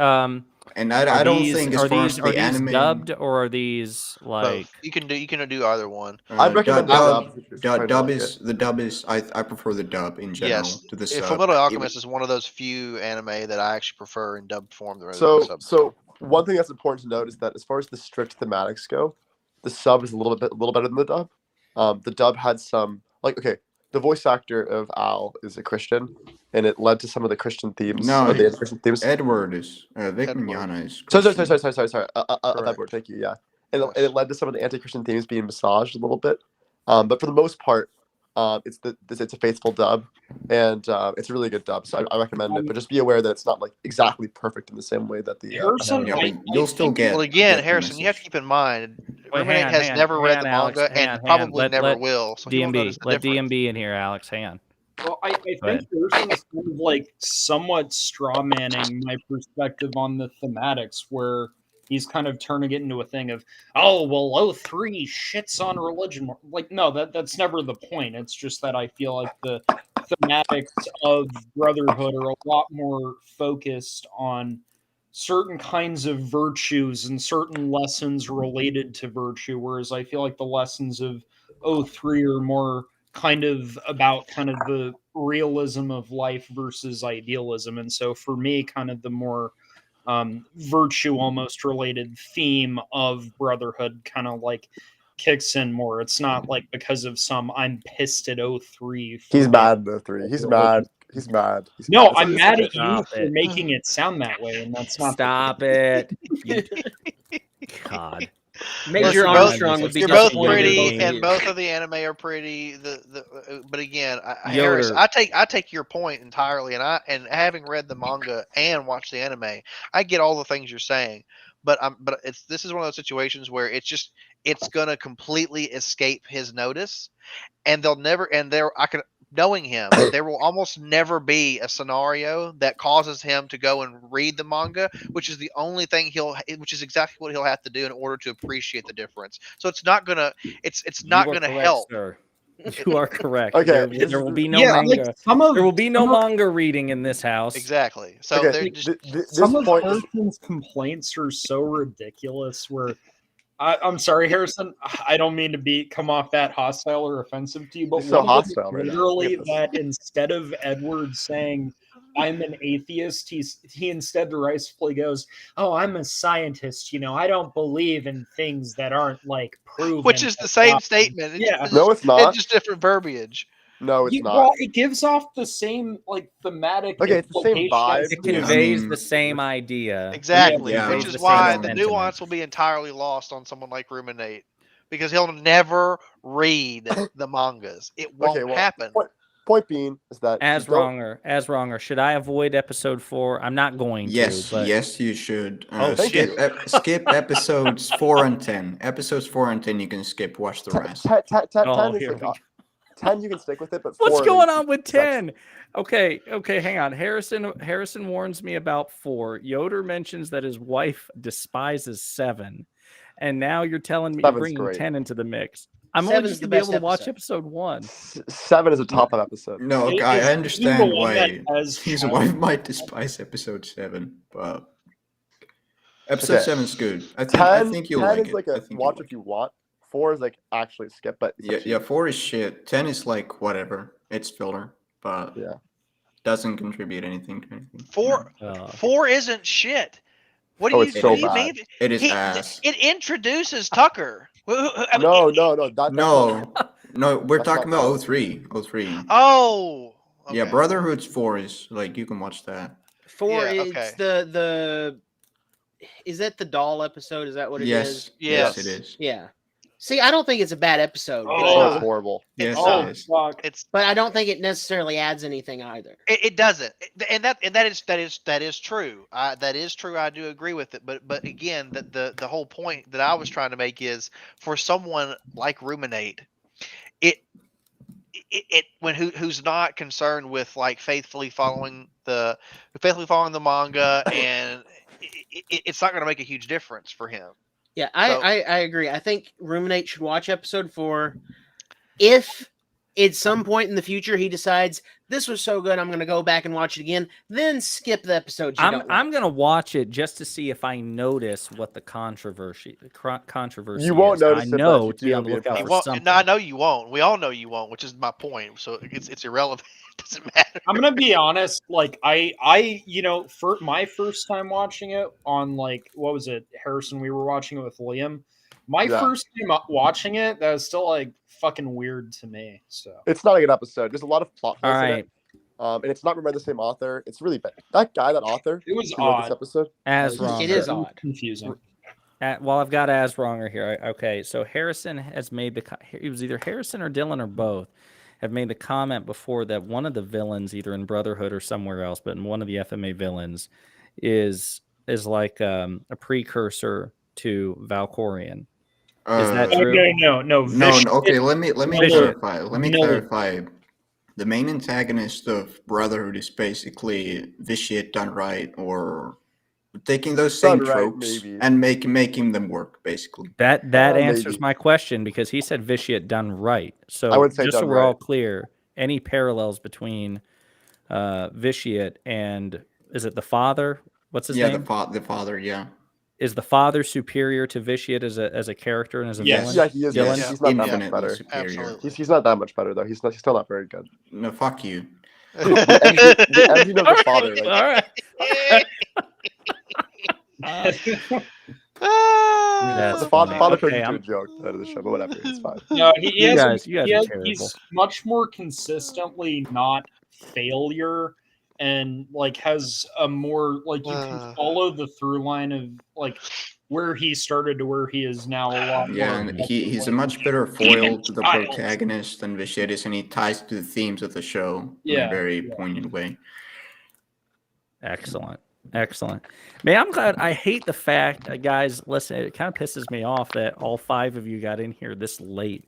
Wait, Asronger, what time is this? Will this ever happen again? It's 6 a.m., so it probably won't happen. Like, this is like a fluke. This is so good because, again, you guys have a frame of reference. It sounds like all 5 of you love this show. Oh my god, right. I love this show so much. Okay, Asronger. great. We also It is easily on the top 5 of my list, easily. We So. also were discussing before you got here. We were comparing it to Atla, and I know you like Atla. Which one do you prefer? Do you prefer 03 and Brotherhood to Atla, or one to the other? Where do they compare? Because I couldn't get through Atla all the way. No, like I don't really have a preference. Around the same level. No. As longer doesn't like anally rake shows, so it's like he's not the sort of person who like anally rakes. I'm kind of no, right, and I don't think you have to rank them, because I agree that there's some sort of like very strange, there's character defect that prompts that, and all of us that we should try to manage. So ruminate. They are both good for different reasons. Atla and FMA are good for different reasons. They're both good for different reasons. Okay. FMA is probably going to keep your attention easier because it is much more of a driving show. Gotcha. Ruminate. In my attempt to quantify objective storytelling, right? I mean, kind of plus like a little bit of personal preference, but I would say 03 is like an 8 out of 10. I would say 03 is like an 8 out of 10 because it's a very flawed show. I personally see it as a 10 out of 10, but it is a very flawed show. There's a lot of issues with it. I would say Atla is like a 6.5. So like that's like kind of my like if you want a reference of how I view these shows comparatively. Okay. All right. So here's how we're going to close out then. I'm going to go around the table, and we're going to give so for my own edification and my own expectation management, again, since I value the opinions from 5 of you. All right, Dylan, go. I want you ranking out of 10. This is purely subjective. 03, then Brotherhood, then Atla. What's 03? Dylan. All right, we're going to skip and go to Asronger. Asronger. 03, Brotherhood, Atla. I don't like numerical rankings. You're not going to get it from This is a great ending to this conversation. Okay, Harrison. 03, Brotherhood, Atla. So, I mean, again, to make this distinction between like personal rose-tinted glasses and then objective, I'd say objectively. Some numbers, damn it. FMA 03 is an 8 out of 10. Atla's like a 6 to 6.5 out of 10 because the first and third seasons are very good, but second is pretty strong. Brotherhood for me is like a 6 out of 10 at this point. It's 03 is like a fine wine. What? Brotherhood is like milk. It just gets worse with time looking back on the show. Okay. Initially, I had it much higher, but in retrospect, thinking back on it, 03, Brotherhood, Atla. Go with your gut. I'm not going to hold you to it. What's your gut say? What's your instinct? 8, 7, and 5. 3 is 8. Brotherhood is 7, and damn, Atla's 5. And the reason I say Atla's 5 is simply because it there's just so little like skin in the game for I me. agree. It's so dang shallow that I can't get invested in. I had to literally force myself to go back and finish it because it doesn't hold your attention because there is very little in the way of like consequence or risk for him. It just doesn't catch me. So it's a 5. Yoder, 03 Brotherhood Atla. So I definitely probably go with an 8 for 03. Honestly, I would give Atla a 7, and I'll tell you why. It's because I don't think the show was written to have skin in the game. You're right. I think the show was written to be funny and fair. entertaining in that aspect, and that's exactly what it did for me. Yep. And then fair. Brotherhood, I would probably give somewhere between a 5 and a 6. I like Brotherhood. Okay. I do not dislike it, but it does not hold up to the other two for me. Noted. Okay. What do you rate Brotherhood? I didn't catch that. He rated it. Would you say a 5 or a 6? A 5 or a 6, yeah. Okay, so this guy's based. Good take. Okay, perfect. Cool. Your salt towards Brotherhood is equal to Gideon's salt towards Republicans. No, it's not. That's a lot of salt. That's a lot of salt. Yeah, That's a dangerous level of sodium content. No, I dangerous. I think the effective salt is the same, but the actual salt, it takes Harrison much less to like get active on his salt. He has a little more of that micromanagey kind of personality where if he has a little bit of salt at something, he has to get into the weeds and make sure that everyone's on it. Here's the thing. I grew up with 03. 03 was perhaps the first show I ever watched. I was born in 03. What the hell are we now we get to the real reason why you're so hard up on it. It's because for you it's an extreme nostalgia because it's one of the original anime you ever watched. They were playing it while he was in the womb. Okay, I mean, like, are you serious right now? I mean, I didn't watch it while it was coming out. Okay, well, I can appreciate your perspectives, and you definitely have some nuance there, but you have some super rose-tinted glasses. No, but I'm on objective. 03. I didn't give it a 10 out of 10. I gave it an 8 out of 10. And I can tell you all the flaws. But you would want to give it a 10 out of 10 if you knew that it wouldn't be so ridiculous to say it that we would all be like, there's a lot of flaws. There's a lot of problems with it that I've realized, and like my thoughts on it have like aged in some ways badly. Like, there's a lot of issues with it in retrospect. Well, I'm excited, and that's why we're gonna have to cut this out because I am gonna watch. If it's on if they're both on Netflix, I'm gonna fire it up. Especially if it's 20 minutes, and we're gonna have to do this again. So, let's see. I'm trying to think. So again, I'll be streaming. It'll probably be 9 in the morning, 9 Eastern, Saturday and Sunday. But again, they're gonna be longer episodes or whatever because I won't be as busy throughout the day. So it could be 4, 5, 6, 7 hours depending on what 12. I have going on.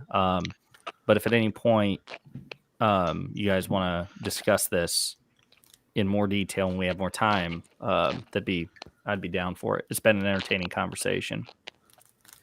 Med Pass is done. Looks like I missed the stream. It's okay. It's the Lady Gaga meet dress next time. It's my my roommate walked in just in time to save me from the out of 10 rankings. That's good. Yeah. Well, hang on. All right. Listen, since you were gone, go ahead. Fire it off. 03 Brotherhood Atla. I prefer Brotherhood to the other. Numerical. You got to go. I'm hit. sorry. I refuse. Harrison has tried to get me so many times to give things out of 10 ratings. I hate it so much. You and Asronger, I'm telling you guys. I'm a code hero. I project the premise. I stick to my code. I'm a code hero. Oh my God! Here we go. I mean, I just think numerical rankings are kind of like substantively void without authorial context. Like I think you're bad at math, so that's probably why. It's just. Do you not see that? I'll never listen. Asronger's like very low literal intonations will never not be funny to me. Numerical. It's gotten worse. His voice has gotten more nasally. He's gotten older. He used to have a much deeper baritone voice. Now he has this nasally voice. He can still pitch it low. Yes, it is true that Sheev is better than Valkorion. Okay, Dylan, give your relative rankings then of 3 in Brotherhood. I couldn't hear you over you dying from COVID. Stop it. That's funny. Okay, listen. Well, we're gonna end on two notes here because I will say it's funny, and this is that we got to stay PG so nothing because this is streaming on Facebook too. But what was so funny, I just the funniest thing was when Asronger said something apropos of nothing. I can lick my own phallus. That was I can't even do it justice, but it's the funniest. I can lick my own phallus. I used to, but I'm no longer as flexible. No, this guy's gonna be dying. It doesn't have. I mean, flexibility doesn't count into it. He if you've got said- the right equipment. He just said. It's He very, said. very far. He's like. He was like, I don't need to be flexible. I just lowered my head. It was the funniest thing. He was so funny. Anyway. Sorry, Kelsey, that we couldn't discuss the Lady Gaga meat dress. I'm going to Google that later. That sounds really weird, but What? Lady Gaga. I thought that was like That was a years ago. decade ago. A decade ago? Then why the hell are you bringing it up? A decade There's a ago? new one. There's a new one. She has A new more one, meat. what? than- I missed. Sorry, a new meat dress. Lady Gaga meat dress. All right, screw it. Yeah, All but right, we're gonna how go. is I wasn't Lady super Gaga- impressed the first time she did it, so I definitely won't be impressed the second Okay. time. Yeah. You're bringing up it says 2010 MTV Video Music Awards. You're bringing up an 11-year-old fashion statement. Come on, your expectations of Kelsey are far too high. Come on. She's talking a lot of smack right now. If you can discuss Star Wars every day, I can discuss a meat dress. Okay. Talking a Yeah, lot the of difference is smack, the difference is Star Wars is continuing to be developed, and Lady Gaga's meat dress is rotting. It was Star Wars is rancid the next relevant. I day. don't know about Lady Gaga. Okay, I want to wrap up the O3 discussion with I really hope you like it. I understand you don't, but it's a show that it's probably my third favorite anime, my second personal favorite. It is up there with my favorite shows. Do you see how he really does like He assign does. I know. numerical like assessments to everything. Yes. Wait. What's your favorite then? If that's your third personal second favorite, what's your first Eva. favorite? What is? Evangelion plus the end of Evangelion. Oh God, no! Evangelion. We don't have time Jesus. to get into okay. No. What? Is it your Conversation for next first time. favorite at all times, Harrison, or is it ever your second favorite Jeez. during like every other season? No, I mean Evangelion plus end of Evangelion is without a doubt the best show. No.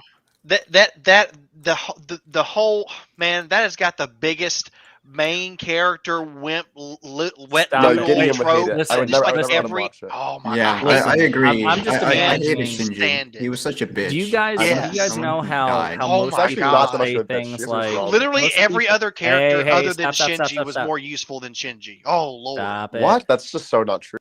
Get in the Do you fucking robot. Stop it. I mean, Do you know how most people will say like so and so is one of my best friends, or so and so was? Harrison's the only person I know who probably has all of his friends course like I do. signed. Of course you do. Oh, shit. DMB, you're my 11th best friend. Andy has that too. Andy has that. I too. feel like Whereas I was me, I higher take than the 11. English language literally. So when I hear someone say "this is my best friend," that means that everybody else is second and below. It is There that's is no superlative. Yeah. exactly. I mean, I have my top 10 ranked. Yeah, it's true. Where do I fall? And Come on, whoever actually, number one is that- your that best list is friend. classified. The rest of them This are is all good classified. friends. Yeah. I bet you share it with Andy though. No, I don't. Actually, no. Actually, yeah. Never mind. That was dumb. We can get Okay, on, we can get- Harrison. we If can get on I Evangelion finish, another if I time. I'm finish just telling you right now, that FMA, was a terrible number will you one. share? Will you debut your best friend list? I mean, to you and PMs maybe. Oh, he'll share it with you before. That's fine. me. You can PM that to him because he'll just share it with everybody else. Direct. That's too funny. Everyone Okay. but Dylan can see it. If you like this. Spoiler: Okay. I'm number one. He is. He is Harrison's the number one. one friend is Yoder. Yep. There you go. Harrison, I'm the Spoiler. one you have to talk to every day, though. That's why you're not number one. Well, it's because I mean, the way friendship in my life works is the more you speak with somebody, it's motivated out of spite. Exactly. So Bird and I interact with one another mostly because we want to ruin each other's lives. The same thing with Bardakins.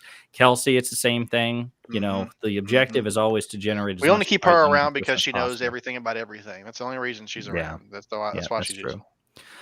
All right, people. Well, I'm I'm gonna kick you all out, do my quick outro, and then I'm gonna see everybody on Sunday. So All right, see ya. thanks for Evangelion sucks. Evangelion's a great show. I want to see a Goodbye. debate on that later. I'd happily debate that show. I'd debate that in Not a second. tonight, but I want to see them go. All right. As you can see, we have a motley crew of guests with very strong opinions about anime and politics and vaccines and everything in between. I am going to watch this FMA, see how it goes. So appreciate it. We're at 4 hours in. Very little politics, so I'm pleased about that. I'm just super delighted. Like I said, I am trying to finalize the format. There's just so much. I have no background in this, and a lot of this is learning through trial and error. I'm very blessed to have a strong group of advisors who offer insights at various points. But the objective is, again, the current template stream Tuesday nights, Thursday nights, Saturday mornings, Sunday mornings. The Saturday and Sunday mornings will be longer, obviously, because it's the weekend, so I don't have to worry about work or social life or friends, the two that I have. We will still be pondering politics and pop culture in both. I briefly considered doing one, like politics on Tuesday, pop culture on Thursday, etc., but it's not going to do that. I like having a mix. So this being just a pop culture episode was meant to compensate for the fact that the previous two, like 20 hours aggregate, were pretty much all politics. I don't want it to be that lopsided.